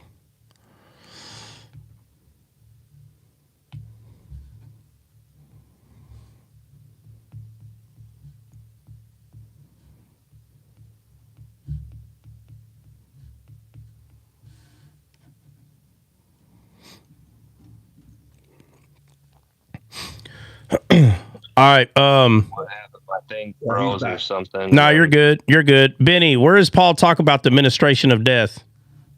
2 Corinthians 3:7. 3:7? Mm-hmm. All right, start at 1 and read all the way to 7. All right.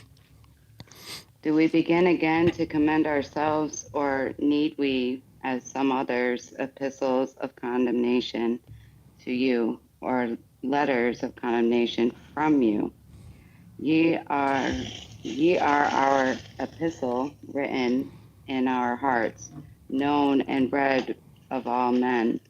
For as much as ye are manifestly declared to be the epistle of Christ, ministered by us, written not with ink, but with the Spirit of the living God, not in tables of stone, but in fleshy tables. All right, so right there, he said tables of stone. Yep. Yeah, guys, what tables or tablets of stone is he talking about? 10 Commandments. Right. So notice that Paul knew. I'm telling you, when you start getting more familiar with how Paul is writing, he knew that the scribes and the Pharisees were going to point at all the other laws that man added. So why is Paul talking about the tables or tablets of stone? Why? Precision. Huh? Yeah, but what's the reason that he's doing it? So you can't mistake what That's right. So there's no mistake. So when you have people trying to be cute, like the BHI, and they're like, oh, see, that's talking about ceremonial laws. Oh, that's talking about laws of sacrifice. That's talking about, bro, what did he just say? What did he just say right here? What law is he talking about? Read the verse again, Nina. Okay. All right. So, not in the tables of stone, but in fleshy tables of the heart. And you want me to keep going? Yeah, keep going. And such trust have we through Christ to God word.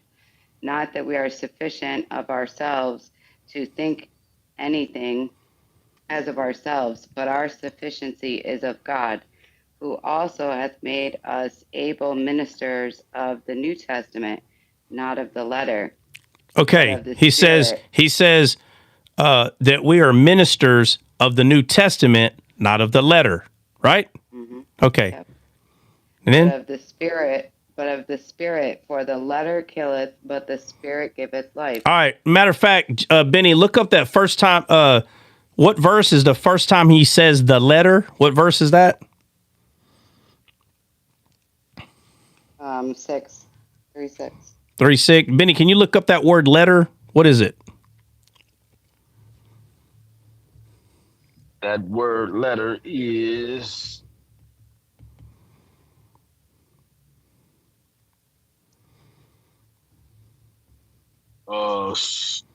writing, learning, scripture, epistle. Yeah, but what is it in Greek? Grammar. Okay. And he says it twice in the same sentence. Yeah, but is it the same word? It is. Okay. All right. So, okay, keep reading. Okay. For the letter killeth, but the Spirit giveth life. But if the administration of death written and engraved on stones. All right, right there. Okay. How many times does he have to say tablets and the letter, which is engraved in stone? How many times does he have to say that so you understand what he's talking about? So go back 2 verses. So what verse where he says engraved in stone? What verse is that? In 3, it says tables of stone. No, engraved in stone. That phrase. What verse is that in? Okay, that's in 7. 7. Okay, so go back to 5 and start there. Verse 5. Not that we are sufficient of ourselves to think anything as of ourselves, but our sufficiency is of God, who also hath made us able ministers of the New Testament, not of the letter. All right, right there. It says New Testament, not of the letter. What is he talking about? What letter? The one graven in stones. The written law. The written law, bro. And he makes it clear which one he's talking about. What does he say in the next verse? But of the Spirit, for the letter killeth. The letter killeth. Okay, the letter killeth. And what does he call the ministration of death? What letter is he talking about that killeth? It says it in verse 7. Yeah, read 7. Read 7 again. Written and the administration of death, written and engraved in stone. All right, so let me ask you this. So listen, this is where people try to get cute. So Paul knew that they were going to try to, that people were going to try to say that he's talking about all the stuff after what God wrote. So then people still try to get cute today and say, oh, Paul's not talking about the rest of the stuff. He's only talking about the stuff etched in stone. Like, I don't know what the issue is here. Paul is bringing up, let me ask you this. What was the first thing that was given to Moses from God? Tables of stone. The tables of stone. Written and graven. Right. So, okay. Why does God call the people that Moses had with him? Why does he call them your people? Why? Why does he call them that? That was his body. Okay, so watch this. Right. So if that's his body and Moses gave them the law, that means anything that Moses and anyone that is under Moses added to the law, it was the people giving it to themselves. There is no refuting this. So when people try to get cute and said, "Oh no, the 10 Commandments were God wrote this. All that other stuff came from man." No, those people were not God's people, bro. I'm talking when God is speaking to Moses, he said, "Your people," bro. So when I say those are not God's people, people lose their mind. What? You're saying the Israelites were not people of God? No, you weren't. No, God said your people. So these people, especially the BHI, they try to get cute. It was God's people, God's people. Bro, you done missed it. You missed it. Those people were Moses's people. I don't know what's so. You can fight this all you want. There is a 100% reason that God said your people. It's the body of Moses. So, is it before they crossed through Egypt when God told Moses to say, "Let my people go," because they were still under grace? Okay, so let's just get straight to the jugular. Why did God tell Moses your people? Why? This is what even answering your this right here answers your question. Right, so he says these are your people. Okay, so are these contradicting each other? So when God said, "Let my people go," and then they let God's people go, why did God say these are your people? Why? Are they contradicting each other? What's going on here? The answer is so freaking simple. It's like chewing gum. Why did God say, "Moses, tell them, let my people go"? And then your people. All right, let's just make this simple. Go find the verse. Somebody go find the verse where God calls those people Moses' people, your people. Let's go find the verse. They haven't done the covenant yet. No. Well, let's just go find the verse. Let's make this simple. Find the verse. I don't know. No more talking. Verse. One Bible.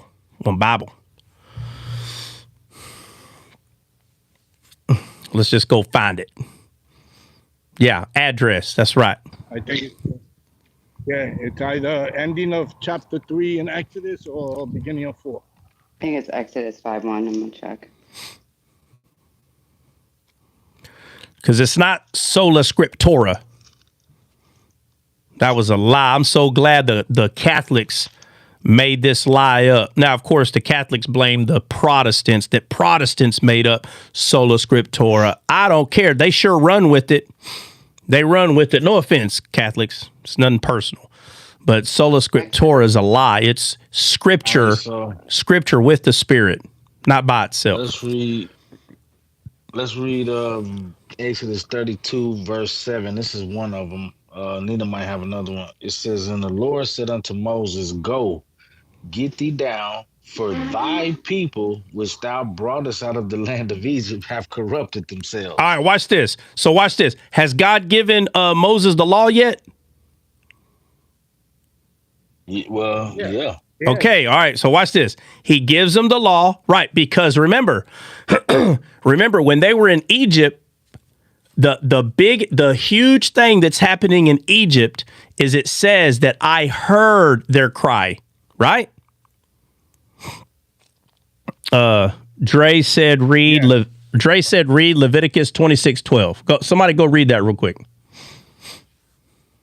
And Benny, what you just read, where was that? 32:7, Exodus 32:7. Okay, all right. So Leviticus 26:12, if don't nobody else got it, it says, "And I will walk among you and will be your God, and ye shall be my people. All right, now read it again. And I will walk among Hold on, you. it says, it says, and I will walk among you. And will be your God. And will be your God. All right, now read the verse before 12. And I'll set my tabernacle among you. I'll set my tabernacle. At this point, has he set his tabernacle amongst them? Not according to his word. No, he hasn't, because Jesus is his tabernacle. Right? Isn't Jesus the tabernacle of God? Yeah. Okay, so until Christ came, it's not his people. So let's go to where let's go back to where Benny was at. And he says, your people. He said, get you down from this mountain. What does he say, Benny? Yeah, and the Lord said to Moses, go, get you down for your people, which you brought out of Egypt. Watch it. Hold on. Let's look at it again. God said, let my people go.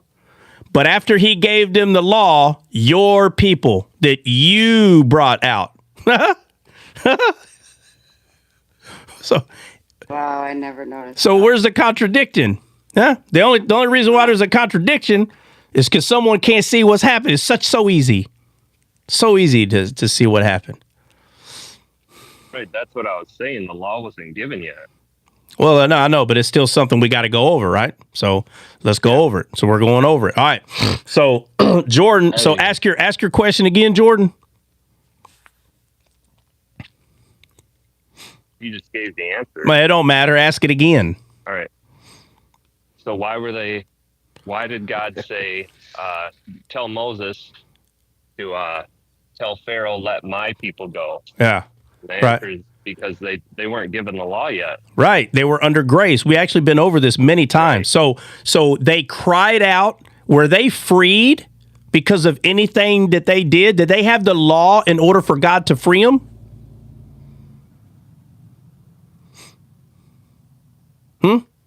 No.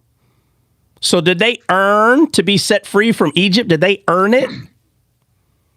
Not at all. No, but he set them free. So at that time, because they operated under nothing but God's grace, they were his people. They were his people. Hold on. They were his people because they didn't say, any law you give us, we can do. At that point, they were God's people because it was faith alone that set them free. But as soon as they get to Mount Sinai, they say, any law that God gives us, we can do. And they fell from grace right there. Right there, fell from grace. They went to works. God gave them works. They couldn't do it. And he said, your people, your people who you brought out of Egypt. Paul saw this and he said the law was given by Moses. Moses gave the law. But grace and truth came through Christ. And right there, the ministration of the law brought death. Okay, all right, and we know. Okay, right, and we know that there. That's where Paul got it. Right. Well, that's part of it. Another part is Paul had the parable of the mountains. He understood what mountains meant. So he said Sarah was Mount Zion, where the promise was given. Hagar was Mount Sinai, where the law was given. Because when the law was given, 3,000 people died. At Mount Zion, when Peter stood up and preached a sermon based on faith alone, 3,000 people were saved. So when people still misunderstand that faith without works is dead, let me ask you, when those 3,000 people got saved, what works was used to save them? Love. That was it. Belief. That was it.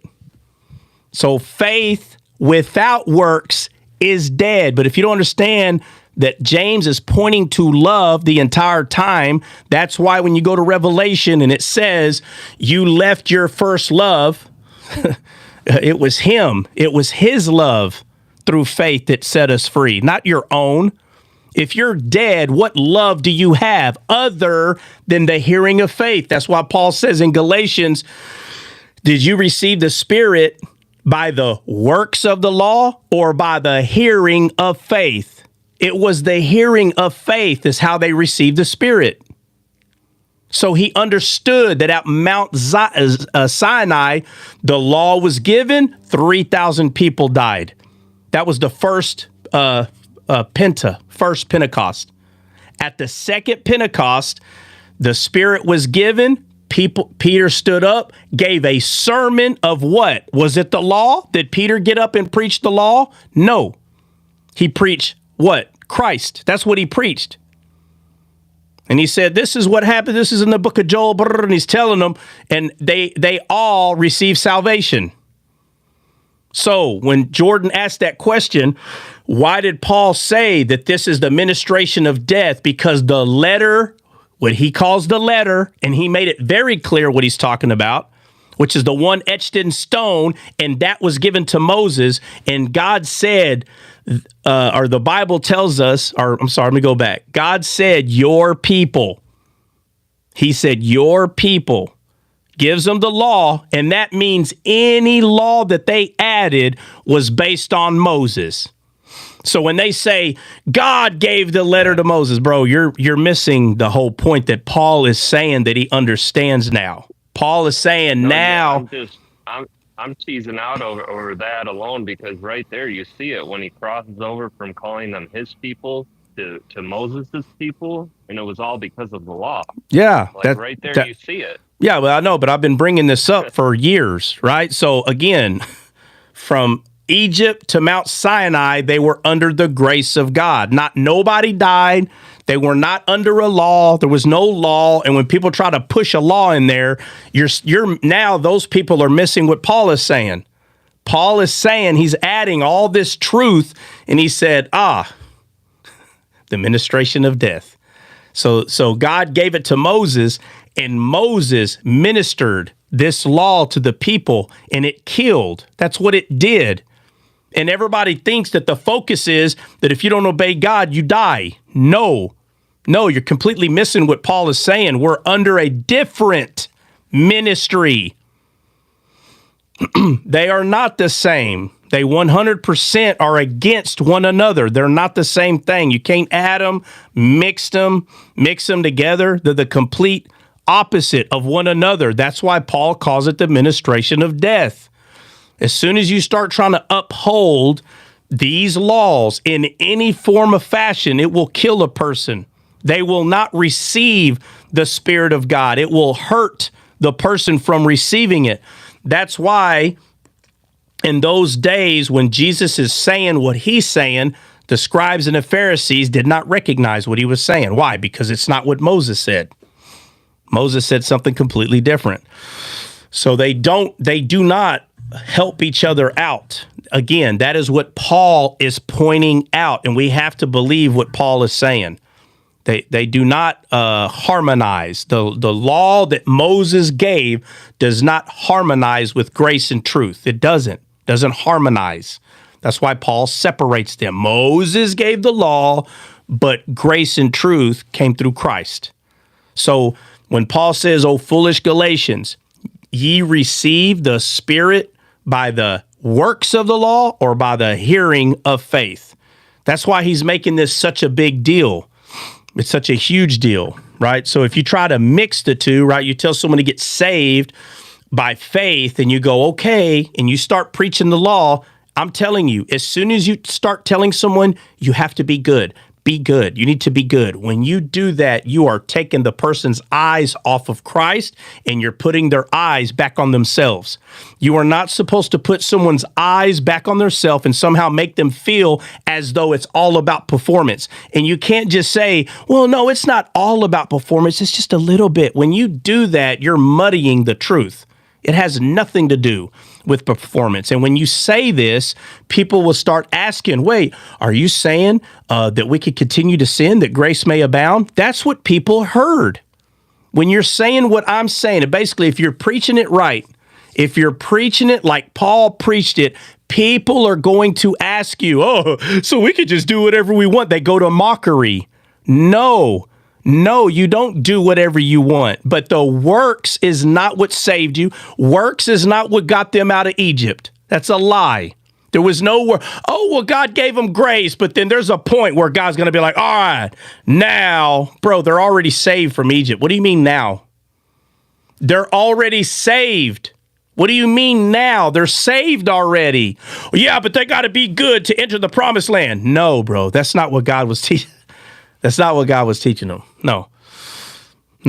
There's a lot more to go over. Okay, I don't want to preach about it for 3 hours because I got to get off. It's already freaking 3 o'clock.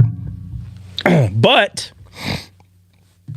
Paul says the ministration of death because the letter killeth. It does. So once more, at Mount Sinai, when the law etched in stone was given, 3,000 people died. Let me ask you, when the law was given, was 3,000 people saved or 3,000 people died? What happened when the law was given? Death. Death. Right. So, and this is where people would say, but they're still living. But no, I know, but you have to, right? But you have to look at what happened as soon as the law was given. Bro, come on, how many? Let's be honest. How long? Let's be honest here. God, He etches the stones with the law, and it's Moses's people. We shouldn't have to go back over that. Who gave the law to the people? According to Paul. Moses. So is it smart to argue and say, no, God gave it? Is that what happened? No. Who gave the law to the people? Anytime someone is telling you, no, God gave it because God did it, bro, here we go again. You're not understanding Paul now. Anyone that's trying to make it look like that God gave the law to the people, you're not understanding what Paul is saying. You're not getting it. That's why some of the people said, or Peter was one of them that said, some of the things that Paul says is hard to understand.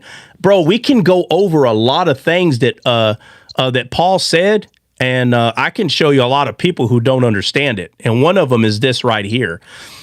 I don't care what it looks like. You either understand what Paul understands or you don't. Only a person that does not understand what Paul is saying are going to try to show you that God gave the law to the people. He didn't. He gave it to Moses. And Moses gave it to the people. When you say that doesn't matter, yeah, it does. If you don't think that matters, then you don't understand why Paul is saying it. Because Paul is saying it because it does matter. That's the whole point. It does matter 100%. That Moses gave it. That's why he said, hey, your people, you and them, them and you. If I'm not the God, if I'm not the king, then it's your people. Very simple, right? It was come to the base of the mountain.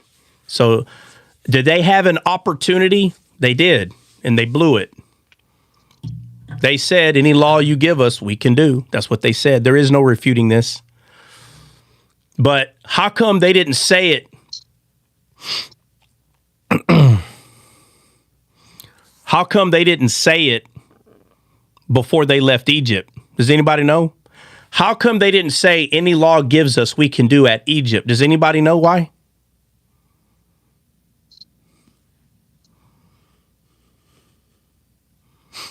Well, they were under grace. They were already in bondage. Right. So, they were already in bondage, but why didn't they boast and say any law you give us, we can do?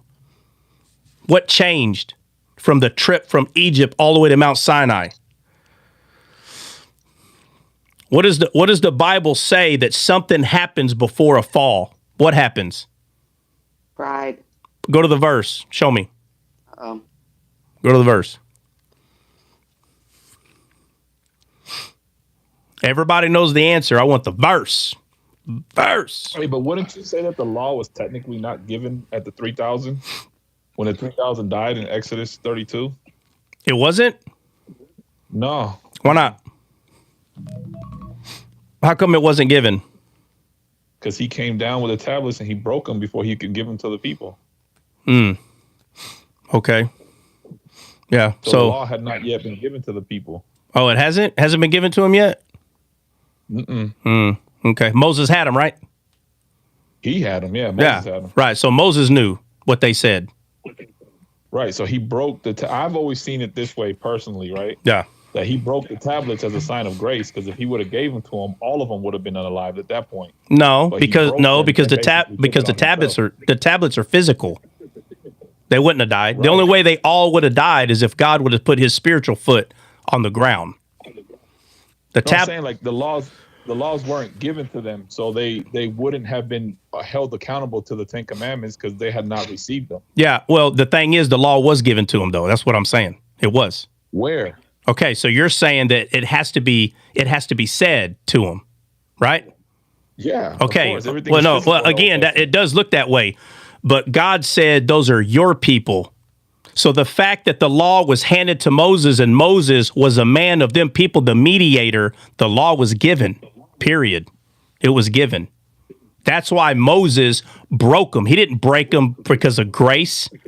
He has no grace to give. He broke them because they were already breaking the law that was given to him.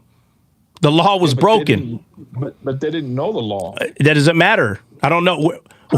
Okay, watch this. Accountable for something they don't know. Yeah, it happens here in this world. You know how many times people break the law, they go to jail and they go, I didn't even know that was a law. You still broke it. Yeah, but we're talking about God. Again, what I'm saying is, justice is not about whether it was told to you or not. You either broke it or you didn't break it. It doesn't matter isn't that the reason we're called manslayers and he's called the murderer? Because we were born, we didn't earn this, so like he doesn't really hold that murder against us. Right. So how's that any different with them then? Right. Exactly. That's what I'm saying. They didn't have the law. No, yes they did. Moses had it in his hands.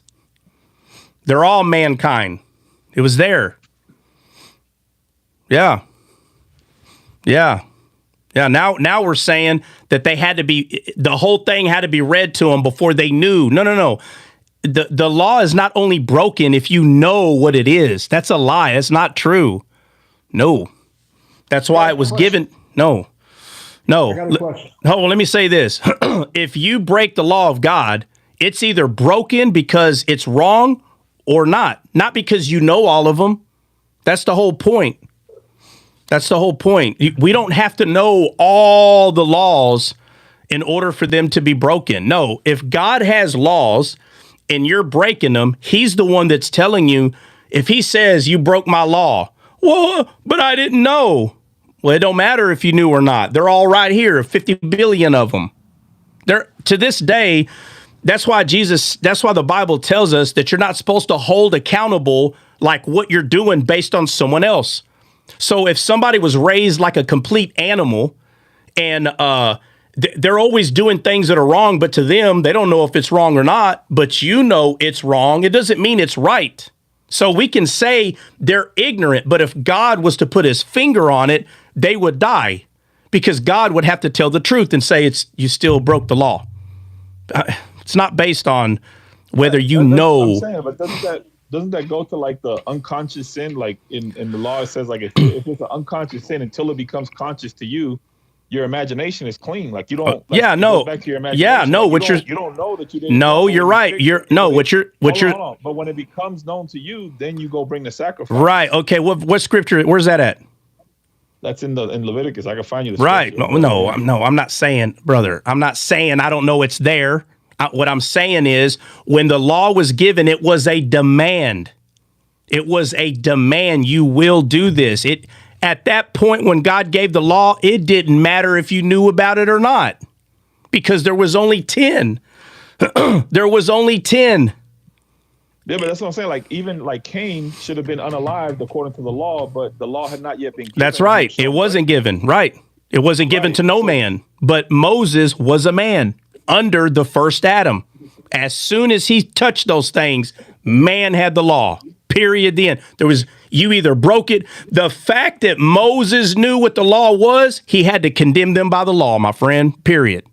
Because he knew. He was a man fallen under the first Adam. What I'm saying, but he didn't, right? What do you mean? Moses had him in his hand. So that's why he threw him though. Why did he throw him? Because the law was broken. That's why he threw it.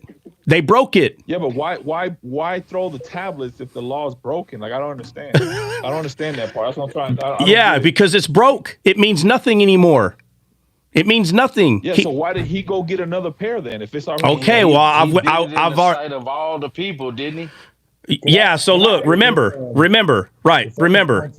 All those people were Moses's people. So God says, "Thou shalt not have any other." He knew what the laws of God were. The fact that he knew, and he's the mediator between God and man. It would make no sense for Moses to say, "Hey guys, this one doesn't count." No, they were already doing something that God said they couldn't do. There is no redo. And this, for some reason, we still have people today that thinks if the law is broken, you get a redo. There is no redo. If the law is broken, it's broken. So if he's holding the tablets and he's like, "All right, guys, check it out. Thou shalt not have any other gods before me," bro. It's already broken. The law means the law that he had was their one shot that when they boasted and said, "Any law that you give us, we can do." They broke it. It's broke. It's done. That right there was to prove that they couldn't do what they claimed to do. So when Moses went up there to get a second set, it was a schoolmaster to show the fruit that you're supposed to have, not to be right with God. They lost their shot. They boasted before he went up on the mountain to get him. Yeah. The thing is, and he's coming down the mountain, and they already have the golden calf, so he doesn't even need to tell them what's on the tablet. Like, they already boasted before he got the tablets. Well, this is what I'm trying to say. Hold on. Why was he told to? Hey, Ronnie, I'll be real quick. What did Moses tell him to do while he went to speak with God? Then he tell them they couldn't even wait for him to come back, right? Wasn't that a breaking? Yeah. No. It comes down. It just comes down to what God told Moses. As soon as Moses touched those tablets, man knew the law. And remember, he's the mediator. I don't got to go down there and tell every individual, nope, you got the law, period. So it's kind of like this. If God is standing behind Moses, watch this. If God is standing behind Moses and Moses is, first of all, if you don't think Moses is sweating while he's thinking about even reading this, you're tripping 100%.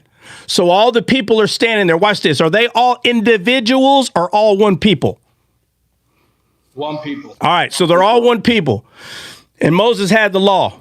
And he goes, "Okay, guys, thou shalt not have any other gods before me." If God is standing right behind him and they're doing it right there, are they breaking the law or not if Moses was to read it out?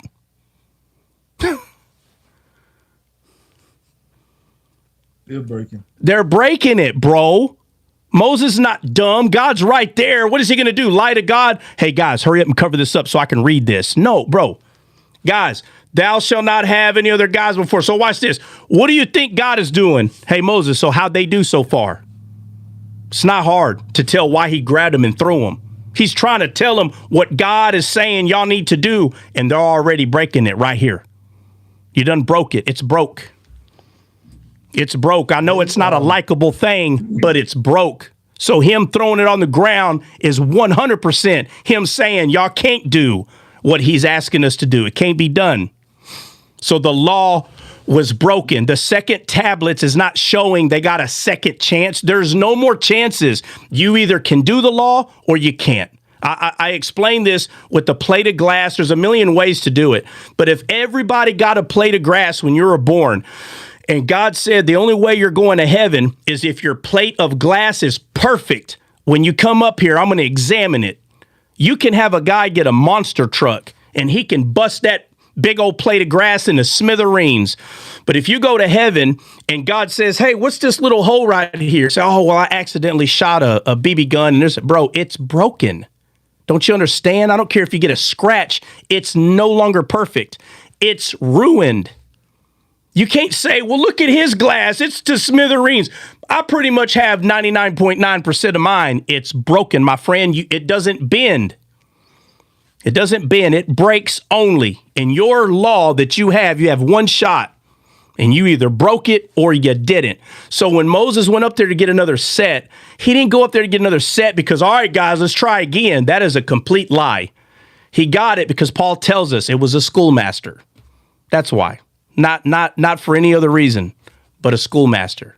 They broke the law. There is no way around it. That body of people broke the law. It was broken. Rodney, what are you going to say? Hey, much blessings, everybody. Much blessings. Love y'all. They were given the book of the law first, or the book of the covenant. The book of the covenant was read before. You said it earlier. The book of the covenant was given, and Moses read it before the people. He sprinkled blood, animal, oxen, blood on the people, on the book of the covenant. And the people said, whatever God has said, or whatever you say, we will do and be obedient. This was before he went to go get the 10 commandments.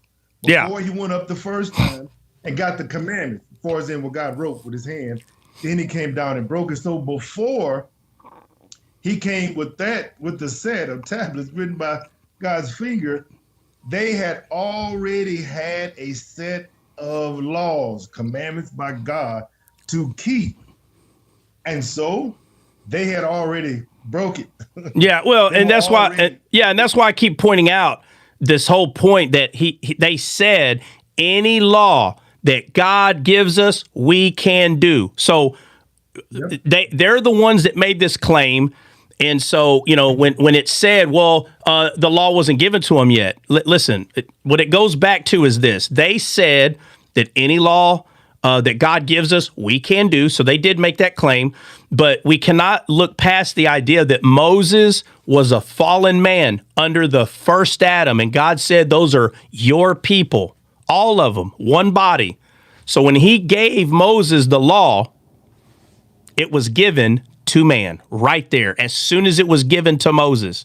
So when Moses went down there and he saw them breaking the very first one, first off, let's go back and say this. Moses accused them. So watch this. If Moses didn't think it was fair to accuse them, why did he accuse them then? Because he did. He accused them. That's why Paul said that, or Jesus said, Moses accused y'all. He was y'all's accuser. So clear. Hey, can we get the edification on that verse, Rodney, where he gave the book first and then the 10 Commandments? Because no, he's talking about the claim. So go to where they boasted and said any law that God gives us, we can do. Right there. That's what he's talking about. No, that's not what I want. Oh, okay. I'm being specific. Yeah. All right. What Rodney said. He said they had a law, then they got the 10 Commandments. Are you talking about chapter 30? No. Exodus. Rodney said that they got the law before they got the law, basically. Well, they got the book of the covenant. No, they want you to elaborate. They want you to elaborate, like give a verse of what you're talking about. Right. It's Exodus chapter 24, verse 7. Can you read this for us, Trot? Somebody read that. Yeah, I got you. Exodus 24:7. Mm-hmm.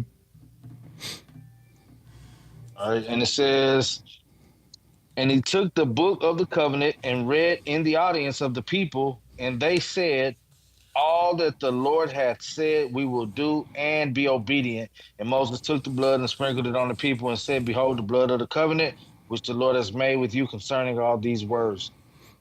So if you keep going, it'll say, God tells Moses, okay, now you're going to come up. He's going to give him the 10 Commandments, basically. Gotcha. Yeah, but we've been over this. We've been over this verse multiple times, guys. Oh, I know it, but we never put it in chronological order like this. All right. Yeah, that threw me off. It really did. Right. Yeah. They got the book of the covenant first. Yeah. Right. Before God wrote.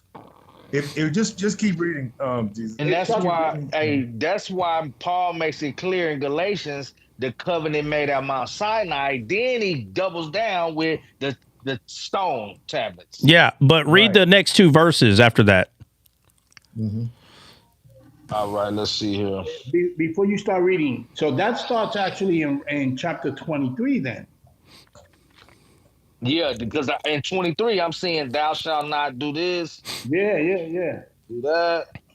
Or is it further? It might even start from Benny. Exodus Hey, Benny. 20, Benny, what? Hold on, Benny. What verse? What verse did you read? What's the verse where he says, "Any law you give us, we can do"? What verse is that? That was Exodus 24, verse 3. All right, I need you to read 4 and 5, bro. Please. And Moses wrote all the words of the Lord and rose up early in the morning and builded an altar under the hill. Is that what you gave me, Rodney? You can read that part. I started at 7, but you can read that. Okay. And he under the hill and 12 pillars according to the 12 tribes of Israel. And he sent young men of the children of Israel, which offered burnt offerings and sacrificed peace offerings of oxen unto the Lord. And Moses took half of the blood and put it in basins, and half of the blood he sprinkled on the altar. He took the book of the covenant and read in the audience of the people, and they said, all that the Lord hath said will we do, and be obedient. And Moses took the blood and sprinkled it on the people and said, behold, the blood of the covenant which the Lord hath made with you concerning all these words. Yeah, and what? Keep going. Yeah, read 2 more verses after that. Then went up Moses and Aaron, Nadab and Abihu, and 70 of the elders of Israel, and they saw the God of Israel, and there was under his feet as it were a paved work of a sapphire stone, and as it were the body of heaven in his clearness. And upon the nobles of the children of Israel he laid not his hand. Also they saw God and did eat and drink. Yeah. So the 70th story as well. Yeah. So again, the main point is they didn't boast in Egypt and say any law you give us, we can do. They didn't boast. Nina, did you find that verse? I sure did, and I'm still there. Oh, thank God. What is it? Okay.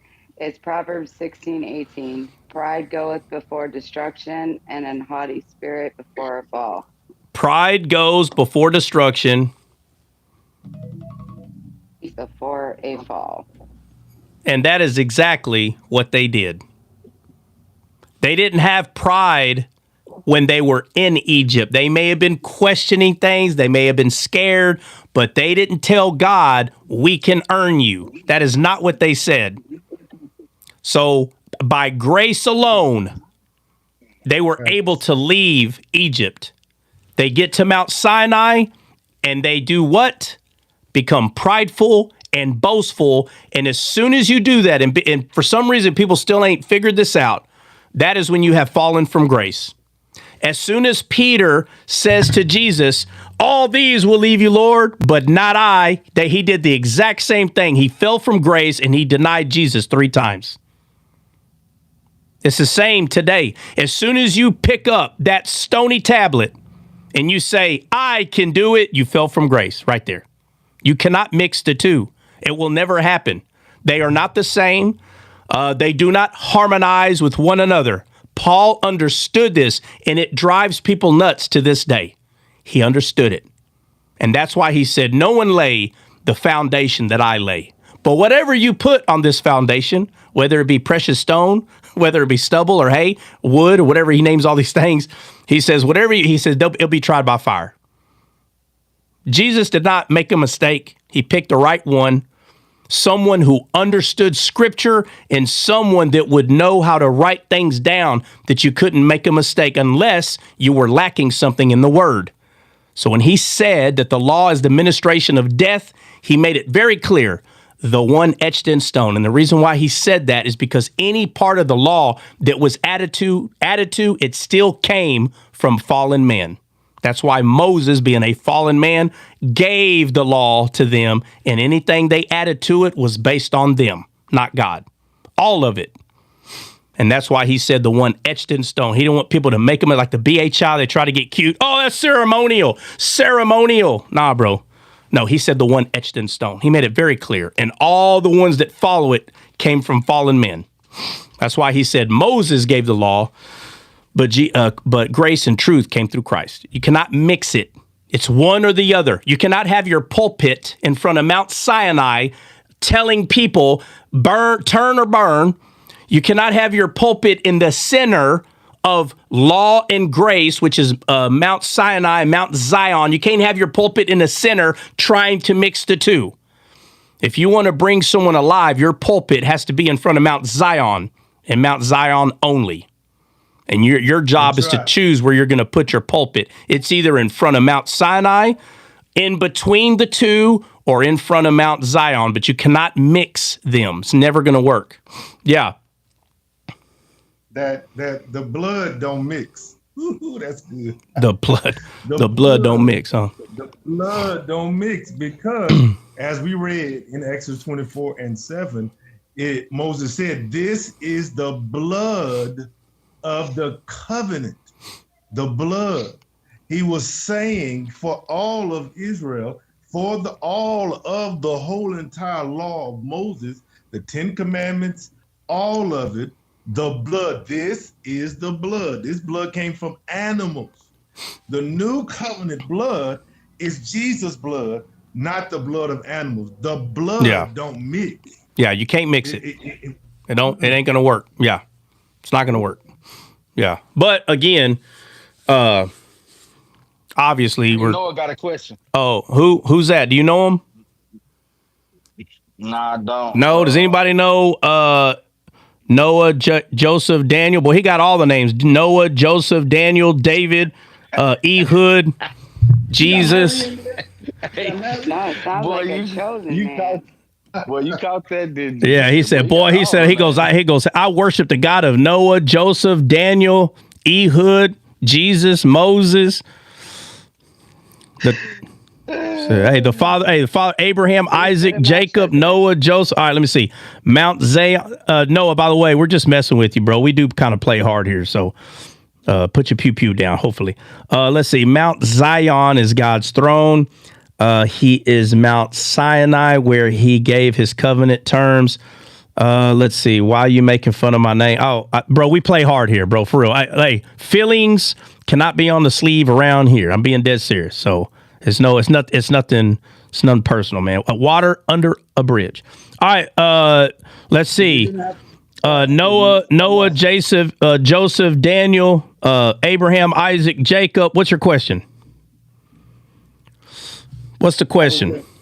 Dre dropped, so I was going to invite him up, but I can't find him, so he might be up. Oh, well, Dre, if he drops, bro, it's because obviously he's got something to do. If you want a request, come up. Yeah. I think, there he is. Let him ask the question. Hey, shalom. Man of many names. What's up, man? What's going on? What's on your mind? I popped in, heard you. I heard some, I'm not accusing anybody of anything. I just heard some slander on God's perfect law. Slander? Oh, I guess you use that word because we play hard. All right, so I got you. No, I got you. You're good, man. You're good. So, are you a Black Hebrew Israelite? No. All right. Are you any form of paganism? Where do you reign from, sir? I just reign from heaven on the throne that God has prepared for each and every one of us who overcomes. All right. So you receive your spirit by the works of the law or by the hearing of faith? By the hearing faith. All right, good. So then there's no blasphemy here if you believe that. No, amen. I was just making sure that there's what? I could be mistaken. that I heard some slander on God's laws that even David himself loved so much. Okay. So again, if someone in 2025 was to ask you, what form of Christianity do you reign from, what would you tell them? I would say a kingdom soldier, son of God, who loves to please his Father through the Spirit. Yeah, so let me ask you this. Did you please him first, or did he please you? I never pleased him first. And so he pleased you first, right? With his love? Yes. Right. So when you cried out to him, did you deserve him to save you? No, I did not. All right. Did you do something to earn him to save you? No, when I was estranged. Right. So my question is, by faith alone, you were saved, right? By grace through faith. So you had no law before he saved you, right? He saved you because that's what he does. He's love, correct?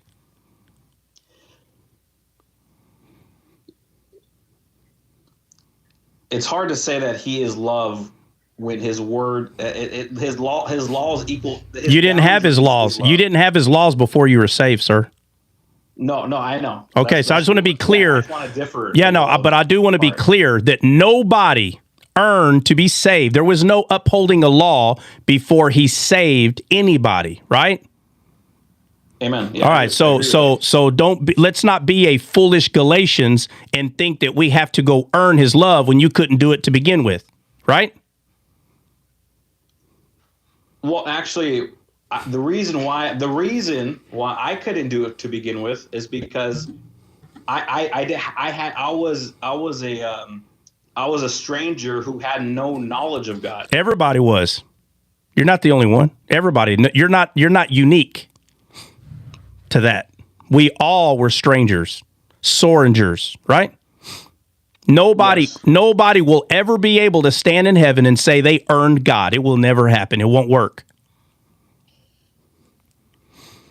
There's a difference between receiving salvation through the righteous obedience of Christ and through his mercy and acquittance in the court of law versus a son who is mature, a son or daughter of God who is maturing through the Spirit in spiritual things to please the Father by their obedience. So what do you have? So let's say you become saved, right? Let's say you got saved 30 seconds ago.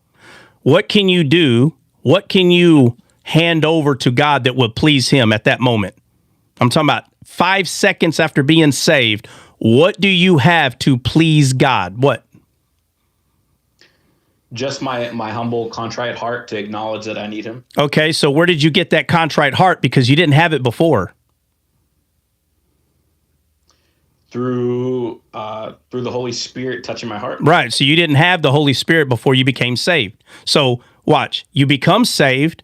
What do you have to give him at this point, right? What is that? What are you giving him? It has to be a gift that he gave you first, right?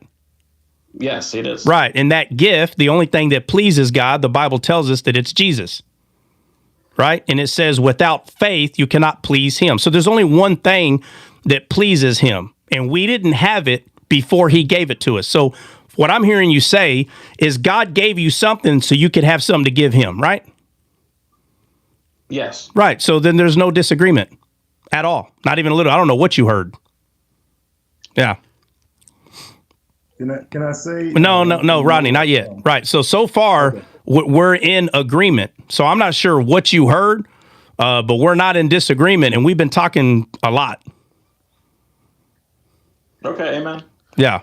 So if you can agree that we had nothing to give him, but yet he saves us by giving us a gift, and then we found that gift and was like, oh, and now we have something to give him. If we can agree with that, then my friend, I'm telling you right now, there is no disagreement at all. None. There is nothing you can say that would make me disagree with you. unless you told me that sin was good. Now, if you told me that sin was good, then okay, now we have a disagreement. Right? But there's no way you would say that because you know God didn't give you the gift of sin.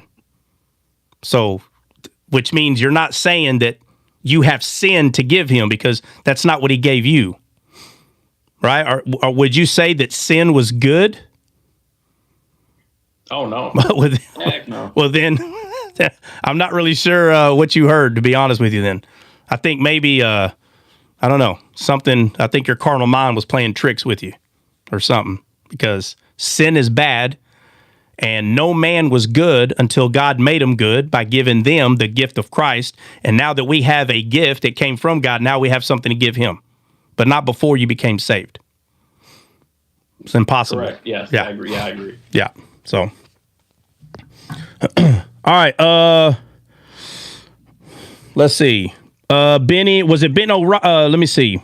Somebody had a question about something earlier, and I think I have it right.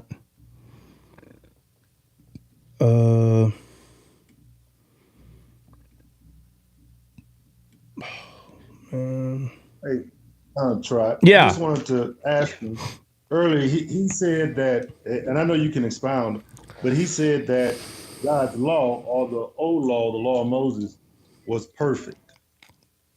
Well, it was perfect because it went from spiritual to physical, right? But what those kind of things are going to lead to, like, let's say, again, I say this all the time. If you have someone that's on level 1, right, they got saved yesterday, and you have someone that's on level 2, right, and they're trying to get to level 11 and 12, and they're growing, a level 1 and 10 can argue all day long. And it's because someone is just a little further than the other.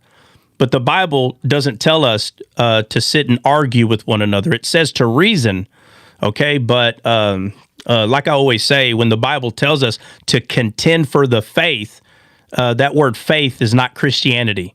It doesn't say contend for Christianity. It doesn't say contend for the faith, talking about find people who are saved and argue with them like you're a fool. Contending for the faith is saying that there are people who are going to tell you that you have to earn God by works. Now you have to contend for the faith, right? Galatians, oh, foolish Galatians, you receive the Spirit by the works of the law or by the hearing of faith? Because it's not by both. How did you receive the Spirit? And the answer is by faith. So this is what the Bible's talking about, contending for the faith, meaning that you are who you are because of faith, not because you earned it. Nobody will be able to boast in heaven and say, I earned it to be up here. Nobody. It'll never happen. So contending for the faith is when people try to make you believe that you have to earn heaven. Well, if you have to earn it, then how did you get it to begin with, right? So again, people that are on different levels will end up, if not using wisdom, will end up becoming foolish and start arguing with one another because they haven't gotten to a position of maturity yet. That our job is not to go around and try to find someone to disagree with something about. That's not your job. Your job is to make disciples. So if you're going to use your energy making disciples, not finding believers and arguing with them like you're carnal, right? Paul said, I come up to you and you're still like babies because you're sitting there fighting with one another. Are you not still carnal? He calls them out very easily. Envying and strife. Are you not still carnal? Right? So we're supposed to move on to perfection, to maturity. And maturity is understanding when someone is saved. And if you think that there's something that they have a misunderstanding, you're supposed to trust the Spirit, not use your carnal mind to argue with them. Right? That's what Paul's talking about. You're not still carnal. I come here envy and strife. And instead of you being teachers, you're just arguing with amongst each other. Right? So you got to be careful with that. It's real easy to fall back into the flesh. Very easy. Happens within a blink of an eye if not careful.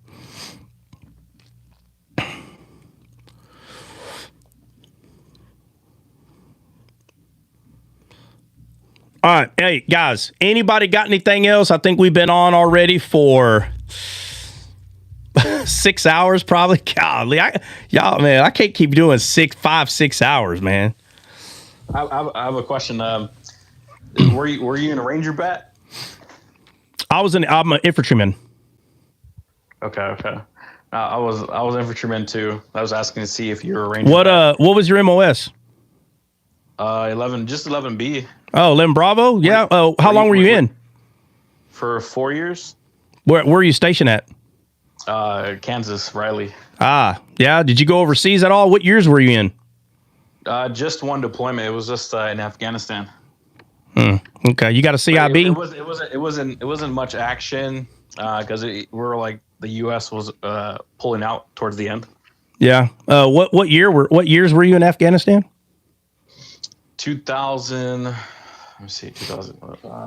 2012 to 2013. Oh, okay. Cool. You get a CIB? Yeah. You did? Yeah. Well, you must have seen some action. You got that. A few clicks. A few clicks. But I remember there was a station. I know this is off topic from the biblical stuff, but I know they wanted to. I remember that's where actually I started inquiring of God. I was over there, and I was 20. I was 21 years old, and I remember we had like a nice little base, a big fat base, right? That had like stone walls around it, and there was like a group of SF on there, so we felt a little safer, right? We had some civilians with the balloon camera, right? So, it was like a lot of little peace of mind there. But I remember they sent orders to the captain saying that they wanted to transfer us as a company to some mountain Restrepo like type of base, type of outpost. In Afghanistan? No. Yeah. It was in Afghanistan. Was 10th Mountain there when you got there? Yes. Okay. I remember they wanted to transfer us to some mountain, and so before to start the process of transferring us to the mountain like outpost, they sent some snipers reconnaissance, right, to get the feel for the area. And I remember my friend, a sniper, he was in the sniper platoon. He went over there, took a chopper over there, and we heard some bad news that he went on the, how you have like little wooden towers with sandbags and stuff. Okay. And he was on like a wooden tower with sandbags, and he got shot and blown out with the recoilless rifle. And I said, "Oh heck no! Oh heck no!" And I remember I was really afraid. I said, "I know this is going to be like a Restrepo, and because it's a mountain, it's a mountain outpost, right?" And I remember I started asking God. I said, "God, please," please, let us not go to this outpost, please. Let us not transfer over there. I was really afraid. And that's all I said was, "God, please let us not transfer to this outpost." And next thing you know, a week later, the captain came, told the platoon sergeant, says, "Our council's got order. We're not transferring." Yeah. Who are you stationed with? Was it? It was a cavalry unit. So you're a Cav Scout? You're a scout? Yeah, I was a 11. So we're on. Okay, wait a minute. So you were a dismount from a Bradley or what? Or a striker? No, we didn't. Because Cav Scouts had strikers and Bradleys.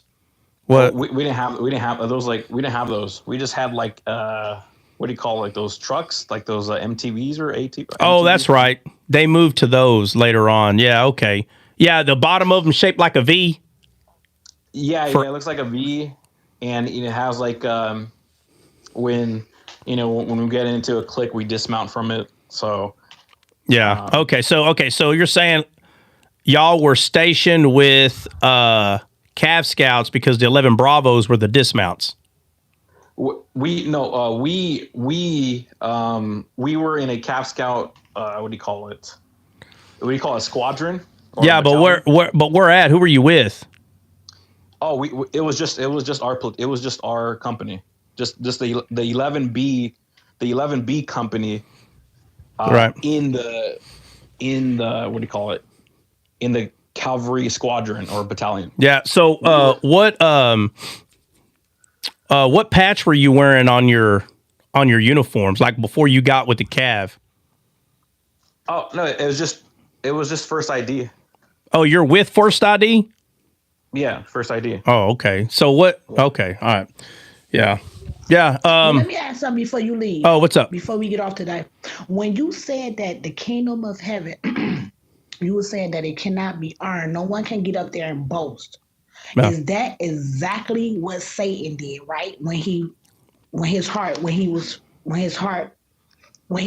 himself above God. That's what he did. He thought he deserved. He thought he deserved for God to give him. Yeah. So the attitude is 100% entitlement. Like somehow you're entitled to something because somehow you deserve it. You're so good. You're so good. Like there's something so good. It just like Unc said, it does come down to pride.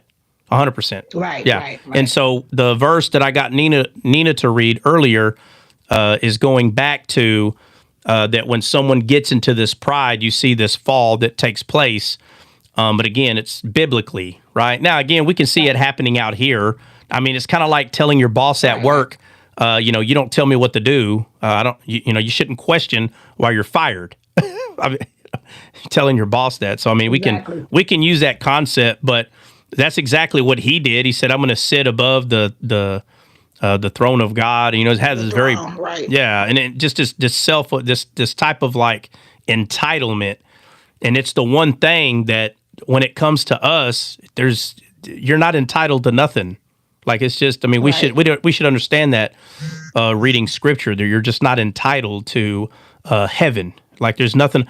God, it was because of what he did that allowed anyone to even enter. So nobody, just like Paul tells us, that nobody will be able to go to heaven and boast and pretty much look at God and say, hey, I made it. Like, no, you didn't. You didn't make anything. You had nothing to give me, right? Even the Bible tells us that while we were his enemy, Christ died for us.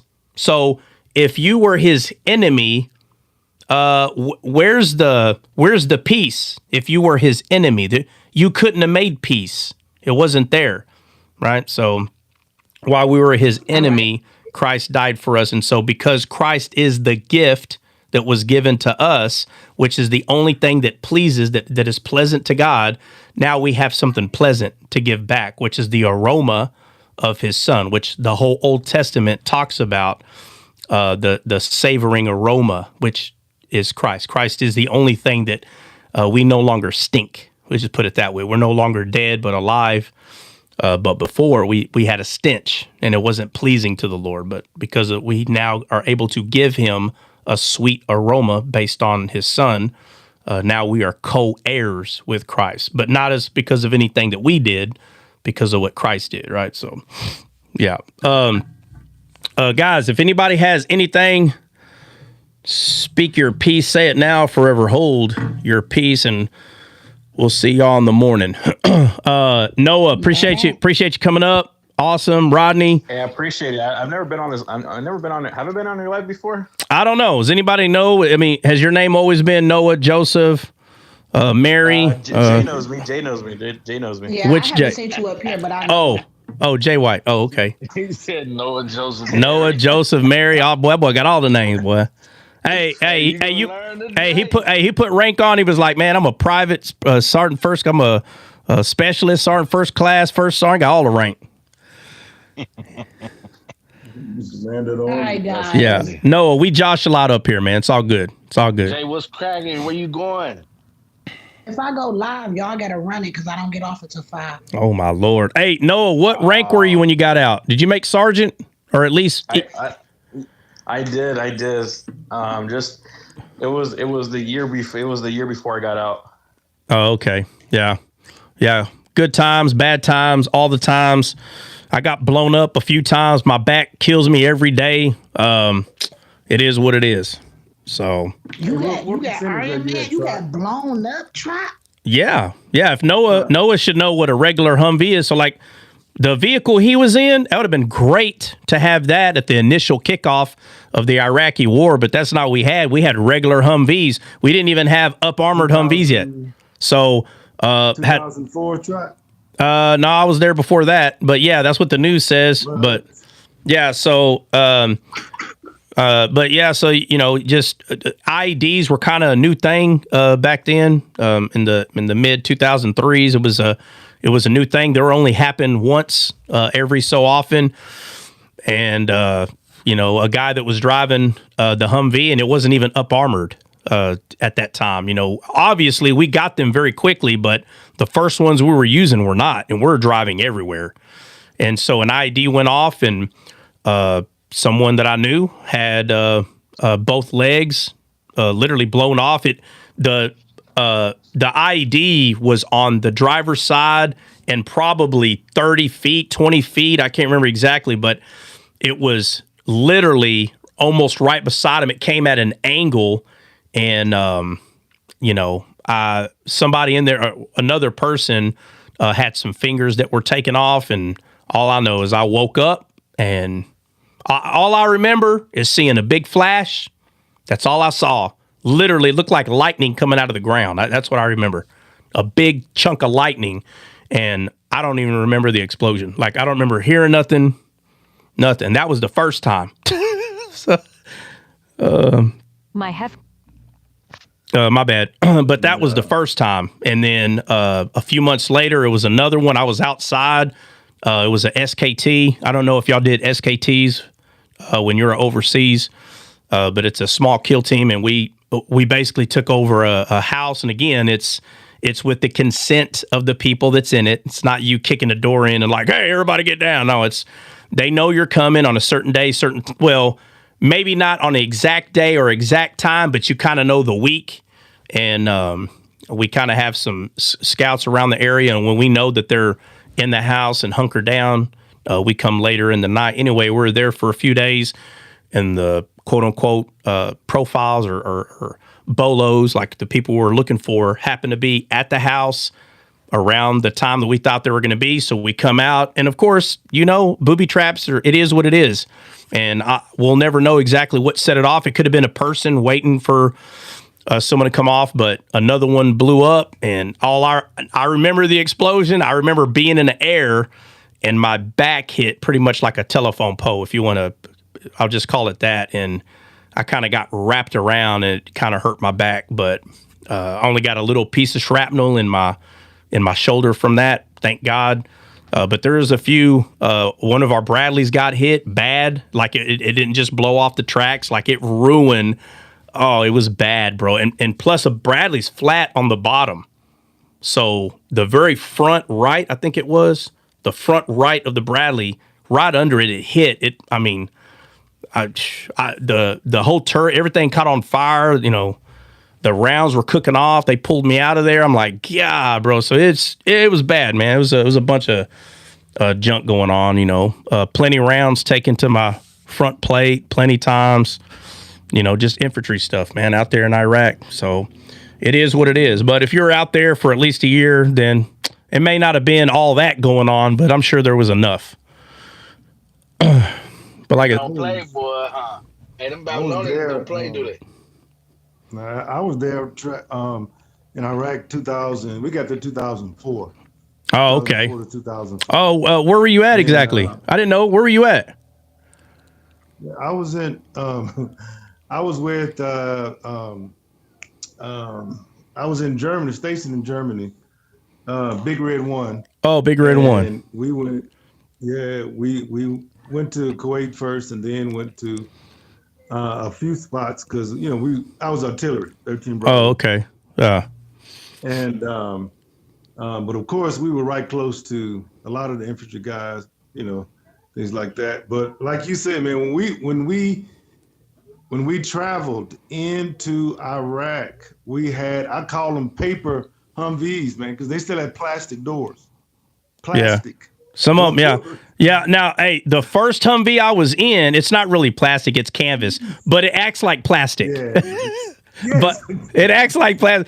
Hey, but the first time, hey, for real though, man, the first time that we did like a SKT or I think it was a SKT. First time we went out like at night, bro. There's only 4 of us, and I don't know. Anyway, we went out, and IEDs weren't really a thing yet. So first of all, we knew about them. We knew that it could happen at any time. But anyway, so a bunch of pew pews started happening, and I just remember just like I'm thinking to myself, bro, this thing's not gonna stop. I'm like, this thing's not gonna stop none of that. Yeah, so it was kind of shalom, Noah, man. Appreciate you coming by. You come by anytime. But no, I remember, and I remember saying, hey, where's the up armor Humvees we're saying we're supposed to get? And then I'm telling you, it really didn't take long. It might have taken 3 weeks to a month to finally get them, but for those 3 weeks, we had nothing but Humvees that had canvas doors. I mean, it was very odd, and you got to understand, we're infantry, bro, so we're out in the front, and I don't care if it was a few weeks. It was a few weeks in a very dangerous, a vulnerable position, and then we finally got them, which they were already there. I don't know. It was a mess up somewhere. I thought yesterday was Thursday. That's why I told... Oh, okay. You're talking to somebody else. Yeah. But anyway. Yeah, bro. We went, brother. It was man. Something else, man. But it's. I just thank God that. I thank God that we're here. We can tell the stories because, like you said, man, I have too many. Yeah, and I tell you who I felt sorry for, man. I'm gonna be honest. When I first got out there, I felt sorry for people that were set up for ugly drive-bys. They were not infantry. They were a pogue. No offense, but whatever their job was, I don't care. Whatever it was, and they had like not all of them, but some of them had some infantrymen on their post, and they would have like a QRF. Like a quick reaction force, right. That would react, but they're really reacting to drive-bys. I mean, and you're set up in this area and you don't know who the enemy, people are driving by. They may not be real close, but sometimes they are. And I mean, can you imagine? Just think America, bro, it ain't hard to drive by a place semi-fast or whatever and just shoot and just, and they're trying to get you from behind and all that. And, over there, they got RPGs. I mean, there's a lot going on. But I'm telling you, sometimes people would just stop, shoot RPGs and shoot. It wouldn't last 1 or 2 minutes or 5 minutes. It wouldn't last long at all because as soon as they start getting shot back, most of them left. They're gone. Whatever chaos they left behind, it is what it is. And so we would be, in the near area, and they're like, hey, our QRF is on the, most of them are on the east side. They're coming over here we need y'all over here right now. And they're giving descriptions of these vehicles. Bro, we'd show up. Those guys been gone 3 or 4 minutes. I'm like, where are they at? And then you got people unalived, hurt, blown up. And it's like, golly. And their job is not to fight. That's not their job. Again, I'm not saying they're not supposed to defend themselves. Obviously they are. But they're there because they're doing all the other stuff, the paperwork, and they're cooking and I mean, they're doing admin stuff, they're filling, we drive in there and they'd fill up our vehicles with fuel. You know what I mean? So these stations have to be there.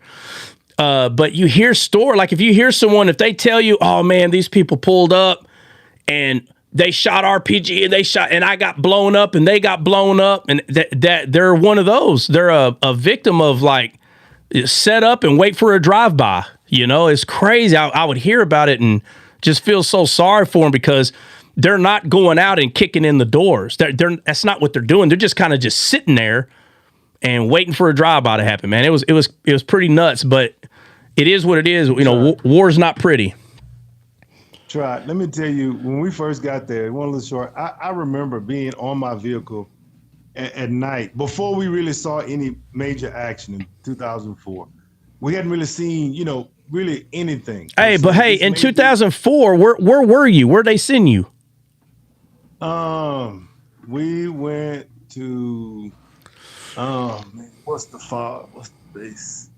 I'll think of it in a second. Do you at least remember the name of the town or the Iraqi names or anything?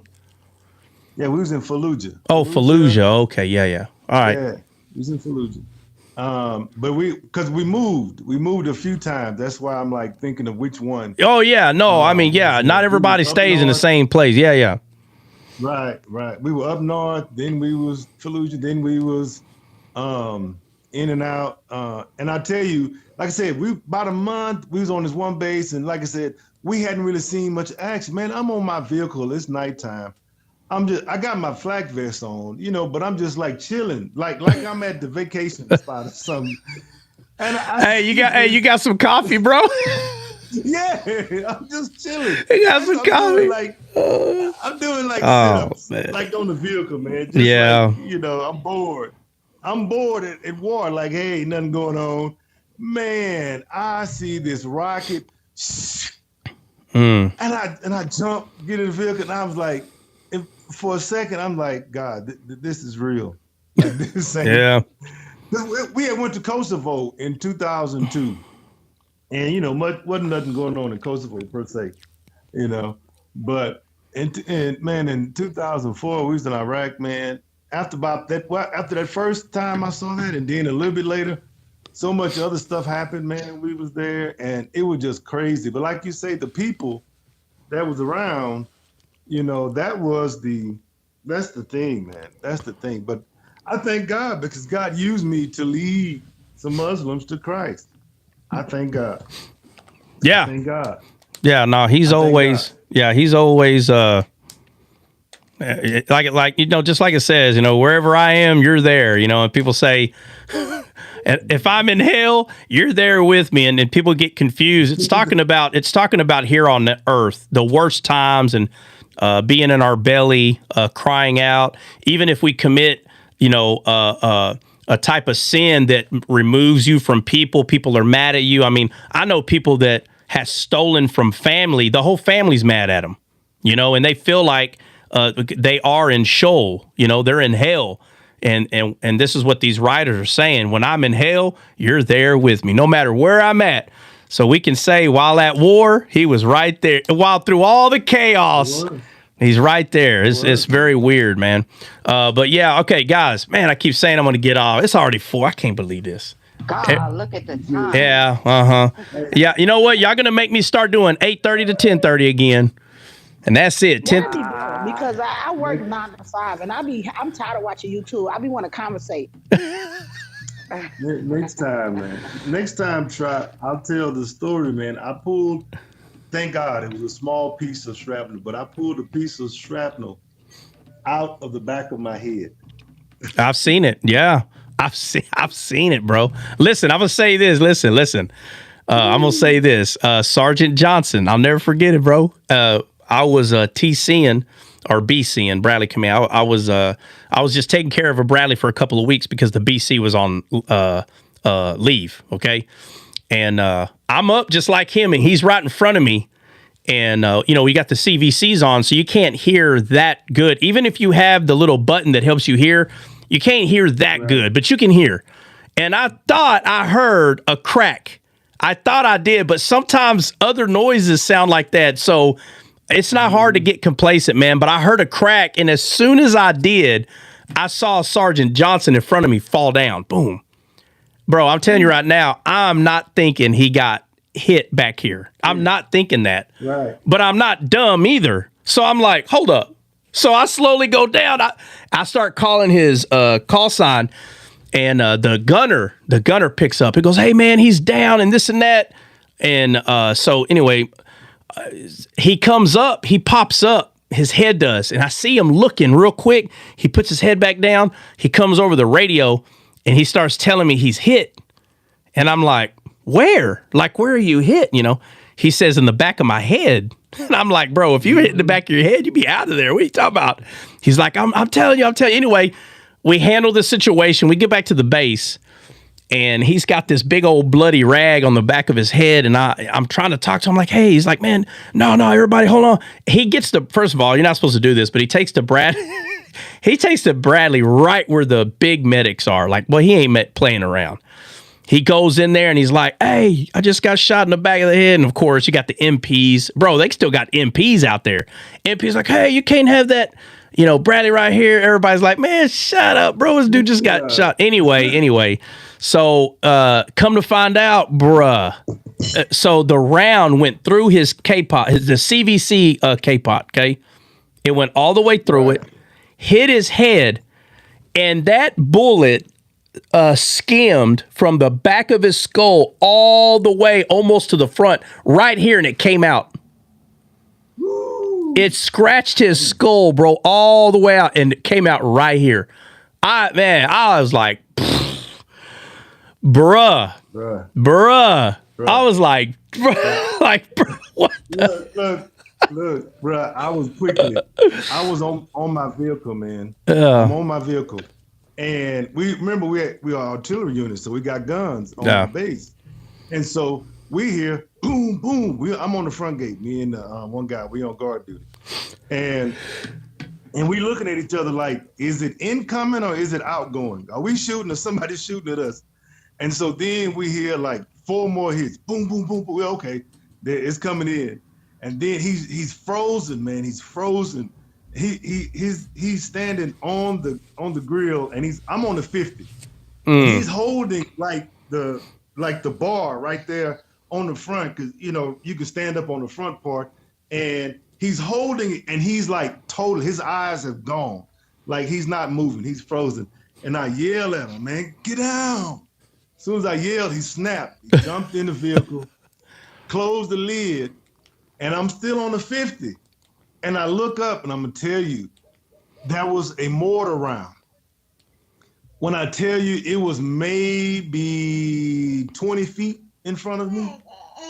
Yeah. 20 feet to a mortar round, Yeah, hold on. Which mortar round was it? Was it a 40 or a 120?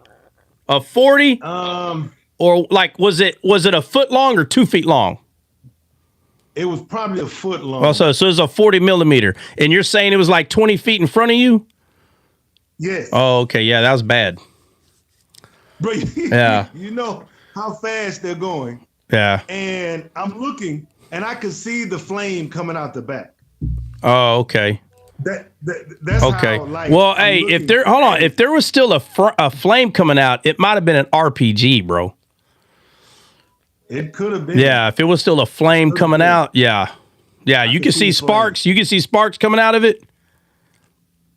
Like, yeah. Yeah. No, that was an RPG. No, that was an RPG, man. Yeah. Well, let me tell you. Hey, but hold on, let me say this. It's still a mortar. I mean, it's still a bomb. It's still a grenade. I mean, no matter how you look at it, it's still supposed to go boom. And I'm gonna tell you, I'm looking at it, and God tells me, God says clear, hey, that's aimed for you. And I pray, and I said, God, bat it away. When I said that, like I know, once they shoot it, it doesn't have guidance. Yeah. It doesn't veer. It goes straight wherever they point at. And so the bullet, it veered, and it hit the cement right next to me, and I'm on top, and it exploded, and it shot shrapnel, and I'm trying to get in my vehicle at this time, and so my head is a little down. When it shot the shrapnel up, it went into, like, right underneath my Kevlar, right into my head, right at the base of my head and neck. And I'm there, and I could feel it. I could feel it like sizzling. It was hot. Yeah. It was hot, and I'm there like, oh, man, like I've been hit. Yeah, man. And so I'm there, and I'm waiting. They come out. They get one of the Iraqi guys. He had one of the Iraqi guys. He had got hit in the leg, got hit in the arm. We started patching him up. Then they come with the medics. They take us. We go to the back, and I had hair in the back of my head. And so the medics is there with the gloves, and he's trying to find it. He's like, we can see kind of where it went in, but we don't know where it's at.